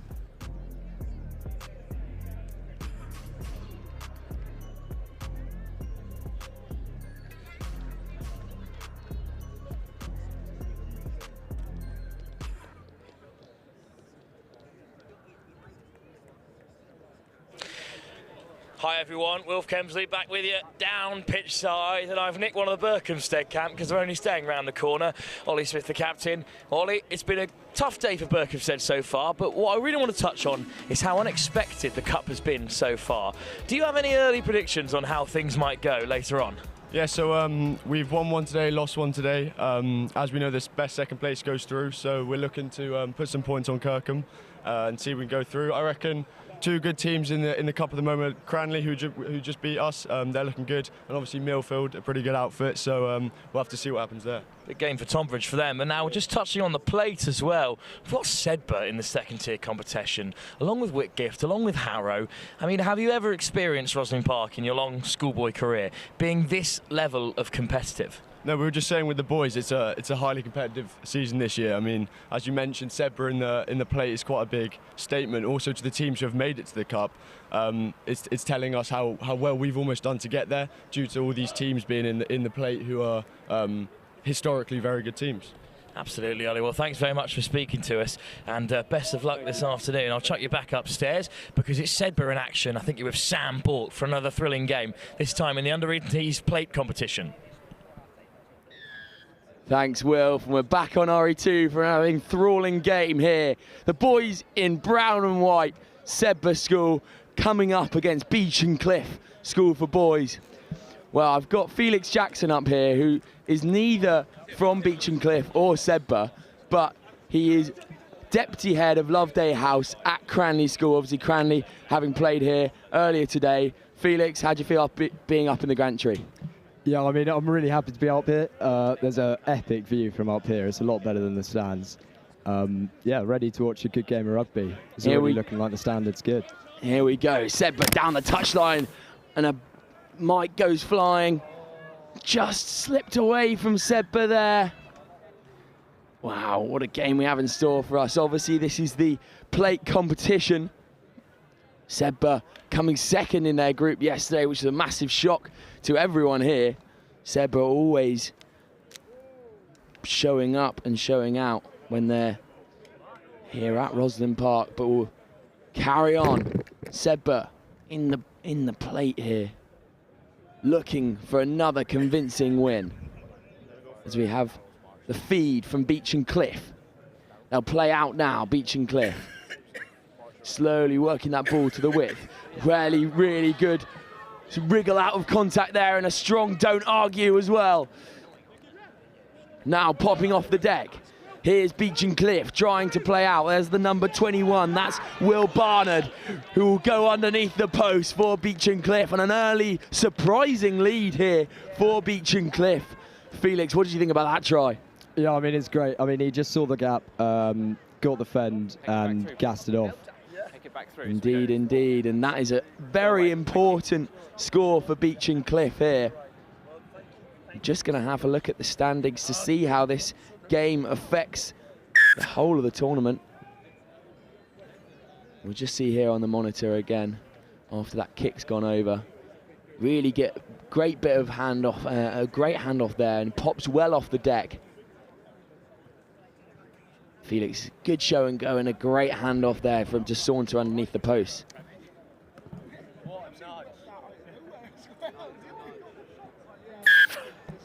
On the 10, please.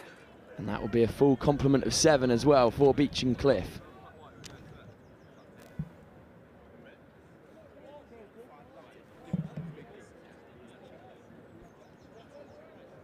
Watch off.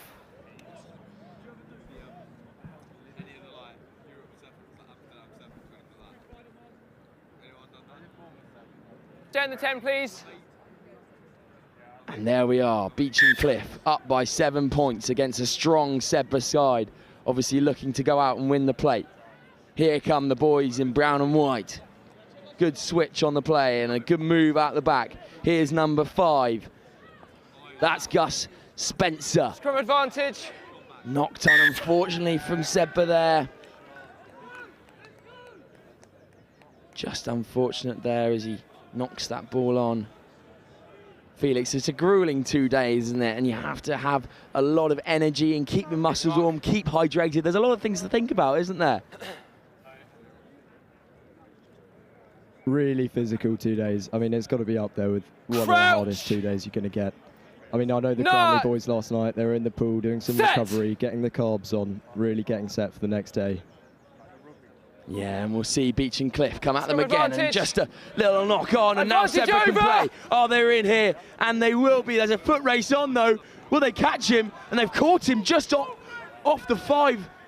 Will they score? Sedbergh being held up fantastically by Beach and Cliff. And now they'll work this ball. Can it go wide? A big missed pass. And just knocked forward there, and that's fantastic defence from Beach and Cliff, Felix.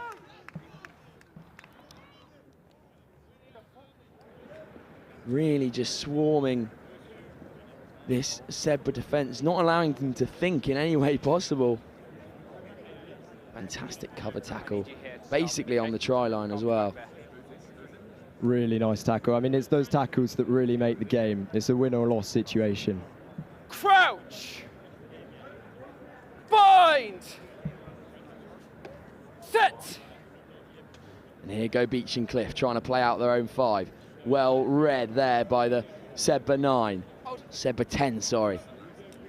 And now they'll go again, Beach and Cliff, just bolstering their way through this Sedbergh line, see if they can expose any cracks. Here go Beach and Cliff, men on out wide. Good tackle held by number 12 from Sedbergh, and a penalty given away by Sedbergh there. Now Beach and Cliff can play. Good switch on the play there. Good ball out wide, but just knocked on. Fantastic tackle on the whip from Sedbergh.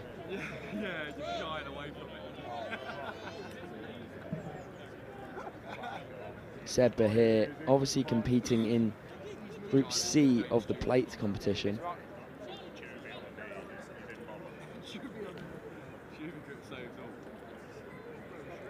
Felix, the sun just disappearing now.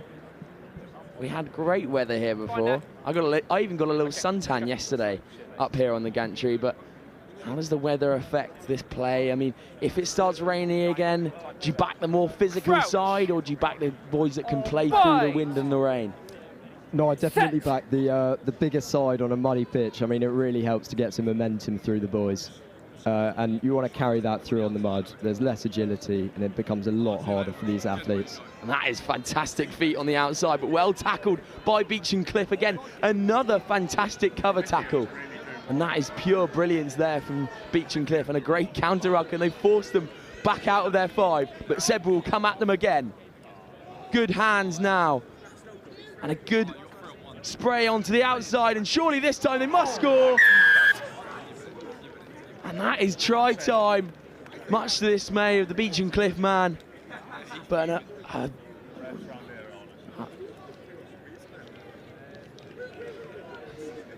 But a fantastic try on this width here from the Sedbergh man. That is number 13, Jack Bullianka, Bristol under 18, repping his academy well there as the kick doesn't go over. So that will be full half-time, sorry, here on RE2. Wow, what a game we've had so far, Felix. It's been a brilliant game, and Beecham Cliff will be really happy to have that 7-5 up lead at half-time. And there we go. We'll be back in a few moments' time for this gripping and enthralling game, full of drama and intrigue here on RE2. Half-time. Now, that will be Sedbergh 5, Beecham Cliff 7.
In the world of competitive sports, every advantage counts. At Holroyd Howe, we understand the vital role nutrition plays in athletic performance. Holroyd Howe, providing the power to perform.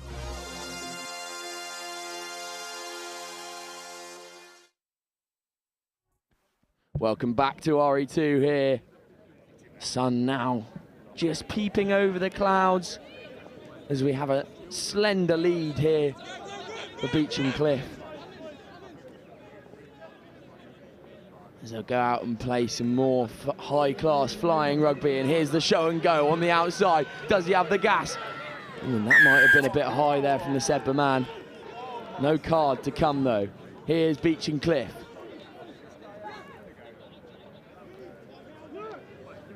Can they do something special here and put some more points on a strong Sedbergh side? Obviously, this group is shaping up to be very tasty. Sedbergh obviously topping it out, having played 2 games. This is their third. Whitgift in second and Harrow in third, and Beecham Cliff on no points at the back. But now they're scorching through. Obviously, they've got the fire in their bellies. Having not got a point on the board so far today, trying to come out and beat off the group leaders.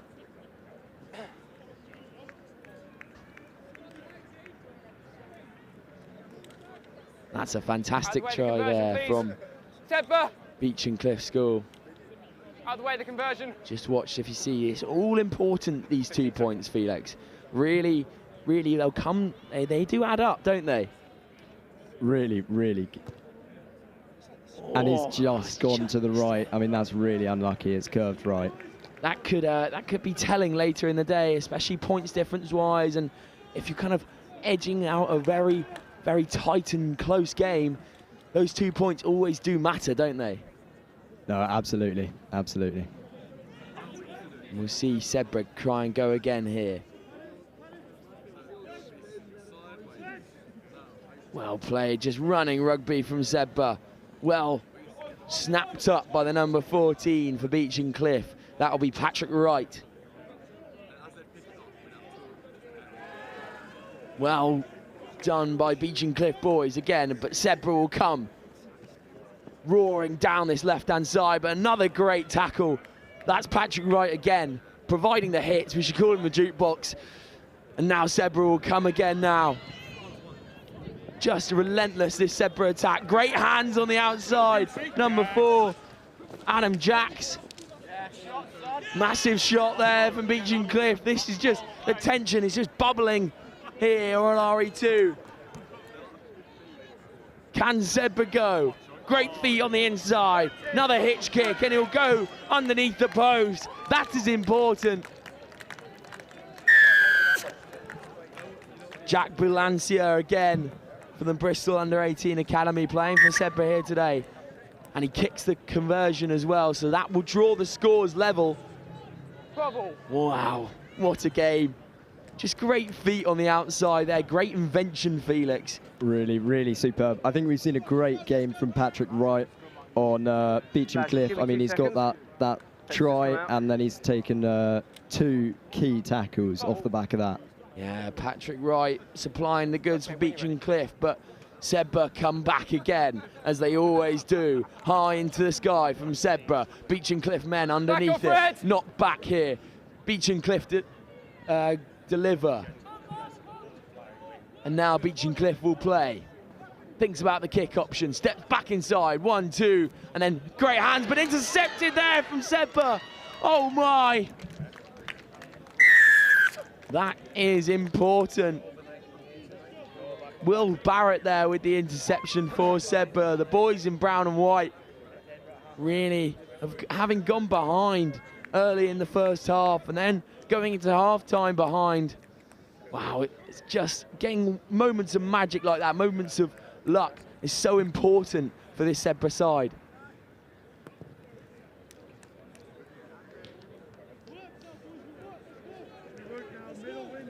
I think he made the kick there as well, but just see here, Felix. Oh, he did. Just reads the play really well as the Beecham Cliff man steps past a few and then tries to get that offload, but wow, Will Barrett take a bow. One-handed grab through the back line. And that won't go 10 there. Ball down, ball down. Beecham Cliff.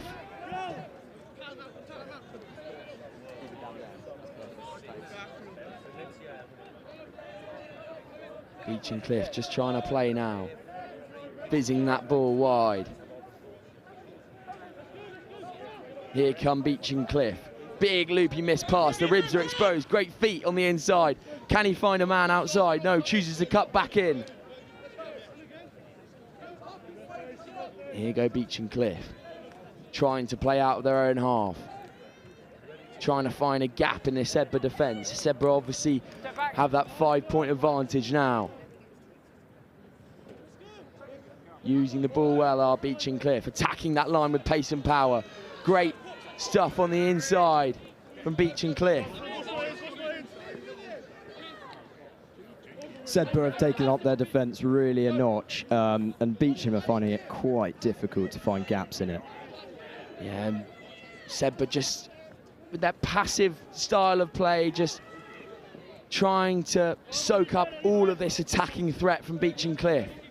They'll come at them again though now through Jack Winfield. A good kick onto the width. Will it bounce kindly? Zebra have won it in the air. Now Zebra possession again. Oh, great out the back pass there. That's what we love to see. And surely he'll stride in for the try. That's Will Barrett again. Right place, right time, Will Barrett. But Felix, talk to me about that offload. Wow. Oh, he really seems to be in the right place, Will Barrett. The offload, it's a bit loopy. Loopy, some would say, but they've made it work. To be able to pull that off, no look, out the back. Look, I mean, that's just superb, and that's the things that make the game. And I mean, Will's always in the right place at the right time, so I reckon you can just chuck an offload and trust that he's going to be there. Yeah, right place, right time, Will Barrett, there we are. Under 18 goals. And that'll be another 7 on the board, and that's the points for Zebra. That's Millfield score. Fantastic work from the boys from up north. Report to pitch RE1. And they will take all the points and the glory here on RE2, progressing ever higher in that plate group C. We'll see this offload again, Felix. As the ball comes out wide to the number 9. Oh my God, beautiful. It's just fantastic. Ferg Mannett, take a bow, obviously representing the Sale under 18. But that will be the game there as Will Barrett struts underneath the line and is able to eat up valuable minutes. Beecham Cliff gave it a fantastic go here on RE2 to try and beat the group leaders here, but to no avail. That's full time here on RE2. Beecham Cliff 12, Sedbergh School 24.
Welcome back to RE2 as we have another enthralling game here. We have Christ College from Brecon coming up against Hayes girls in the under-18 Cup competition. We've seen some absolutely top quality rugby from all of this age group and division today.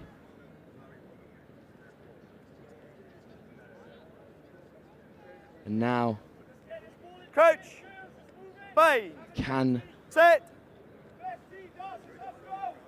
balls out. Christ Cole travelling all the way from Brecon, Play on, first player. South Wales. Can they work this ball now? Great offload from Hayes. The Hayes girls just starting to bubble up now.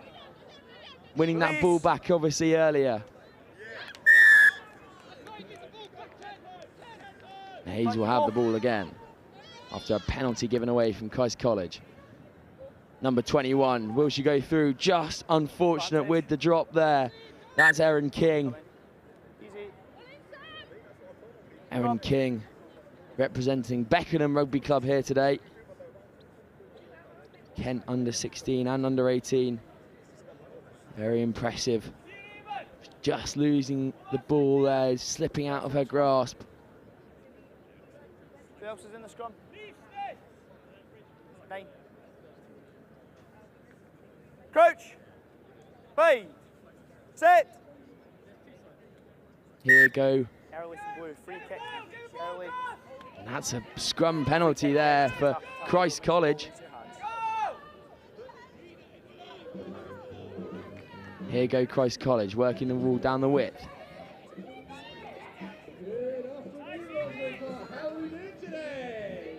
Now, here go Christ College down the left-hand side. Wriggling out of one tackle, then offloading very well.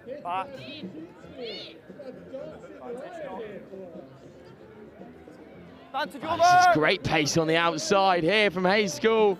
What a tackle though on the outside, pops up well. Surely it's try time, and it is. Hayes School, fantastic work there. Great pace on the outside and popping back up very well. Oh, Hayes School.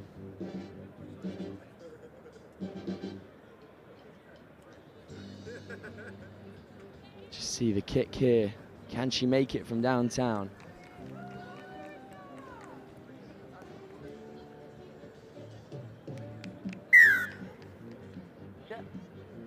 does. What a kick that is. We'll have a look at the try first. Ball just slips out of the hands, and it's great place on the outside from number 12. That's Nina Coldridge. And then pops up to Scarlett Atkinson with a great carry there. Really fantastic work from Hayes girls to go 7 up in this opening minute. Here come Christ Cole though, never count Christ College out. Moving that ball very well.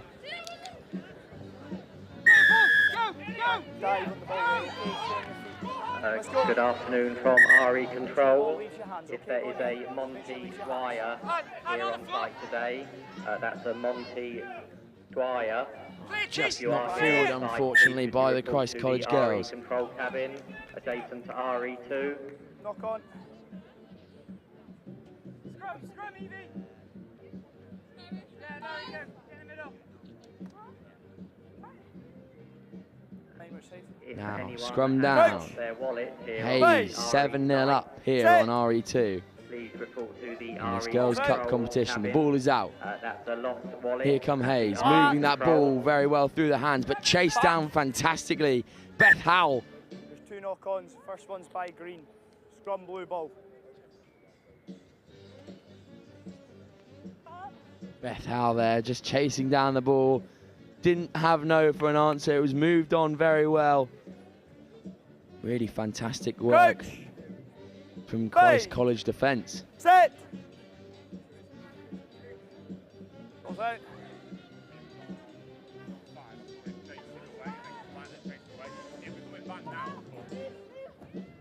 Here you go, and Hayes have won the ball back now, and here's the big carrier, number 2, Scarlett Atkinson. She will go down for another. Fantastic work from the Hayes girl. Really making a name for herself here. Obviously earning herself a Brunel scholarship through the Ealing Trailfinders pathway. And by God, is she proving why she's got that. 2 tries very early on so far. Massive carrier. We'll just have a look at it here. Ball comes back to her, and nobody is stopping Scarlett Atkinson from there. Bumps off one, takes down another, and then able to stop that ball underneath the uprights. Fantastic work from Atkinson. Boys on RE1, Millfield School versus Tonbridge School. On RE2, RGS Guildford versus Hartbury College. On RE3, Berkhamsted School versus Kirkham Grammar School. And here come Hayes again. Ipswich School versus Cranley School. Big, long, deep kick from Hayes. Ball's allowed to bounce. Here's number 20 for Christ Cole. We don't have number 20 on my sheet. Maybe it wasn't. Anyway, here go Christ Cole. The ball just not forward again, so Hayes can play. Lovely chicken wing out the back. And now Hayes are in. Just biding their time on the Clifton Cole 5-metre line, but good gas on the outside again. Nina Coldridge has already shown us that she's a speedy player. Showed us again there. Egg Chaser Sevens, London Broncos, and Beckenham Seniors. Plays a lot of rugby. Does Nina Coleridge. Obviously, Egg Chaser Sevens and London Broncos, 2 of the most well-established club sides on the Sevens circuit. And that will bring us to half-time as we see Coldridge here on the replay. Shows him the inside, then uses the fend and the pace around the outside. Fantastic stuff from Coldridge. That'll bring us into half-time though. Here at the Howden Roslyn Park National School 7 here on RE2. Coverage all throughout the day. And that will be Hayes School 19, Christ College Brecon 0.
the whole of this academic year so far. So since September, I've got 80 units. I love the fact that the stats give you a sort of a basis for analysing what the players are doing, how hard they're working. I think in training, but in matches as well, it's interesting to see who kind of the unsung heroes, if you like, the people that work, but you don't necessarily see them doing the work.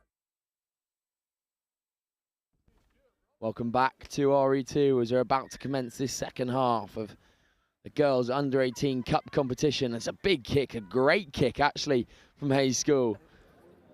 And it's staying in. Wow, what a try this will be.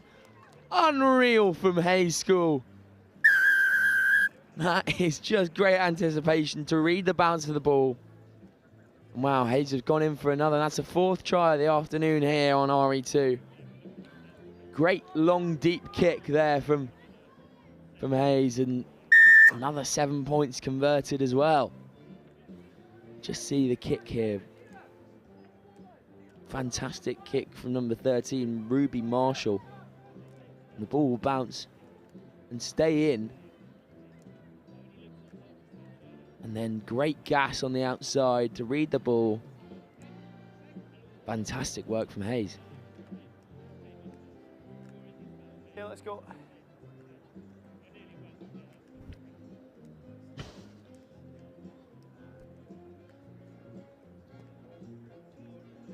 Great work here from Hayes. Kicking deep again, making Christ Cole work out of their own half, but really, really great running from Christ College. We haven't seen much of on the ball. Just knock on, and a massive shot there from Hayes. Christ College looking very promising on the ball, but Hayes School just not allowing them any time to breathe. Some good strong running there from the Welsh girls, but to no avail. It comes out for a Hayes scrum again. Crouch, bind, set. And here's Hayes now with an opportunity to play. Number 9 with the ball. Back. That's Megan Wheeler. Can't play it like that before. Just losing the possession there. Yeah, let's go. And here come Christ Cole. Good pace on the outside, just gives off a little handoff. Does she have the gas on the outside? Still in. Well played there to offload. Big shot coming in, and a double shot that is from Hayes School. And the ball's popped out. Hayes School recover.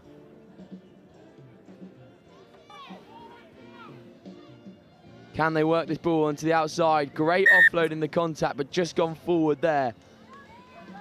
Scrum. Scrum.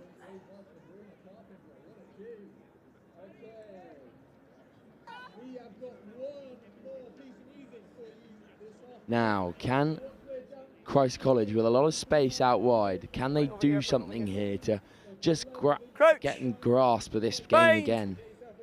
Set. Ball's out. Ball is out. Here come Christ College. Good pace, but well tackled there. Advantage. Now, Hayes could be in, and it's dotted down on the line. Another try for Hayes School. That's number 7 this time, Amelia Mayer. Have another black belt on RE2 here. Amelia Mayer, Jiu-Jitsu black belt.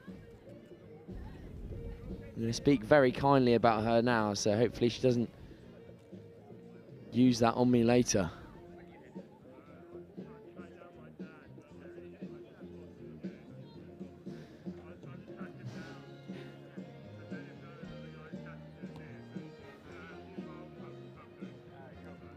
And Mayer just not making the kick there, but using all of her rugby nous instead of her jiu-jitsu nous.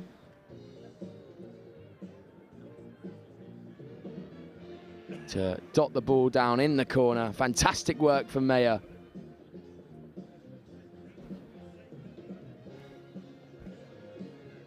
Okay, when you're ready.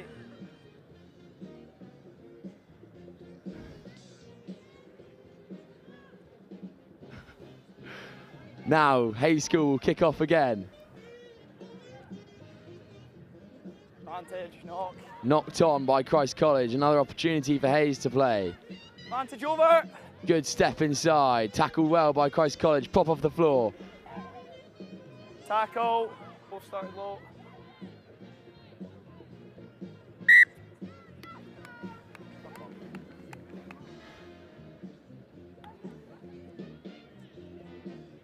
Knock on, scrum. Scrum. Scrum. Now, here come Christ College with an opportunity off a scrum. Ball just being knocked on by Crouch. Bind. Hayes. Set. Ball's out. Now the ball will spill out. Here's Christ Cole. Just unable to. Tackle off the ball, it's your penalty. There's a tackle off the ball here. Now come Christ College. Good handoff there. Another good handoff. Here we go. Christ College. Could they be in for the first try of the afternoon here on RE2? There's a foot race going on. Can she get there? What a tackle that is from Hayes. Now Christ College with an opportunity to score on the outside. Well tackled again. Could there be another opportunity here? The cavalry ascending from Christ College. Penalty for Christ College.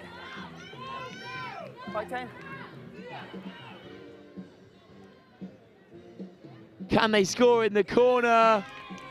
Great try for Christ College Brecon under 18 girls team. That's a fantastic bit of work after being tackled very well on the cover by Hayes School.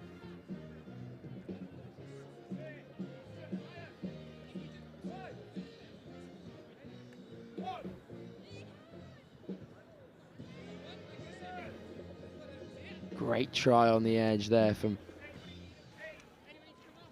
Christ College from Brecon.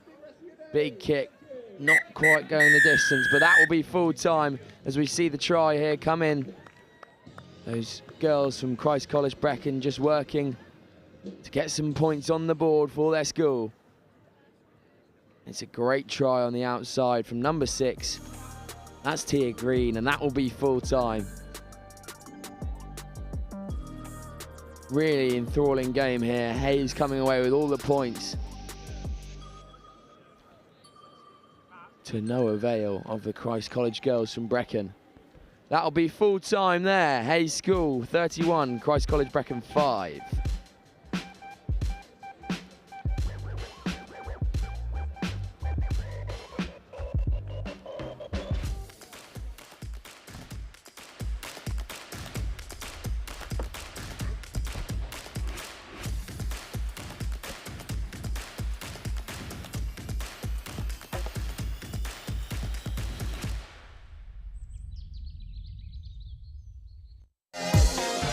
In the world of competitive sports, every advantage counts.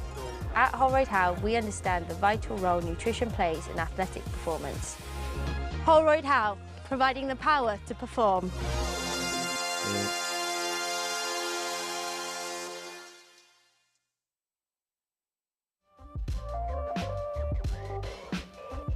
Good afternoon, ladies, gentlemen, and everybody else, and welcome to the latter stages of the Under-18 Cup competition.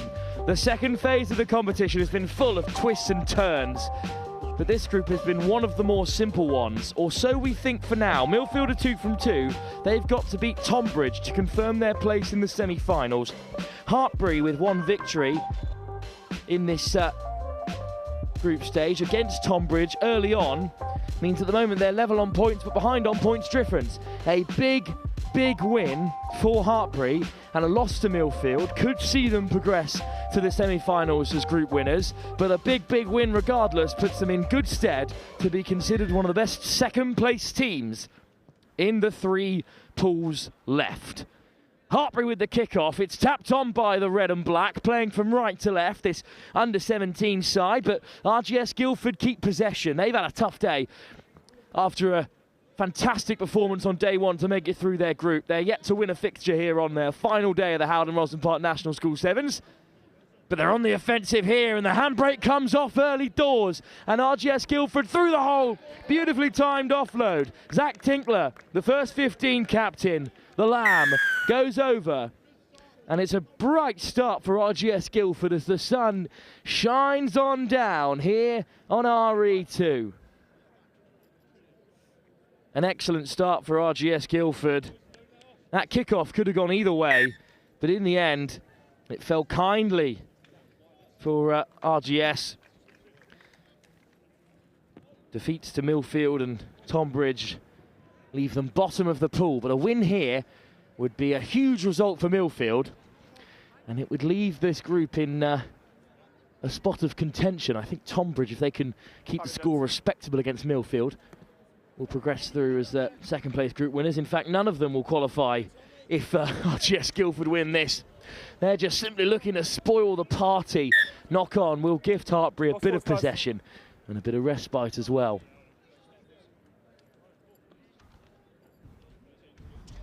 After this, it's one final game. It's Wellington who are taking on Brighton College. It'll be another game similar to this, where neither side can really top the group, but they're both fighting for spots as best second place sides. We don't have the specifics on what they need to qualify, so big wins and by as much as they can muster is what's on the cards. Same here for Hartbury. Penalty thankfully goes their way because Guildford were looking to get onto that. So it will be Hartbury who tap from the 22. Flung on by their senior leader, Tom Hamble, one of the only Year 13s in this side. Nice switch back on the inside. They're over the 22. It's been put down. Not a particularly good start for either team. Guildford with the one breakaway score, but they've marshalled Hartbury well so far. Marks on the 5. That's this side. Do me a favour, keep the gap until set for me, all right? So a scrum now for Guildford in return. Chance for them to double their lead. Bind. The referee unhappy with things at scrum time. They've been a bit messy so far. Crouch. Bind. Set. Another chance for Guildford. It's a free kick that goes their way. And I'm delighted to be joined by Dan Murphy for this crucial game for your Hartbury setup. And thanks for running across and joining us. No, it's okay. I was just commentating on the girls' game that just finished over against Millfield, 17-all. You're absolutely everywhere, Dan. What a busy afternoon you've had here at Roslyn Park. And Hartbury are busy defensively in the meantime because they've lost out after the turnover. Big chance for RGS Guildford. Whipped across by Turner. Or indeed it was the try scorer, Tinkler, still involved. Wrapping round the corner. Now there's a man over. Hartbury one-on-one. All wrapped up by Hamble. That's great defence from Hartbury again. Stay high, stay high. Here's Mellor. Lifts it off the deck. Lovely offload. Surely they'll go over here. Hayden a miss. The Harlequin goes over for Guildford. But Hartbury made them work for it. Yeah, they held the ball well there. RGS, and unfortunately in a long two-day festival like this, tired legs, they come through. And the extras converted, they go up by 14, but well, as you've rocked up today, and a chance for you to reflect on Roslyn Park and how it's developing. What do you make of the tournament from our excellent vantage point here? Well, it's nice to not be walking around with an umbrella in hand this year. For the first time in a long time. It's an amazing tournament. It's just growing and growing every year, and you can see the interest from other institutions like Hartbury ourselves. We come here and we recruit regularly, but there's Cardiff Met, Bath are here, Brunella here. The next steps on their rugby journey will be forged on the fields of RE2. And here we go. First chance for Hartbury. First time they've crossed into the RGS half. And they're going to run it the full length. Touchdown by Alex Urahawa, who scored 4 tries when Hartbury took Clifton apart yesterday. He's had a great tournament. And he's got Hartbury back into the fight here. It was great feat.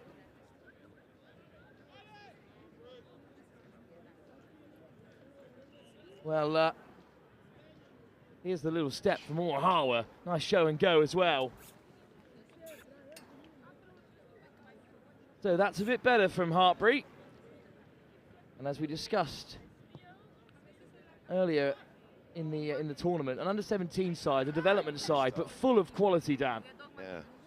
Yeah, we've come here definitely with an under-17, a lower 6 team to build them, to progress them, and experience a tournament like today, and it's great to see them out there. Hodges goes crashing over. And here's Williams. Handball, lovely floated pass. Cutting back inside, patient play because Guildford are there in defence. Turner makes the chop tackle. Iffin Williams.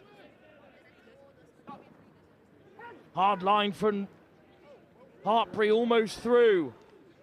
Defence scrambling back for Guildford. That's not given as a knock-on, but it might be given as a turnover from the breakdown. Nicked by Tinkler. Time is off. Playing the ball on the floor. Unfortunately, Williams is down injured after that carry, so we'll have a short break in play. But this is a textbook turnover from Guildford, an important one, Dan, because Hartbury were just about to start rolling. Yeah, definitely. It was another in-out step that dented them just through the defensive line and offload, and the scrambled E worked very well. So this is our penultimate group stage game. There are 3 semi-finals to come here on RE2 later on. It's been a really topsy-turvy tournament, Dan. No real front runners at any stage. And that's what you like to see, a tournament where everyone's competing and everyone's... 15 on his neck. Yeah, there we go. Well, from the clear out there, it's Crawford who's been penalised. So Hartbury will have a penalty. And off goes Hodges. Dummy switch. Looking to drive through contact. Great drive. Chipped in behind and the race is on. Vision. And what a great Lovely little take. bounce up for Lucas Stickings. Stickings with the right amount of pace to break through the line. The Gloucester fullback has benefited there from a beautifully weighted kick through. Great vision to see the front line full, space in behind, and great reactions. Lovely little kick, I think from McRae, the Scarlet. Nope. Interesting. Ifan Williams goes off, on comes McRae. Scarlet fly half for Scarlet fly half. That's pretty great depth, but instead I think it was the Bath winger who might have chipped it through. We're just discussing how Hartbury's number 8 surname is pronounced, because unfortunately the handwriting leaves a little bit to be discussed, but it's a nice chip through. He's been a point of difference in this half. He stepped and scored the first try. He's running dense, pushing RGS and testing their defensive lines, keeping them square. I'm not going to guess young Henry's last name, but he's had a great first half for Hartbury, who have come back from 2 tries down to almost level things here against RGS Guildford. Unfortunately, though, Hartbury will need a bigger win than this to confirm their place in the semi-final without relying on results elsewhere. Tonbridge take on Millfield, of course, in the other game in this group decider. If Hartbury can turn it around and notch up a few more points on the board, they may well progress to the semi-final as one of the best second-place teams. We'll have to wait and see. It remains a pretty ruthless tournament, Dan. Well, it's not as wet as it has been in years gone by, but it's definitely as windy, and Hartbury are going to play with the wind, so maybe we'll see a few more points this half. Well, the sun has left us here as we head towards the later afternoon. No more rain, however, just enough in the turf to keep the wheels moving. RGS Guildford will have the kickoff. They started so brightly in this game. They've been pegged back by Hartbury on 2 occasions, and that has gone backwards from the kickoff. The way of Guildford, they've done well to reclaim it. The big shot comes in from Hamble, that loses out there. Penalty Guildford, quick tap, and they're skipping through. Lovely running from Dewey Phillip, and Phillip over the 22. What a covering tackle that is. Hartbury go fishing at the breakdown and turn it over. Phillip denied, Hartbury on the break. Fantastic work, Dan. Yeah, great transition rugby. Never giving up on the tackle. Great work at the breakdown from Isaac Hodges. It was an amazing turnover, and now we're transitioning. Oh, lucky. Stickings put boot to ball and unfortunately just knocked it on there, but it was a wonderfully weighted kick. End-to-end stuff. Indeed it is. Hartbury denied. But, well, Hartbury have been here all week, recruiting for the next few years ahead. And University Rugby has taken such a precedent in development, especially with the struggles that some of the senior clubs are facing. And, of course, the Bucks semi-finals are on their way soon. Hartbury still involved? Yeah, we're lucky enough to progress to the semis. We actually have a double header next week against Cardiff Met at home. Our men's and women's programs have progressed to the semi-finals, so it's going to be an exciting day next Wednesday. Phillip almost away for RGS. It falls to the deck, so Tinkler chips it through. Hartbury get out the dustpan and brush. And here goes McRae. McRae going down the left-hand side. Little switch against the grain. Enjoyed that one, Dan. Yeah, I did. Great offload through contact. Handoff from Felix Banner. It's gone loose at the breakdown. Chipped through again by Orahawa. Orahawa might just get there. Down goes Hitchcock for RGS Guildford. 13 away. Lift. Leave it red. Hartbury under a lot of defensive acumen here to put Guildford in this position. Playing from behind their own try line. What can they create? Nice little dummy switch to get on the outside, but Hartbury hunt them down. Straight back to his feet, Hodges over the ball. But it's Guildford who come away with it. Big handoff, won't beat Hamble that way. Lifted off the deck by Hitchcock. And now they can attack wide. Over the 22. There's a big bustling run up through the centre. Knock on the deck. Hartbury putting bodies on the line, but they have won it back. And they've got to do something from this promising position.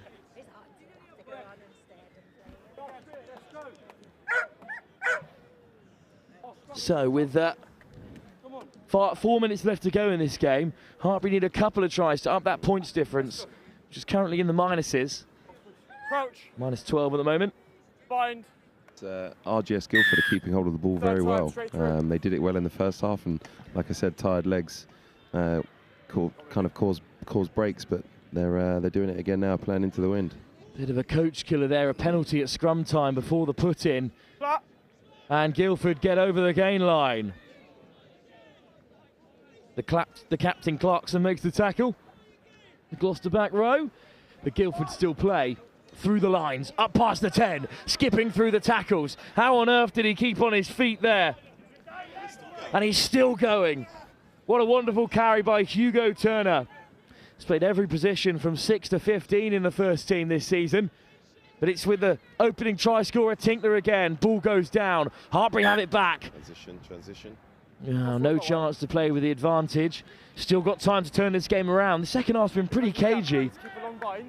Don't close the gap until set. 2 points in it. Still plenty of time to go. Of course, this development under 17 side, because Hartbury are off to South Africa. Crouch. It's a pretty exciting tour. Some quality opposition. I'm sure they'll come up against. Yeah, they've been going the last couple of years, and they're going to the St Stithians Festival. So it'll be great experience, great exposure for those young lads. We're actually taking an under-18s netball team as well. Oh, wonderful stuff. Bind. Well, Hartbury, one of the top netball programs in the country. But it's their sevens team at the moment that are looking to make an impact here. That's a really physical intervention. Hitchcock made the big shot and turned it over. So maybe it's RGS Guildford's chance to get their first points on the board here at the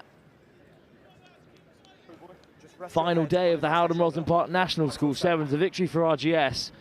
Sort of just kills the group because Millfield are through, but none of the other sides, unless Tonbridge can put up a really big performance against Millfield, are going to have enough on the board to make it through as the best placed second team. I can't award you, he needs to roll first. Dug out by RGS. Here is Tinkler. Carried on by Hayden Amiss. Amiss up to the 22. Good clear out. Tinkler. Toby Earl. Little show and go. Winding and weaving through traffic. Almost a turnover for Felix Banner, but instead it's illegal at the breakdown. Back 10, please. And they lose another 10 yards. And he just marched back 10. Stern words from the referee instead. So instead it's Toby Earl. Flying out of the line, but missing the tackle. Interception by Hartbury. Just about nicked at a breakdown. Lovely turn. Here he goes. Nice offload again through contact, but this time it's been intercepted, and away goes Dewey Phillip. Vice captain at the first team, the scrum half. But racing away into the corner there. The Surrey man has the try that might just seal it for RGS. No, 12 other way. Well, good ambition from Hartbury, but if you make slight errors in games as close as this, you will be punished. If he takes his time, that'll be it. Almost one offload too many. Time up. Kick, you got 8 seconds. Good effort, call in the wind, will fall short. RGS Guildford have points on the board on day 2 of the Howden Roslyn Park National School Sevens. Hartbury and RGS finish on 3 points apiece. Millfield likely through, depending on the result against Tunbridge. So this group is decided. But thank you very much for joining us, Dan, even if things didn't go your side's way. No worries, thanks for having me. Pleasure as always, Dan, and enjoy the tour in the summer. So that's Hartbury's road, unfortunately at an end. But two sides desperate for a place in the latter stages of the competition. Brighton take on Wellington. That's our final group game, live here on day 5 of the Howden Roslyn Park National School Sevens.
Well, it's a final pool stage encounter between Brighton and Wellington.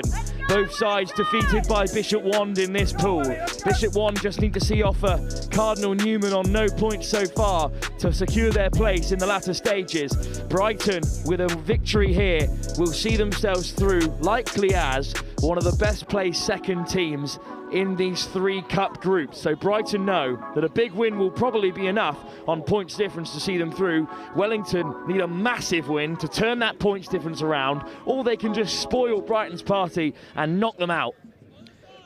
I'm joined by Will and Jack from Wellington, who are taking on Brighton College here. So after an unbelievable day 1 with that textbook comeback against Sedbergh, the real highlight, I thought Wellington might be in for a chance here, but in the end, that defeat to Bishop Wand has left you in the lurch. Yeah, I mean, we're still struggling to get back. Hopefully a big win against Brighton today will see us back into the cup and hopefully go through to the final. But this is a seasoned Brighton College side. This is their 3rd Roslyn Park for many on the field today, as well as a lot of youthful exuberance across the team. They have Sedbergh 10s on the horizon, but they're still hunting for more fixtures here on the final day of the Howden Roslyn Park National School Sevens. Up goes Wellington. Yeah, it's over there. Don't come to me. Elijah Jays with a good take. But The penalty for contact in the air gets Wellington on the front foot. Bill Bright with a hard carry. Here's Smith, and it opens up for Wellington. They've got a bit of space out on the left if they can use it. What a tackle by the captain, Ben Saunders, who wins it back for Brighton. Yeah, moving the ball wide. Unfortunate there from Tejas Thorpe. Hookers, make sure you're bind correctly. Yep. 9 start next to each other. Getting a name check on number 8 for Wellington, because there's been a bit of a crossing out on the previous team sheet. Set. There we are, so it is Elijah J.S. Lifted and play. Brighton off to the races in the meantime. They wait for no one. Alex Stubbs. McNamara whips it across for Eastman. Eastman intercepted. And it's back with Wellington. And they look to turn defence into attack. Great little hitch kick, slipping off the first tackle just to sweep it a beat. Wellington take a tumble. Big shot from Stubbs. Wellington halted on the 10. Picked up by Elijah J.S. Another thunderous contact. Warned by Bettel. And now Wellington open up the field. Bit lateral there, but great acceleration. Important covering tackle on Nathan Bentham. You in the side, over there. Penalty over there. Against Brighton. Back 10, go! You need to move quicker. Wellington taking quick, trying to go wide here with Tejas Thorpe. Oh, it's just been knocked on. Chance for the counter. Here go Brighton. Nice movement from Dylan Moss. No advantage coming. This is a fiery encounter between these two sides. Plenty of support for both teams along the sidelines here as they're desperate to keep their hopes of the HOWDEN ROSSLYN Park National School Sevens alive. Brighton were semi-finalists just a few years ago. But at the moment, they are held by Wellington. Dylan Moss, inside and out, dragged down, looks to lay it back, it's loose, but Eastman sweeps it away. Here is Bettel, finds a pass, soft hands, and Brighton might be in behind. Across come Wellington, what an offload! Brighton are away. What a perfectly timed offload for Brighton College, and Wellington go behind. You've got to say, Will, that was a really special bit of play. Yeah, good play from the Brighton boys. I think we can do better in defence there, connect up better. I think it's just sticking to our game plan. I think we'll come back strong, and hopefully turn them over soon. Wow, what play from the Brighton number 19.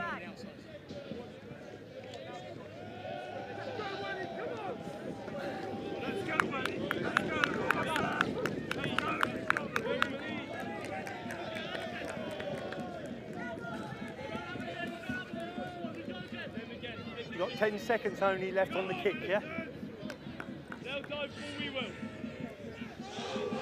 Just yelling down the sideline, trying to pick out a few names from Brighton. In the end, it's their kickoff, but it's another great take from Wellington, that time from Thorpe, and he's off to the races again. Interception! Bettel comes away with it. Here's Eastman. Change of direction from Seb McNamara. Now Brighton can strike. Saunders, the skipper, little hitch kick, and then he takes the direct route. Brighton back to support, it spits out for Stubbs. McNamara, nice shape on the pass. Bettel, acceleration from Brighton, soft footwork from Eastman, light on his toes. But in the end, the ball is knocked into the sideline, so it's a penalty. Yeah, I think that's Inigo with the yellow card there, unfortunately. That's a shame, a yellow card, so big chance after Inigo Langford is sent off. Change of direction from Stubbs. Here's Eastman, looking to go himself, pops it up for Bettel. Forward pass. Boys getting lucky here. That is a bit of a break of play. Jack, a bit of luck, exactly what you needed. Yeah, exactly. I think we're definitely up against it right now. Brighton's got momentum, and with likes of Stubbs and a few of their players. Build it quickly. Yeah, it's building. Let's get on with it. Time's off. Well, time is off while Wellington reset. Still down to 6 players. 3 players. They're set up practically behind their try line. Time's back on. Do you reckon they can go coast to coast from here, Jack? It will be some effort. Yeah, I think Tejas Thorpe's licking his lips right now. The last gasp of Southwest London sunshine meets us here on RE2 as Wellington go blundering into contact. Maybe a little bit of space out wide. Orengo Jones across to make the tackle. No! Your tackler didn't move. But Orengo Jones is penalised despite the good effort at the breakdown, so Smith whips it away for Wellington. Put down inside the 22. A bit of a coach killer there, Jack. Yeah, that's unfortunate that we're going to be big D now, huge D for the boys. Your tackler's got to move. Brighton need a victory to perhaps see them through as the best second place side in the competition, because you'd expect Bishop 1 to get the job done against Cardinal Newman. But a win for Cardinal Newman over on that field opens the door for both these sides. Here goes Stubbs. Oh, it's been put down by Orengo Jones. Both sides not firing on full cylinder at all here, Jack. Yeah, no, I'm happy the Brighton boys haven't been able to capitalise on our yellow card just yet. The clock's still ticking down, so hoping to get one try before half-time.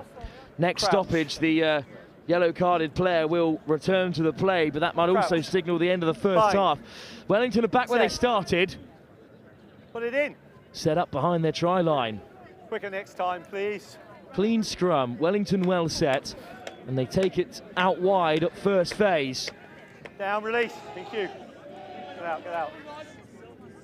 Still Wellington play from left to right. Now they're 2-on-2. Switch on the inside, looking to disrupt. Another great physical carry. Yeah, Jory's been absolutely dog all day, just killing the contact and really pumping his legs in contact as well. Wellington now may have created a bit of space out wide if they can find their man. Across comes McNamara. Orengo Jones one-on-one. What a shot that is! High contact. But it's another high tackle. I mean, there's a bit of a height difference there between Thorpe and Orengo Jones. I think that's benefited the Wellington man. Yeah, no, I think Orengo Jones is like 6'5" or something, so yeah. He is indeed. And Thorpe is not. Yeah, Thorpe's quite a small man. But a tasty 7th player as well. No, exactly. He's Singapore beast, we call him. He's our skipper, and he's been doing great over the last 2 days. So Thorpe is still poised on that wide channel. Hint of a 2-on-1 if Wellington can attack the line. Nice footwork through the contact. Orengo Jones goes for the interception, but in the end he drags Thorpe into touch. A great battle down the Wellington left wing between Orengo Jones and Thorpe. At the moment it's a bit of a stalemate. Brighton, however, with that early breakaway try, have just a narrow advantage over Wellington. Jack, this is a really tight game between two sides, almost out of gas here at the HOWDEN ROSSLYN Park National School Sevens. What do you make of this second half then? What do Wellington need to do to get into the game? I think we just got to keep playing to edge to edge. I think that's our game plan. It's been the same for the last 2 days. And also on the 16s were great. They won yesterday. So I think we've got to probably take a few pages out of their book and start training the wide. Wellington need a big win. They need to turn things around and then some in the second half in order to overturn this points difference deficit they suffer and make their way through to the semi-finals as one of the best placed second teams. A victory for Cardinal Newman over on the other field would be huge for Brighton, because a victory here might see them through as group winners on points difference. All they can do is win by as many points as possible. At the moment, they lead by just 7. 7 more minutes still to play. Wellington soon will kick us off. Ben Smith with ball in hand. Jack, Wellington's journey so far has been one of perhaps work under the radar. They weren't really tipped going into this competition, but they woke everyone up with that Semper victory.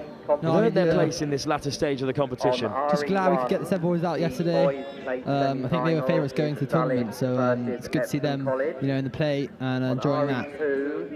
Smith with a teasing little kick just beyond the 10 metre. What a take! Brighton driving on the turn. Knock on. Swept up by Brighton. Saunders off to the races. But the first knock on was by a man in maroon and blue. So Wellington have a scrum on halfway. Did your heart just skip a beat there, Jack, as Saunders swept it up? Yeah, I thought the game, that's probably a game if we went through there, so glad they came back for the knock-on, and hopefully the boys got a good attack coming now. Got Inigo's back on, so he's been licking his lips right now, ready for the ball. Well, I have a feeling it's Nathan Ventham wearing 19, down on our sheet as 5, but he almost took a great play off the kick-off there. Instead, it's Wellington on the attack. Stubbs making the tackle. Good leg drive again from Wellington. Dan Bowen doesn't die easy. Thorpe with the missed pass. It bounces unkindly here. Eventually comes to Dimitriou. Dimitriou fired back by Brighton, who have nicked it on the deck. Brighton come away with it. Here's McNamara. They're not set to attack at all here. Stubbs very flat to the line. And Brighton have to reset. There's 2 sweeping for Wellington, which means there has to be space somewhere. Nice pass over the top. Bettel is hammered into the turf. Brighton slow to react. Penalty Wellington. Absolutely massive shot from Smythe there. Huge feed from him. Ben Smythe with another huge intervention. He's been a key player for us this tournament. He's played almost every single minute. So him and Tejas, who just slipped through here off the Langers. Langford up to the 22. Back onto the field after the yellow card. Thorpe at first receiver. Only has eyes for one thing, and that's the try line. Dragged down at the very last by Eastman, but Wellington well set. Here's Bowen.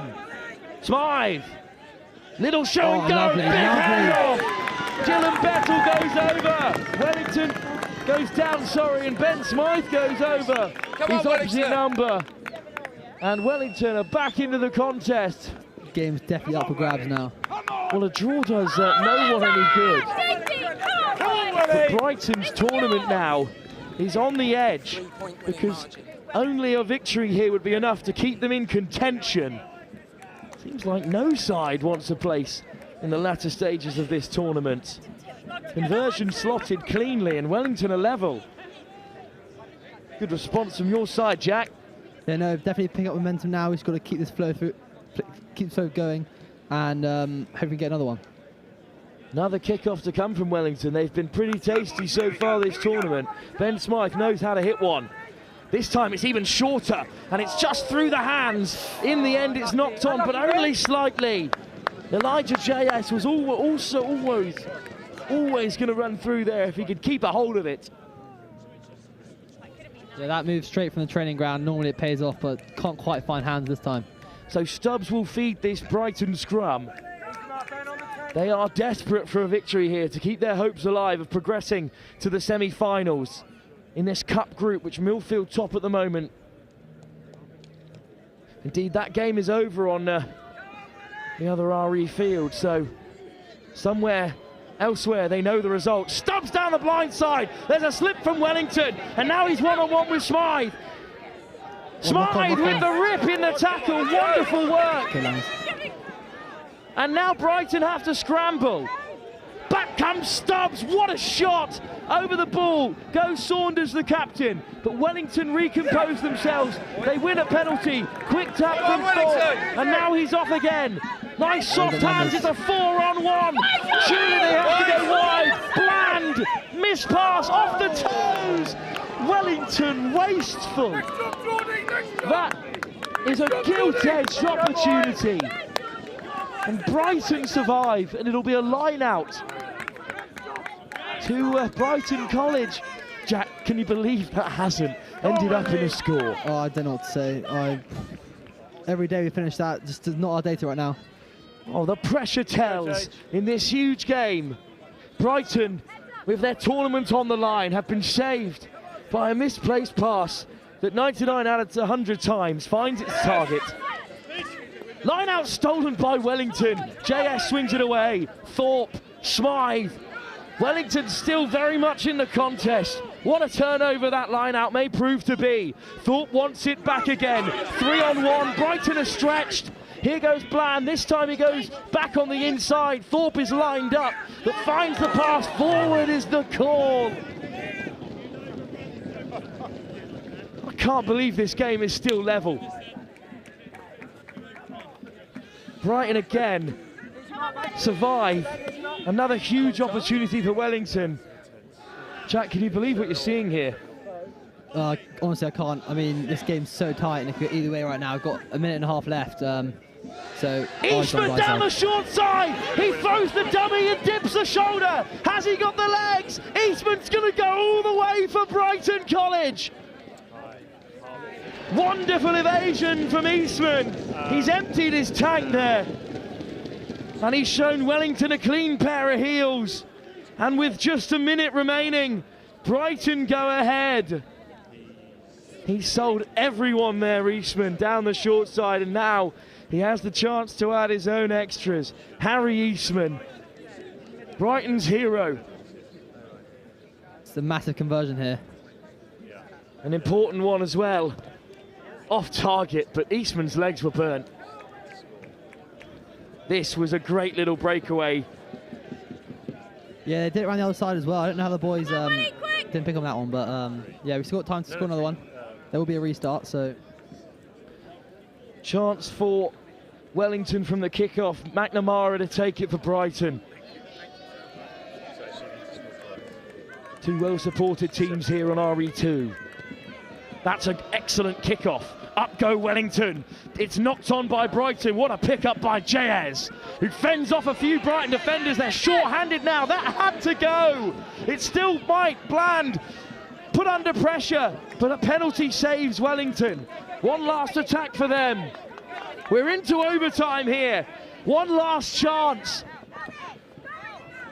Ducking under tackles goes Langford. Oh. Langford lifts it. Back Skinner. comes Saunders. What a tackle by the captain. Jayez, Brighton short-handed on the left. Smythe brought down. Jayez goes down the short side, bumps off the first, but great recovery from Brighton and Arengo Jones. Here's Smythe. One last chance for Wellington. Little hitch kick, away goes Langford, brought down by Saunders. Brighton look to drive their man into touch, they've done it! Oh, no. Brighton's tournament survives by the barest of margin. They hang on to a place in the semi-finals by the thinnest of threads. They will have to get the calculator out and check out the points difference to see if they will remain in the competition as one of the best placed second sides. They may even have topped the group if Millfield have slipped up, but how often do they?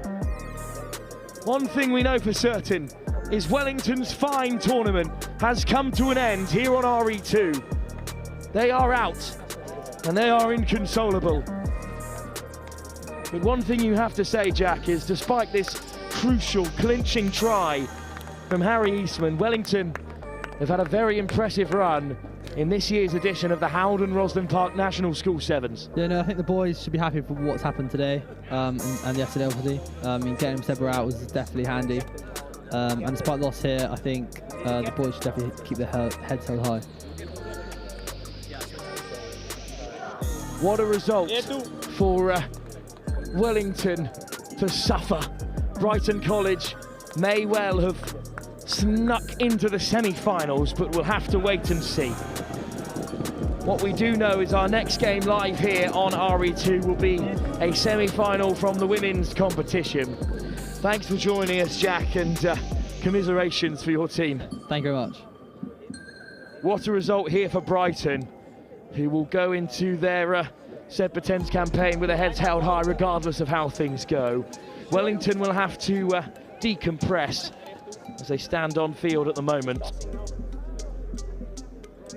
It's been a huge day for Sevens rugby, of course it has, on the final day of the HOWDEN ROSSLYN Park National School Sevens.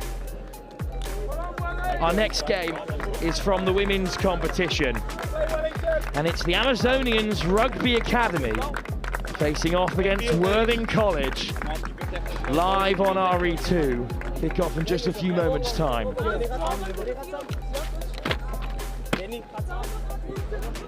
Starting, it's okay. Engage.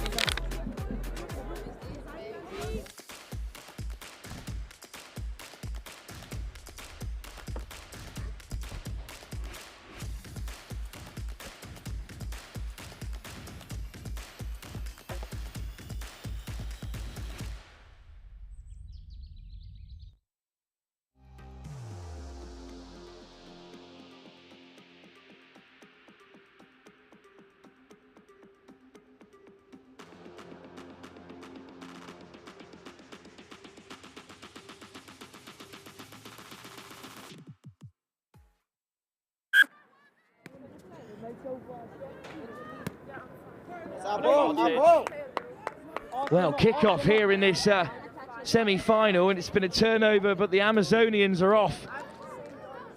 Their first chance to break here against Worthing College. And nothing coming. With no advantage coming, it will be a scrum, and it will be one for the Amazonians Rugby Academy. And I'm happy to hand over to Sam Roberts for this one. Forward.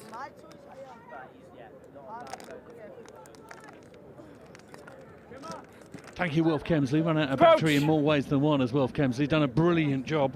Bind. So good to see him and hear him overseeing that wonderful game previously between Brighton and Wellington College. The Amazonian Rugby Academy sneaking in behind. Worthing College are going to have to go back and try and make this work. A little knock on, the referee's going to say. We'll have a scrum down. Sam Bork and I have just scaled the scaffolding to be here, which is why I feel slightly and sound slightly out of breath. Sam Bork is a bit better off than I am, but you take over. What a day this is turning into, Sam Bork. Yeah, it's just starting to bubble here, isn't it? Isn't it, Sam? Just the tensions are rising. People's hands are starting to get a bit shaky as the pressure is being mounted onto all of these girls' schools. I have to say, I watched the Barbarians earlier over on RE1. They truly encapsulate what it is to be a South African rugby team. They play with pace and power and everything else of the like, and they are truly, truly clinical all of the time. And you know how yesterday we talked about succession rate in the 22. These girls really make the most of it and capitalise on every opportunity. Scrum deep in the 22. The Amazonian Rugby Academy is going to sweep it across, and then the cut back. That's a brilliant line, and Worthing are going to have to scramble, and there's space out here if they can get it into the right hands. Number 11 is Zeta September. Ball, one bounce, and they're through. Worthing just paused for and you can't do that in sevens. Tamrin Boyson, I think, is 100-metre sprint champion. She didn't need much of a 100-metre run at it, but she certainly got over. And the Amazonians are in front. You can't pause in this game. No, you really can't, especially against the South African side who are really dangerous on the counter. And I saw Zeta September score some really, really great tries over on RE1, and she just supplied some great yardage there for the Amazonians. And Worthing kind of caught cold early on in this game. Yeah, I'm just looking down the Amazonian Rugby Academy list here. Silent Assassin, Zeta September. Watch her. Terminator, Bus, Truck. I mean, they're just calling each other horrible names there. I'm sure there's more to them than that. Goodness me. Surfboard shoulders down here. I'm not going to reveal who these are about, but we'll. They've let loose on the Amazonian Rugby Academy on the pen and paper. Yeah, I spoke to them before, and they actually seemed all very nice, but maybe they're just being nice to me and not to each other. One's called the Terminator. You've got to watch yourself out there, Sam. They're tough girls. Yeah. But I also watched Worthing College here on RE2 earlier, and they cannot be stopped sometimes. Yeah. Really, really. Here they come. Freya Corbin's going to fly into the 22 on lovely offload. Evie flew on to EJ Bowdler. As you say there, Sam Bork, there is no stopping them when they just get ahead of steam. There's some strong runners in this Worthing College side, and we have a game on. Yeah, definitely, and they do have some facilitators, which is key actually for this Worthing College side. A lot of pace, a lot of power, but as we've seen earlier in the week, some players who can really control the game in the middle of the park, which is actually really good.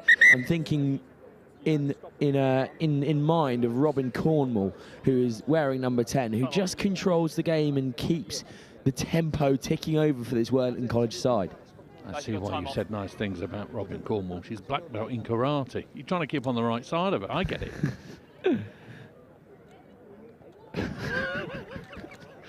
I've just been told by director you've got previous with karate. Is that true? Yeah, well, there's been a couple of girls over the past few games who have been black belts in certain types of martial arts, and I've been known to speak quite kindly about them.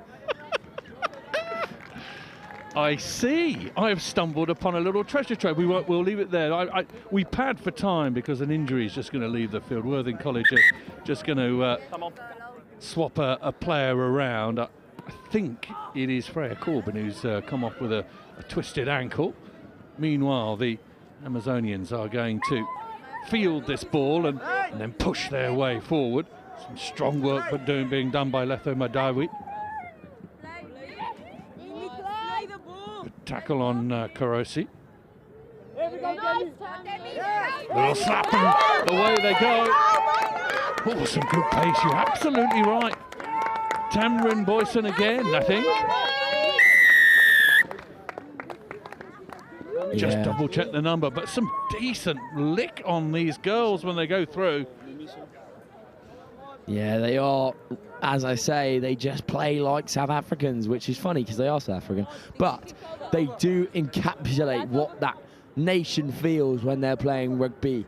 Power, strength, speed, all at one time, and then you see it there from Boyson again, steaming through the defensive line from Worthing College, and these girls, they definitely know how to play.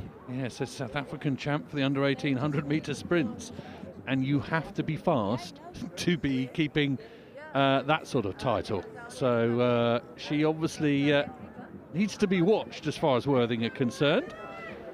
Can't let her get time and space with the ball.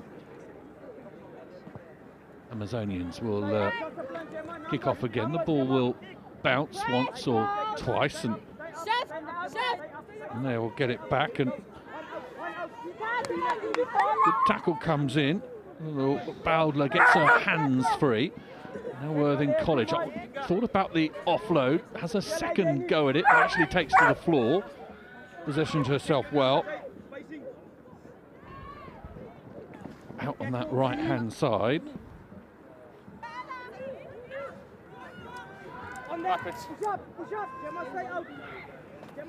Oh, it's a shot there. Hit on Vuga. They've got the ball away, Worthing College though. And trying to isolate themselves. Out here, this could work. Little step back inside. Neat little feet from Evie Flew. Good name that for a winger. Past tense for the word to fly. I think you should be an English teacher, Sam. I am, you know. Anyway, number 12 is Gemma Thomas. She's going to restart, and the Amazonians will come forward. Big fend. Thomas is going to pick up the ball again. Oh, well kept alive. Thought it was going to be a knock on. That's a good tackle round the shoelaces. And off we go down the left-hand side is Bowdler. Bowdler once more across on the Amazonians. Yes, Mimi, yes. Yes, Mimi. Worthing College going to play with it off the floor. One more. Defence hasn't got back in line. Huge high tackle. High tackle. Tap and go. No one at home. Keely Lewis is going to add to Worthing's total. Well, it was coming, wasn't it, Sam?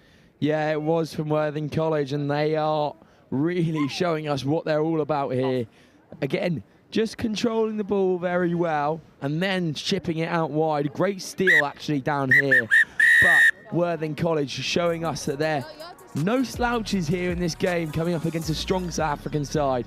And they'll score again to go in front, I think, with that conversion. Yeah, conversion pokes their noses in front. Amazonian Barbarians 10, Worthing College 12 at half-time. More to come in a minute.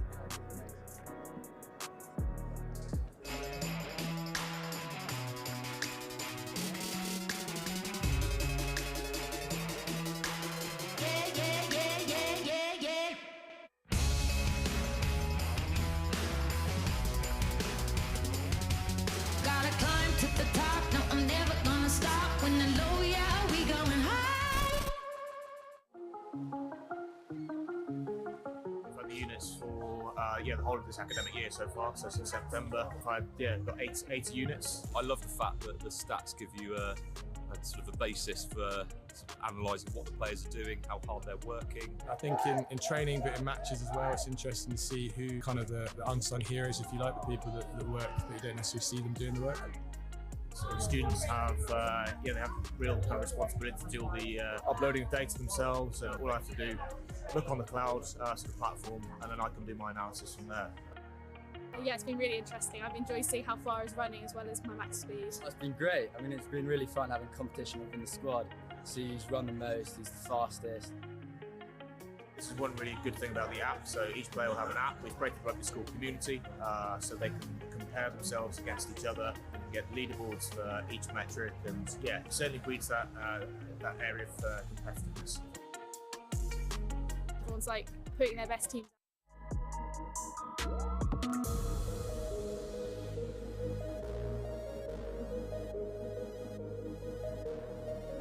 RE2 heading towards the business end of this incredible week.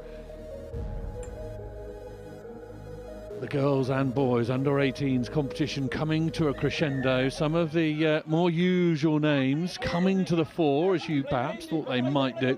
Great to see so many new teams down here, Sam Bork, and we're looking at one now. These new teams giving this a go, and this is what this competition should really concentrate on, making sure that new teams come along every single year. Yeah, new and also international we have here as well, which is of course important, but wow.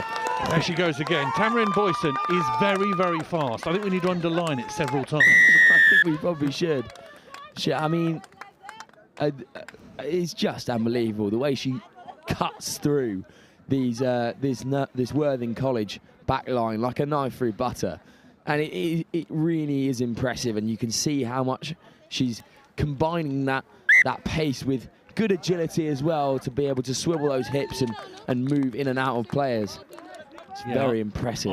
I would be doing everything I possibly could to get her the ball. Yes. There's no ego involved in that. You just fling the ball out to her and see what she can do. But then again, Sam Roberts, you have to have people who can pass to her. That sounds slightly conceited, but it is true. No, you have to get people. It's not as simple as just chucking her the ball. You've got to chuck her the ball at the right time in the right space. Absolutely. And Amazonians will get a little go here. They've struck very early in this second half, which means the this seesaw game has swung back their way. Line out, slightly awkward. Worthing College will come away with that. Worthing College playing in the Harlequins kit. They are tethered very firmly to that club. Knock on. What a good setup it is. Yeah, obviously the pathway coming through at Worthing College, and great that they can have that, and the facilities and the coaching is all vital to these girls' progression through the game that we all love and know called rugby. Set. Scrum time. Just about works for Worthing College, and they will set off from inside their own 22. Little loop around, one bounce pass and big fend, and going to try and climb their way forward. The referee's not going to stand for that, unfortunately. That was slightly sneaky, wasn't it? Trying to cave a couple of footsteps there. Backwards. Amazonians onto the 22-metre line. Going up through the middle. Good tackle comes in. No, leave it blue. Blue. Number 3, Lily Girdler. There's space out here, though, and you know who's waiting for it. Goes forward, though, you see? It's not that easy, is it? It's not. And I have to say, a player we haven't highlighted so far is number 10, Danrika Jahoma, who has just been providing, as we say, some absolute stellar passes, spinning off both hands, and also the little hitch kick before she gets the ball just draws a couple more players in so that she can provide that space for the wingers outside. Siko Manquino and Inga Jim make their way onto the field for the team in black and white. Crouch. Bind. Dylan Peterson is their coach. And hearing him talk a bit earlier about just what a wonderful occasion it was to bring these girls all the way over. Been learning so much, not just about rugby, international travel, making their way around the world. It's absolutely fabulous. Worthing College storming down that left-hand touchline. Decent offload as well. Ball is out. Amazonians are all over that though. No one at home for Worthing College, so South Africans bring it forward. Slight delay on the pass. She takes the hit. Goes this way and that way. Zita September. Offload is read by Worthing College. Forward they come to the floor. Not quick enough roll. With the penalty, Worthing College come forward. Slightly frustrating that they've spilt that ball again. Just a bit of excitement perhaps getting the better of them. Yeah, blood pumping now for these Worthing College girls. Pressure's starting to set in. They're behind at the moment. They need to get back in front on the scoreboard.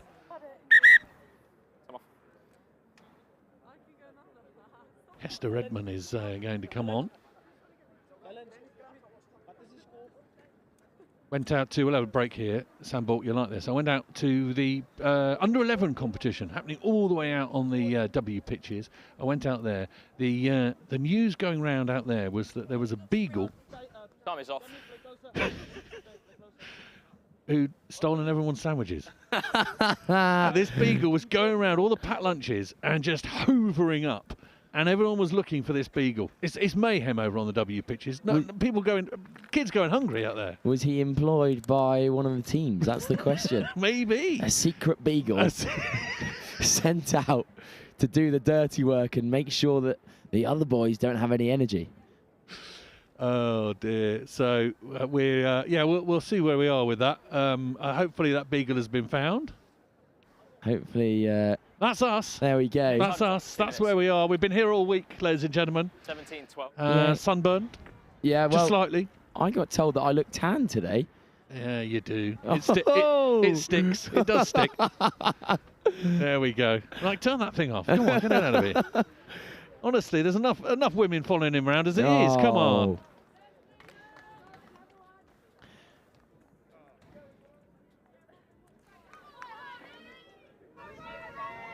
Back to the rugby.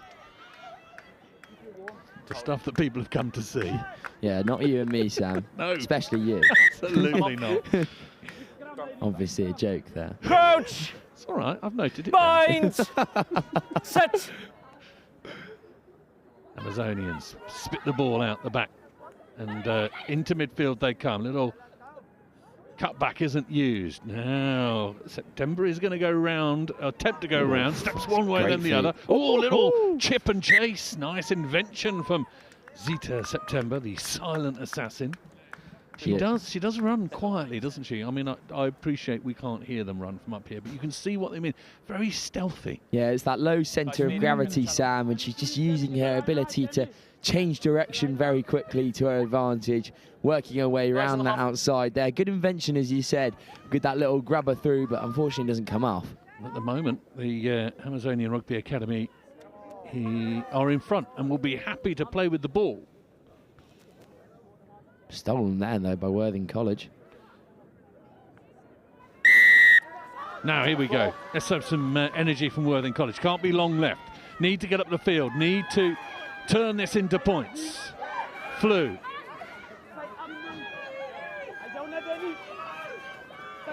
Oh, she's going to be let through the gap. Away she goes. Evie Flew. Oh, what a brilliant tackle. Last-ditch tackle. Oh, lovely offload as well. Hester Redmond was on hand. And that could be it. Yeah, wow, what an exciting finish to this game. Hester Redmond coming off the bench for the injured player and making her impact there. Right place, right time after, I think, was it? Evie Flew. Evie Flew, and she was flying. There we go. She was. She got the high knees going. The Amazonians just couldn't quite work out who was supposed to have her. Left the door open. She strode through it. And Redmond had done a brilliant job of just tracking the player. Exactly. I'm sure that's exactly what she was told to do when she came off the bench. Hold. Last play. 17-all. 17 all now, Sam Roberts. Last play of the game. Let's see what unfolds here. England, United. Kick is deep.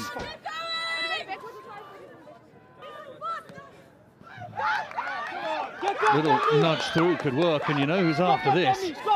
Oh, she is. And if this bounces up, it's all curtains. Cameron Boyton. She's been threatening all game. She's been brilliant with ball in hand. And all of a sudden, Worthing allowed her to chip the ball behind. And away she scampered. That is absolutely humongous for the Amazonian Rugby Academy. I mean, that's just great invention there to kick the ball through, and then the ball bounces kindly for her. And I was going to say, you know who's going to be on the end of it. Of course, it's Tamron Boyson. She has the cleanest pair of heels we have seen on RE2 today. 100%, and a fitting end to it all. We have another look at it now. She did well to keep her composure. The ball could always have a chance of bouncing up, and once it had done, once it was in the breadbasket, there was no touching her. The Amazonians have been successful. Worthing College defeated. Another really good result on here on RE2. Amazonian Barbarians 24, Worthing College 17.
So it's Cup semi-final time, and it's pretty remarkable that Hartpury, with a squad made of entirely first-year students, bar 4, have made it to the Cup semi-final.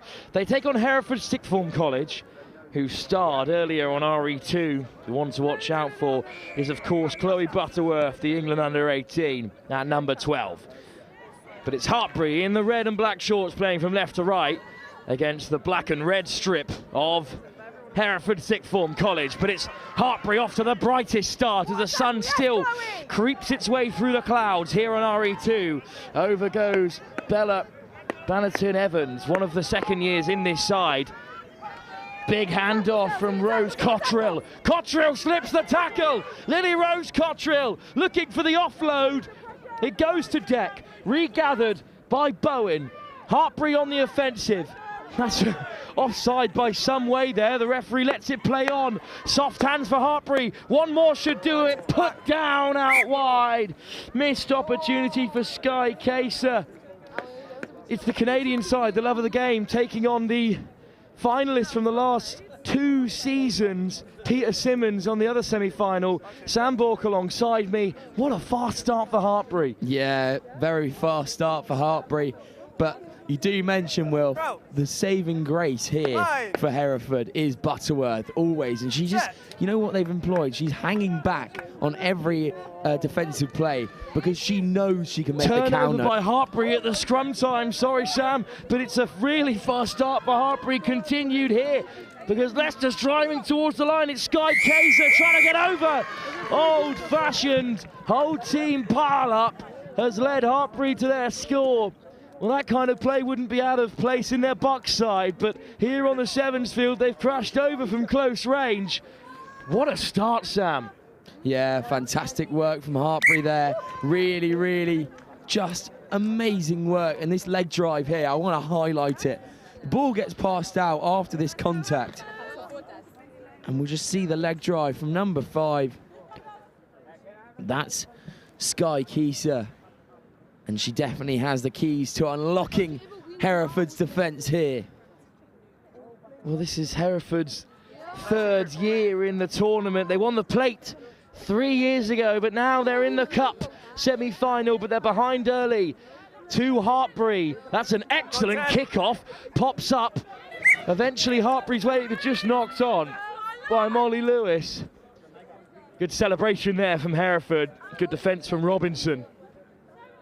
And the scrum half, Saren Richards. Yeah, Hartpury starting very fast. I'm not sure Hereford were coming out of the blocks as hot as this Hartpury side, but they surely can't be counted out here, especially with Butterworth in their ranks. Richards is ready for them and is out of the scrum and making good yards. And here's Robinson.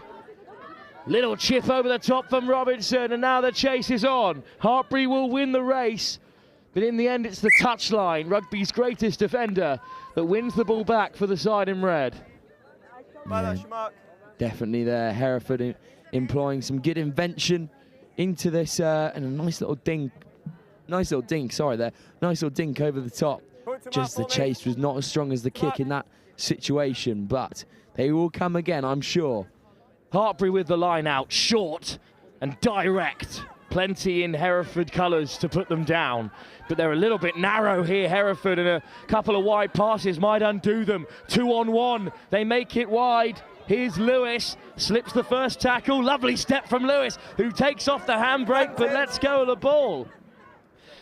Here is Butterworth, into contact. They stack up the short side here, Hereford. The ball is backwards off Richards. In the end, it's a Hartpury knock-on, so we reset again here. It's nervous in this semi-final, Sam. Well, obviously, you're playing on RE2, Wilf. One of the biggest stages in England. But these girls are really having a great crack at it here. And I'm sure, as I said before, Hereford sixth form cannot be counted out in this contest. And here's Butterworth with the bump off. Stripped in the tackle. Excellent work by Bowen. And Hartpury have it back. It's always backwards. And it's a penalty in the end for a high tackle. Quick tap by Hannah Horath. And through the hole go Hartpury. Nice line from Kaiser again. And great yards made. Hereford over the ball. Referee waves play on. Hereford with a second bite at the cherry, and this time they steal it, and now they're breaking down the right-hand side. Have they got the legs? Ballinger hunted down. Flying across the field comes Lily Rose Cottrell, but Ballinger goes over. And you know what? That is an amazing try, first of all, but really, really important defending from Cottrell. She's kept her wide there in this situation. That is all too important in a semi-final, as you all know, Will. Absolutely. Well, these are some really tough groups in the Under-18 Girls' Cup competition. Hereford sixth form finished second behind Peter Simmons in the other semi-final, where this Hartpury side went all the way through as top of the group, pipping the, for the love of the game, Canadian Misfits to the final.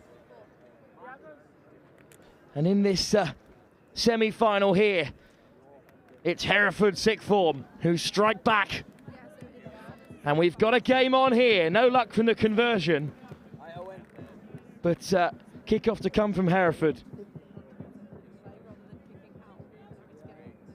Well, Sam, we were expecting a semi-final of real quality with a minute to go.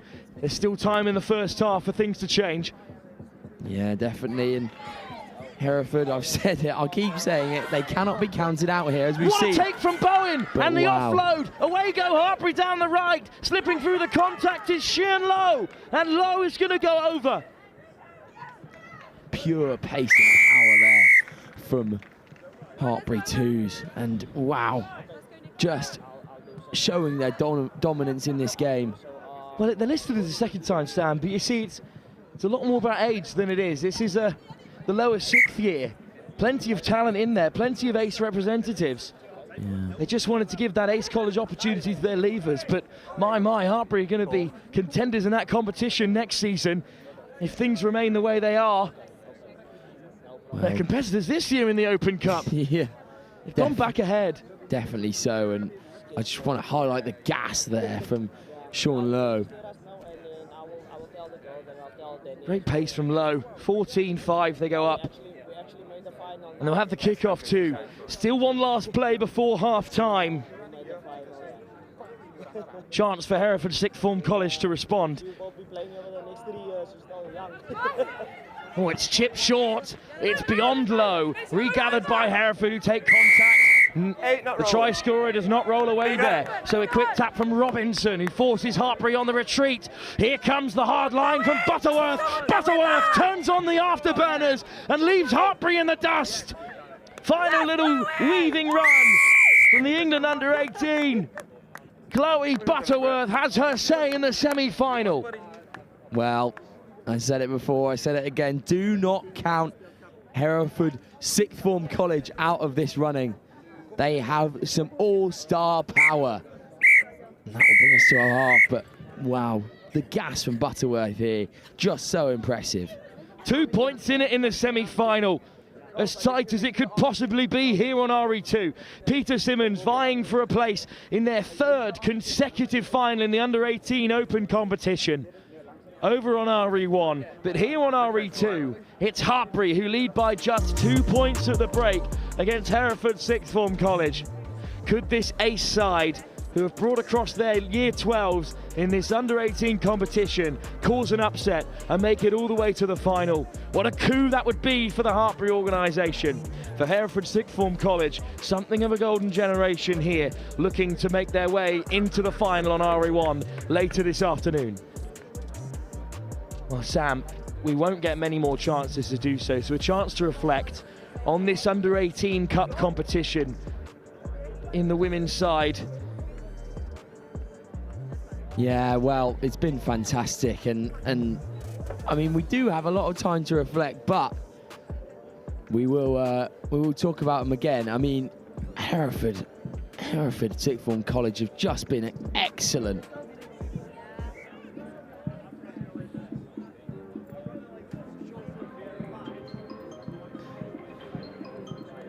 Well, we will restart here for the second period of 7 minutes in just a few moments' time.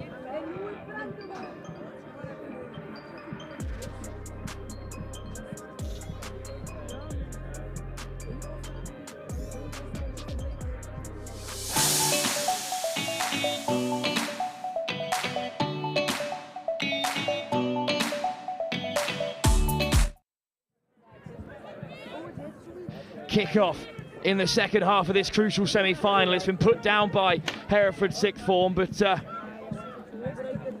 they do keep possession. Tackle made, so the try scorer. From control, the 3:40 round of fixtures. Hartpury has to release. We're still playing here. We're a boot down, Hereford, but they're driving hard, and they're up over halfway. Lovely little skip through the contact. Beautiful footwork. What a start to the second half for Hereford. Another show and go. What a fantastic setup, and Butterworth may benefit.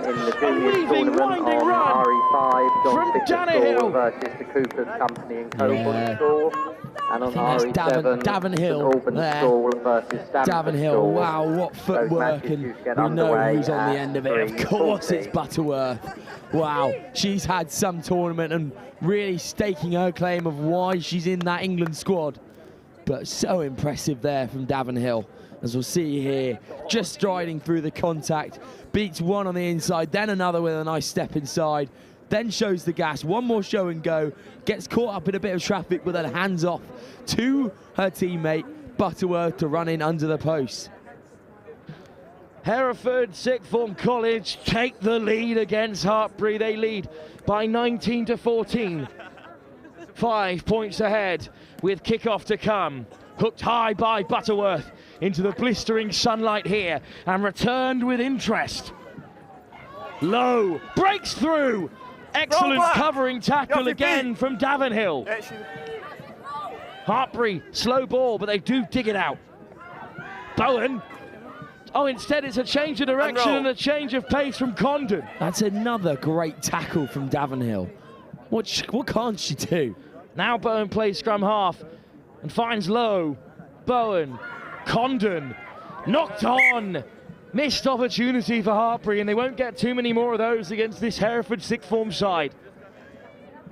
Yeah, definitely, and a fairly uncharacteristic mistake there from Hartbury, but they're attacking with such pace and power. There's obviously going to be cracks shown, but this Hereford side with another great opportunity to attack here. Well, they're stacked up down the short side. Bind. Rather unusually. Set. Hartbury not sure where to go. Coach is on the sideline directing traffic in defence.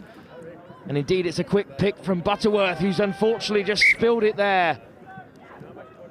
Hartbury gifted another opportunity to perhaps take the lead again. Liv Bowen with ball in hand, hands it off to the substitute, Maeve Ponford. And again, Hartbury, they're set up rather unusually here, stacked behind one another, behind the scrum. Which direction will they go? It kicks out unkindly, and they wrap around the outside. Here goes Chapman. Chapman on the edge, switches back inside.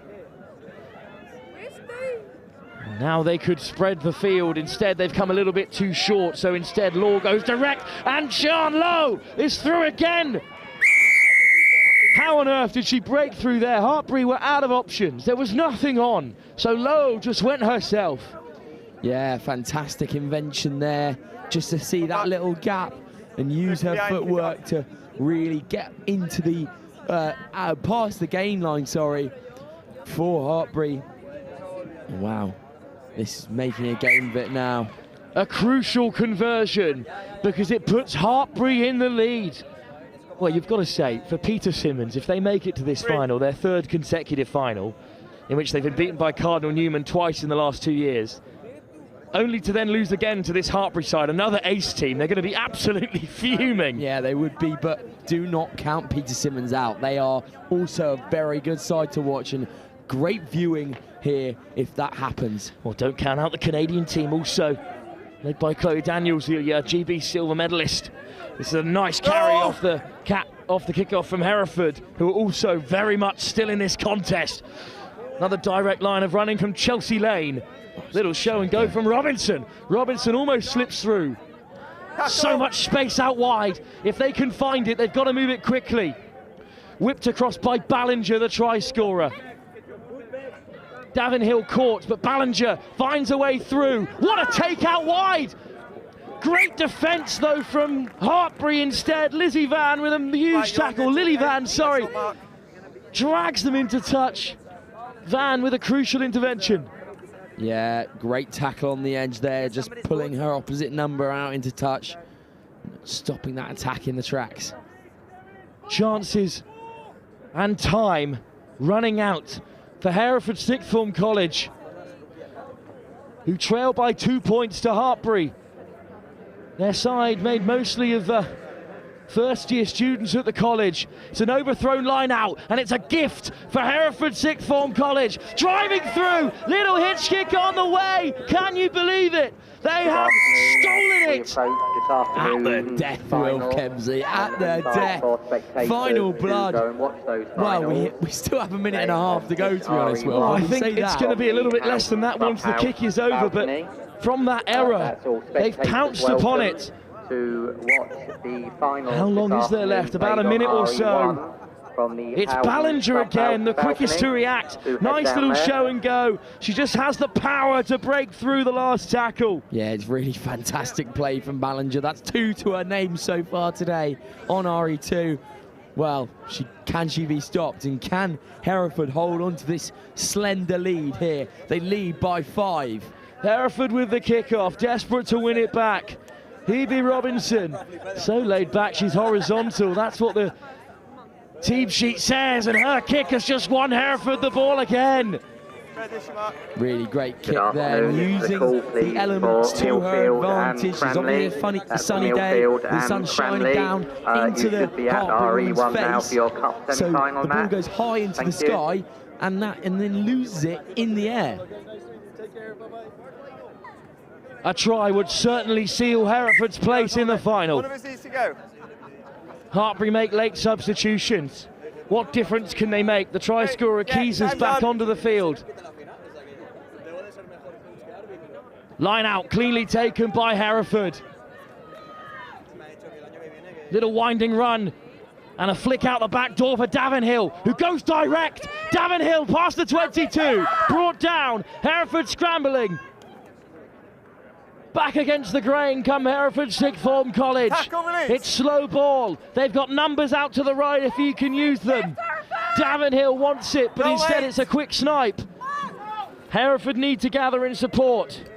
Here's Devereaux, skipping through. Finds the pass, Marshall Davis, all wrapped up, wonderful ball, cross field, no one home for Hartbury. This could be it, taken cleanly, over they go. Hereford are through to the final. They moved it left to right, and then it fell to Robinson, who had all the composure that RE2 could possibly hold, and chipped it cross field. It bounced kindly for Hereford, a great take out wide.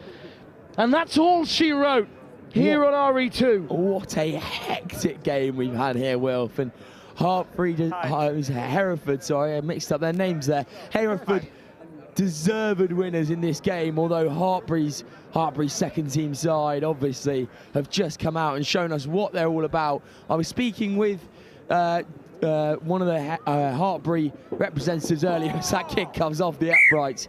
Game management is what it's all about, but Hereford have just beaten them to it, beaten them at the death. What a game. Hartbury's second side fall at the final hurdle. Hereford Sixth Form College are through to the final to play Peter Simmons in their third final on the bounce, or the Canadian side for the love of the game.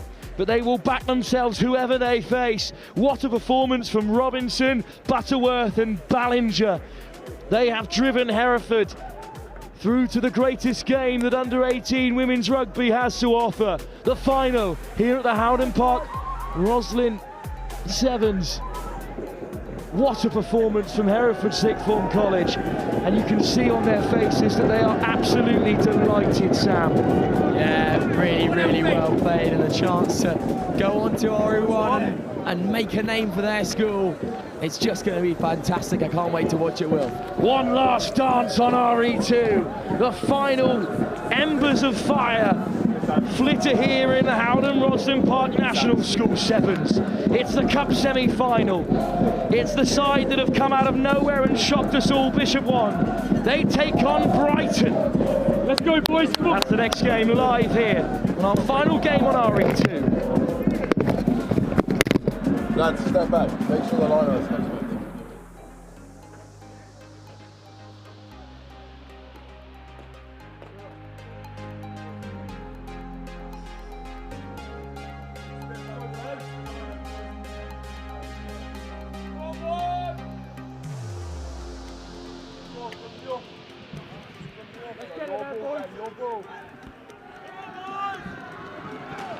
Right, here we go then, Borky. I've got goosebumps, Sam. I don't know about you. Here we go, semi-final of the under-18 boys competition, and boys in inverted commas. These are all but men. Brighton College versus Bishop 1 Church of England School from Sudbury, not far down the road. Brighton haven't come far either, and Brighton have experience on their side. Bishop 1, the surprise package, and I don't know if you remember, Sam, but I said about a surprise, didn't I, yesterday? You did indeed, It will take a lot to go out and win this whole thing, but Bishop 1 have been absolutely unreal. Ball gets turned over there by Brighton. Yeah. Can they do something here? Seb McNamara wearing 9 on his back. He's got a scrum cap. He looks as though he's hobbling as well, but McNamara is over the ball. It will come wide from Brighton College. Brighton College fumble it in the midfield. Please could you head over to the RE I have to say, Sam, it does, as I experienced earlier, it does help to have, well, a so-to-so home crowd, and Bishop One have brought out the masses today. They've got drums and everything over there. Yeah. It's oh, they're shouting at each other. They're having a good go at each other. In good humour. In good humour, it has to be said. Schoolboy rugby at its absolute finest. Is there a better competition than Rosslyn Park? I don't think there is. Down the right-hand side come Bishop One, the hot-stepping work of Albert Milton Hall. Now they'll spin it wide. Little crossfield kick. There's acres of space down here, and the flyer is Innes McDonough. Innes McDonough needs to grab hold of the ball. He does! Innes McDonough is going to get enraptured. That is a huge try for Bishop One. Wow. And McDonough there, just showing what he's all about. I mean, I think he might be down injured now, but putting his body on the line for his school. I think he is just wanting a little time. Lovely crossfield kick. Finn Keylock has grabbed hold of the ball. The experienced Saracen and England under-18 man has grabbed hold of it to try and add the extra points. And this is crucial, and that could be a very, very good kick. It is! Finn Keylock does exactly what is needed of him. Give him the keys, some would say. Give him the keys. And Finn Keylock there has just put a full complement of 7 on Brighton College. Can they respond? Innes McDonough is going to come back and retake his position in the 7. Keylock, steepling kick here on RE2. Really well laid back by Bishop One. Now they go.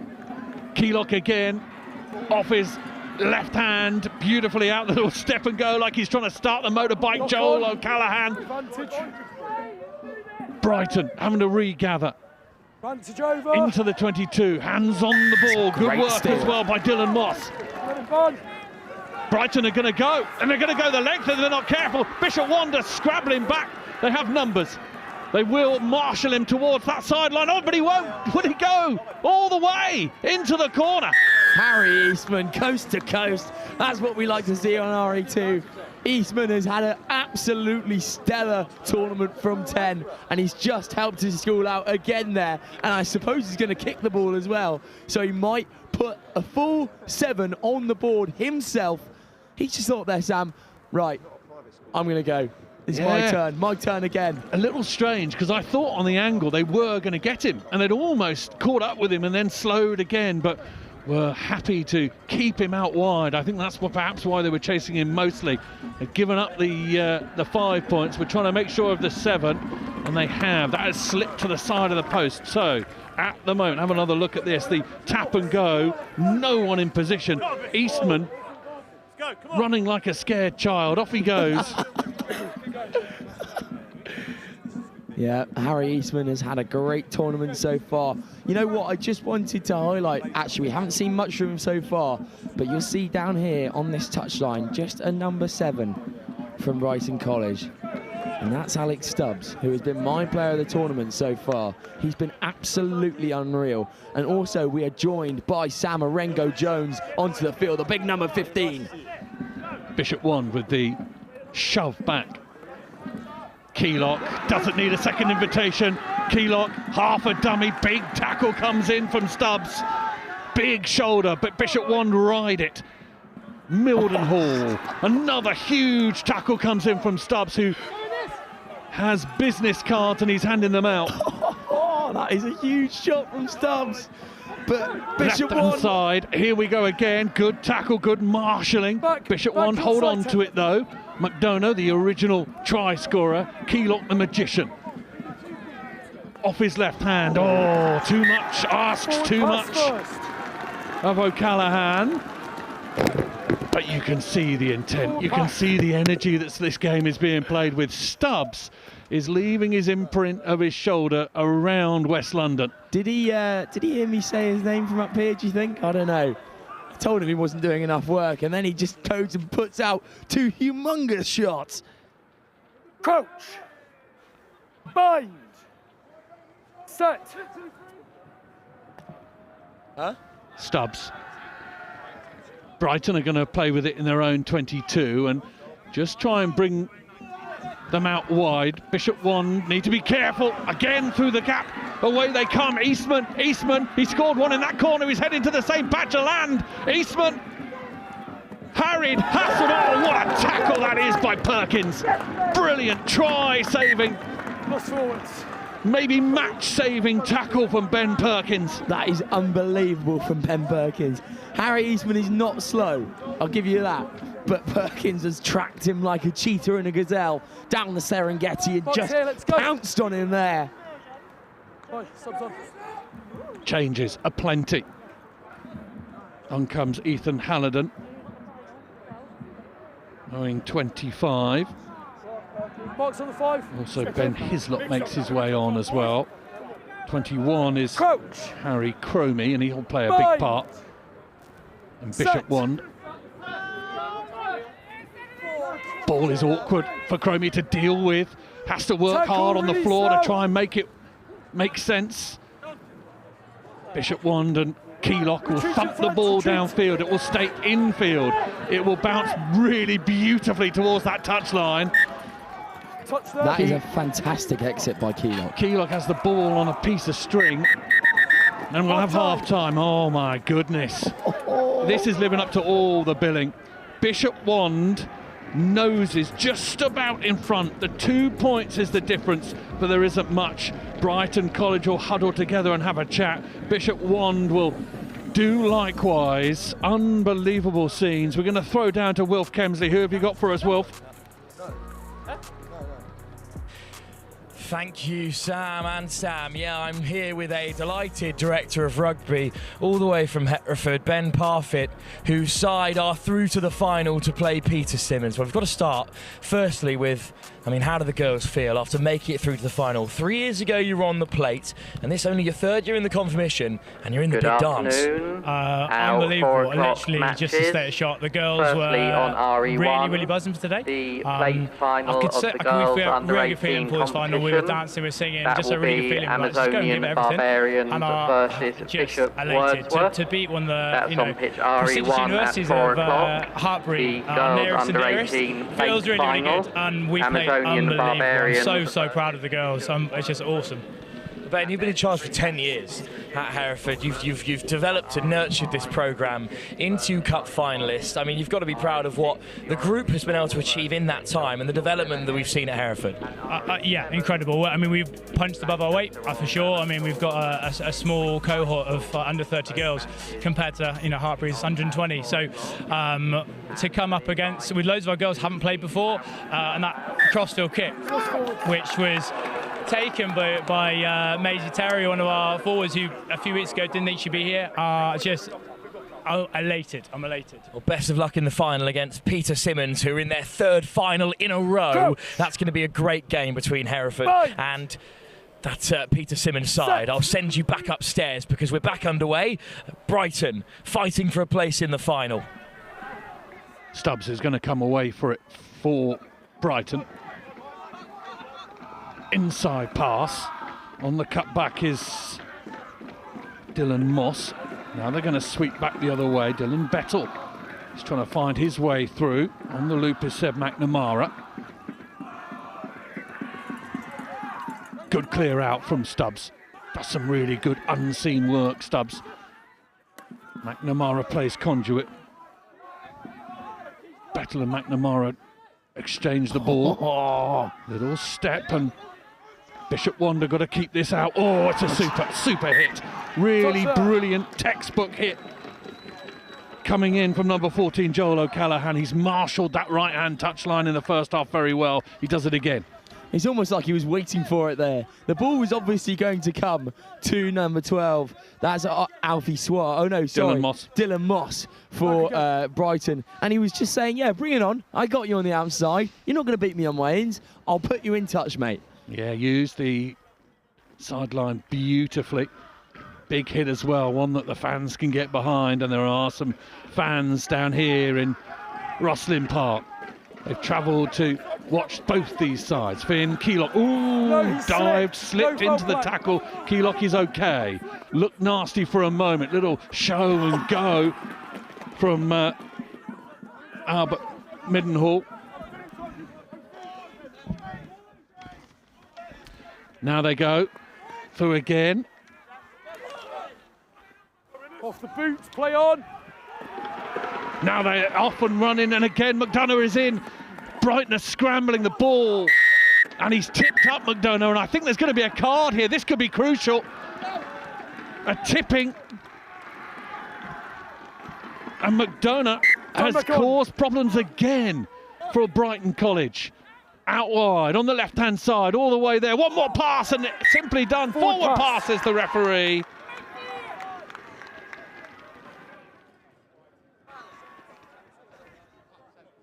Not to be, but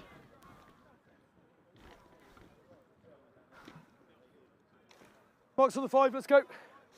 On the 5.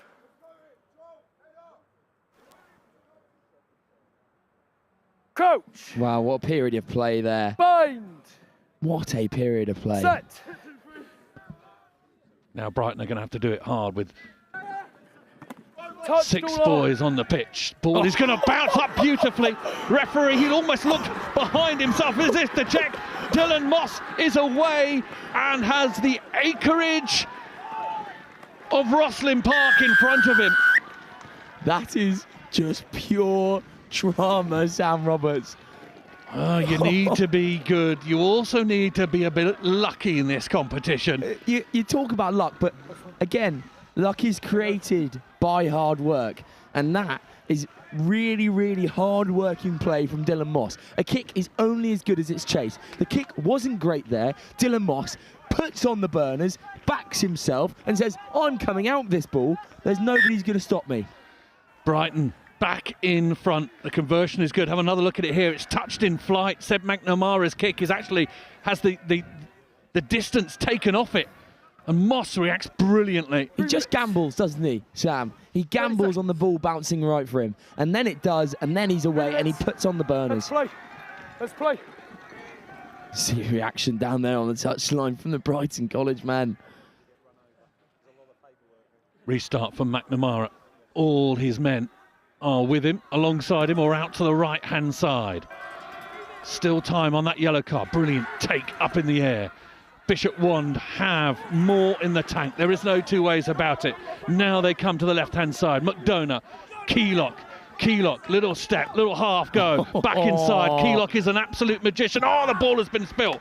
Jack Hollingshee has spilt the ball, and Brighton College applaud it, because they know that that means that there is something for them.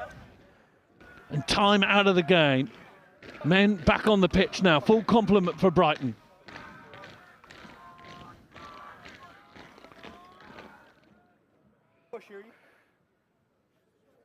Coach. Bind. Set. Stubbs. McNamara. The try scorer, Dylan Moss. Stubbs again, just looking for a hole in the fence, and he finds a high hit, which is just as good. I'll let you know, we've got about a minute and a half. Let's play. Although, Let's play. Stubbs is, for a moment. So McNamara is being screamed at by his team down here to kick the ball to the corner. He doesn't need screaming at, he knows exactly what he's supposed to be doing. 1 minute. Bishop Wand. This is absurd here. This is just... Time is off. This no level of tension shouldn't be happening at schoolboy rugby level, should it, Sam? Why not? Hey, we're all here for the fun and games. This is just sport, but my goodness, it's important. Ball down from Brighton College. We have 2 balls on the pitch. The referee might stop things. No, the referee says play on.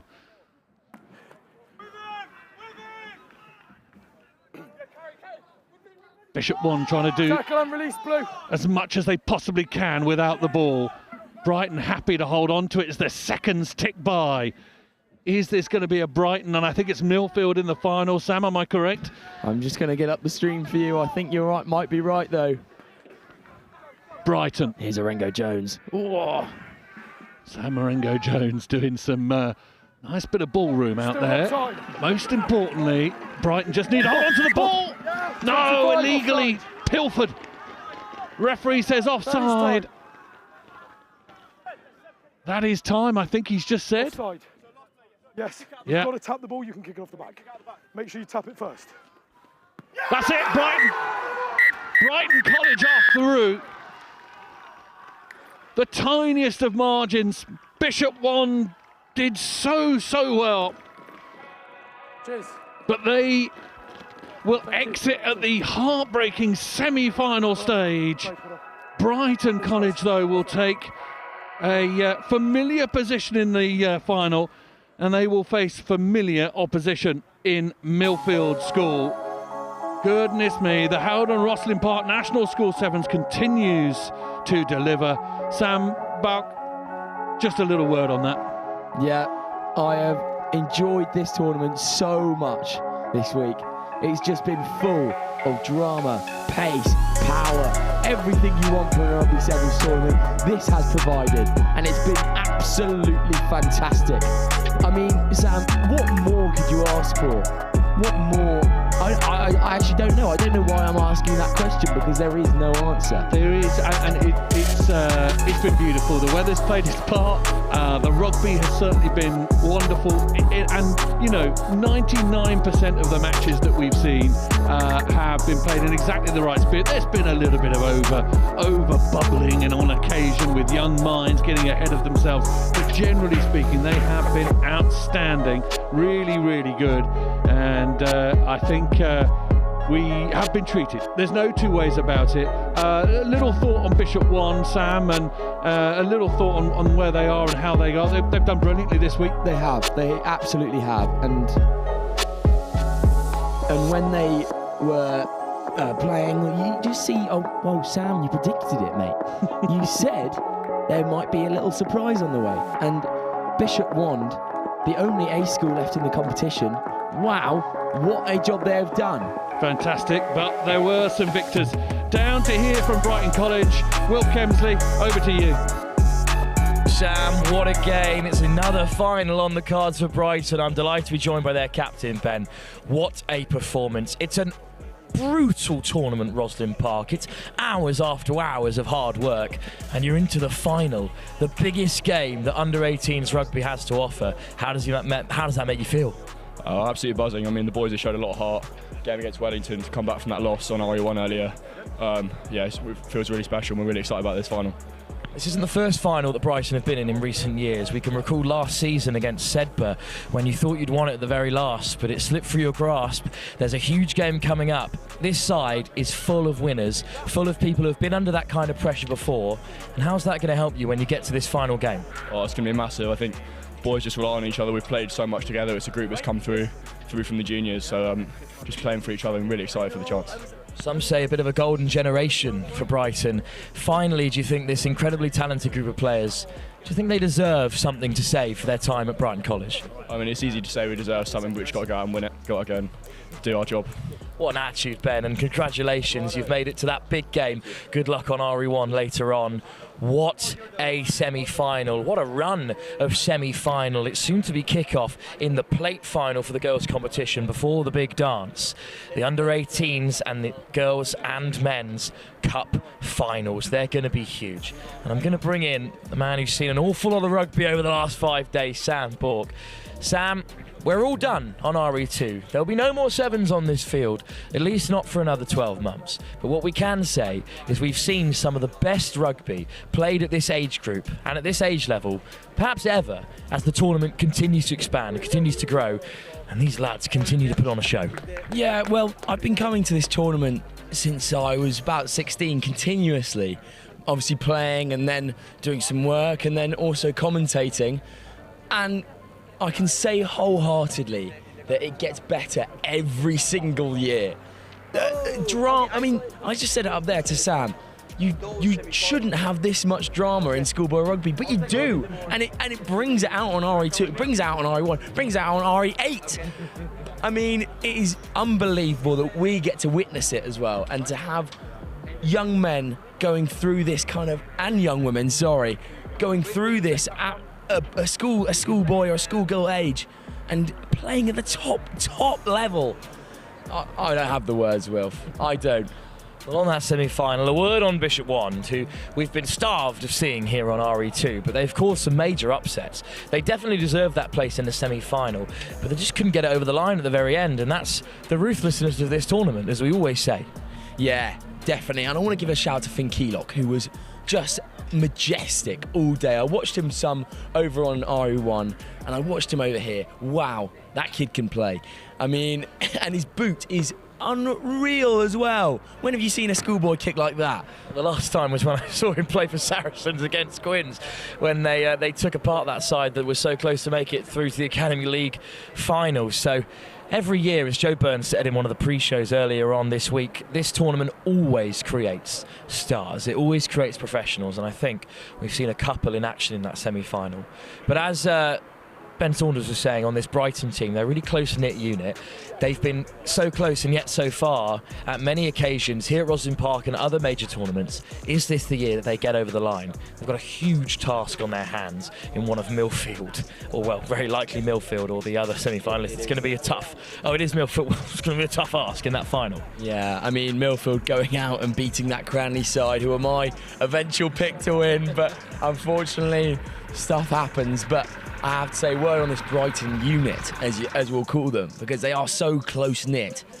They just keep providing special moments, small victories, not too many tries, small victories that the team can get behind and band together as a team. I want to give also another shout out to Alex Stubbs. Wow, he has impressed me this week. He has been amazing, and not quite the try scoring side of it, but when his team need a big tackle, he is always there, and he creates a massive dominant hit, and he will carry on doing that in the final against that Millfield side, I'm sure.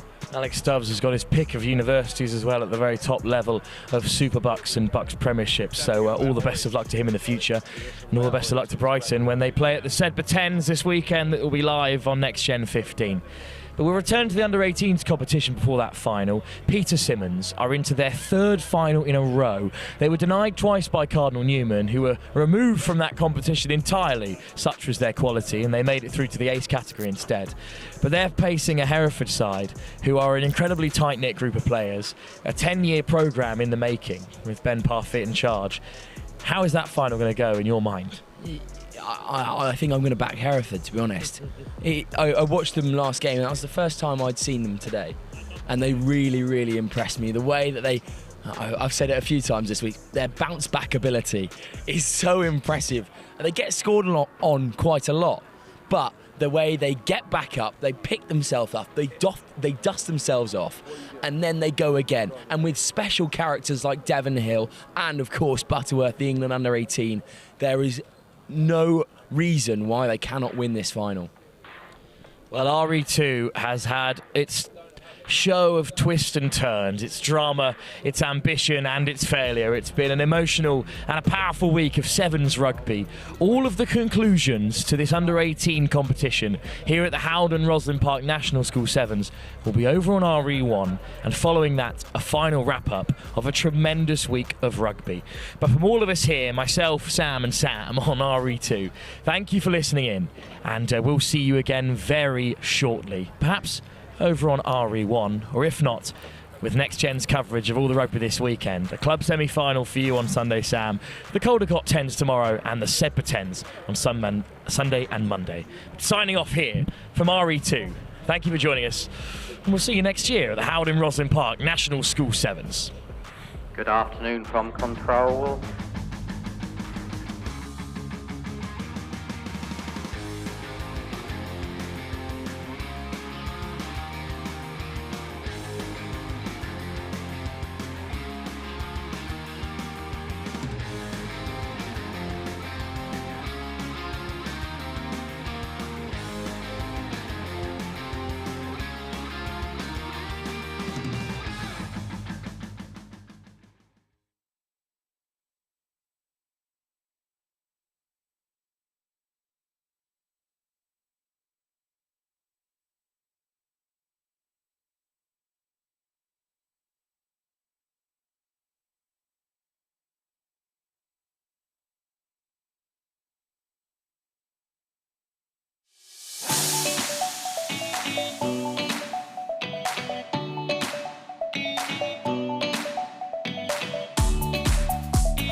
In the world of competitive sports, every advantage counts.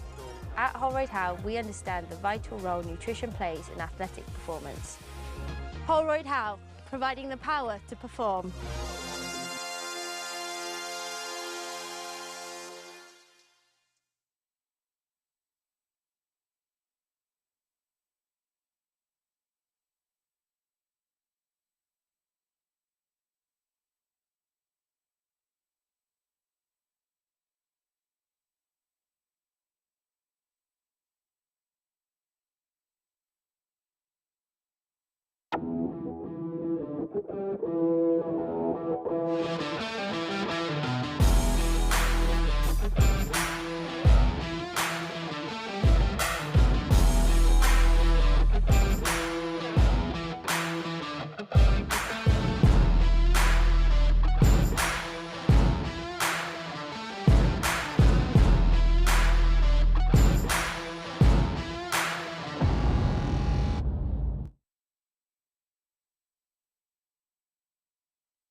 Units for the whole of this academic year so far. So since September, I've got eight units. I love the fact that the stats give you a sort of a basis for sort of analysing what the players are doing, how hard they're working. I think in training, but in matches as well, it's interesting to see who kind of the unsung heroes, if you like, the people that work, but you don't necessarily see them doing the work. So students have they have real kind of responsibility to do all the uploading of data themselves. All I have to do, look on the cloud, sort of platform, and then I can do my analysis from there. Yeah, it's been really interesting. I've enjoyed seeing how far I was running as well as my max speed. It's been great. I mean, it's been really fun having competition within the squad. See who's run the most, who's the fastest. This is one really good thing about the app. So each player will have an app. We've created a rugby school community, so they can compare themselves against each other, get leaderboards for each metric, and yeah, it certainly breeds that area of competitiveness. Everyone's like putting their best teams out, working hard, and never giving up until the final whistle. So when you come out here and seeing, everyone, all the big schools and the big names, and putting ourselves up against it, it's really good. It's been brilliant. We love coming down. We're lucky enough this year. It's our 200th year of rugby, so we're celebrating massively this year. I think the standard's been really high. We were here last year. 12 months on, the girls' game has exploded, and we've had 3 really tough games today. It's been a great tournament, great standards, and nice to see how we mix with some of the bigger schools and the bigger names in rugby.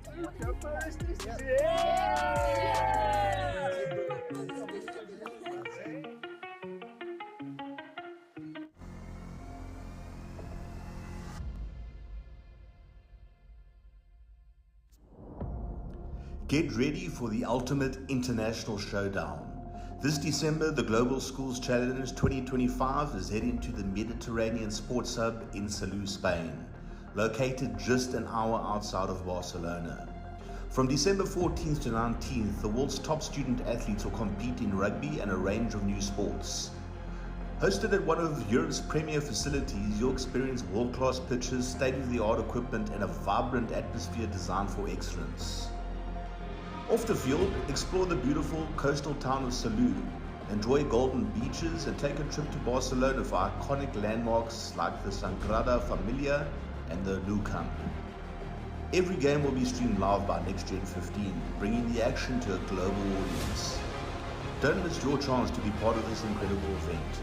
Register now at globalschoolschallenge.com and rise to the challenge.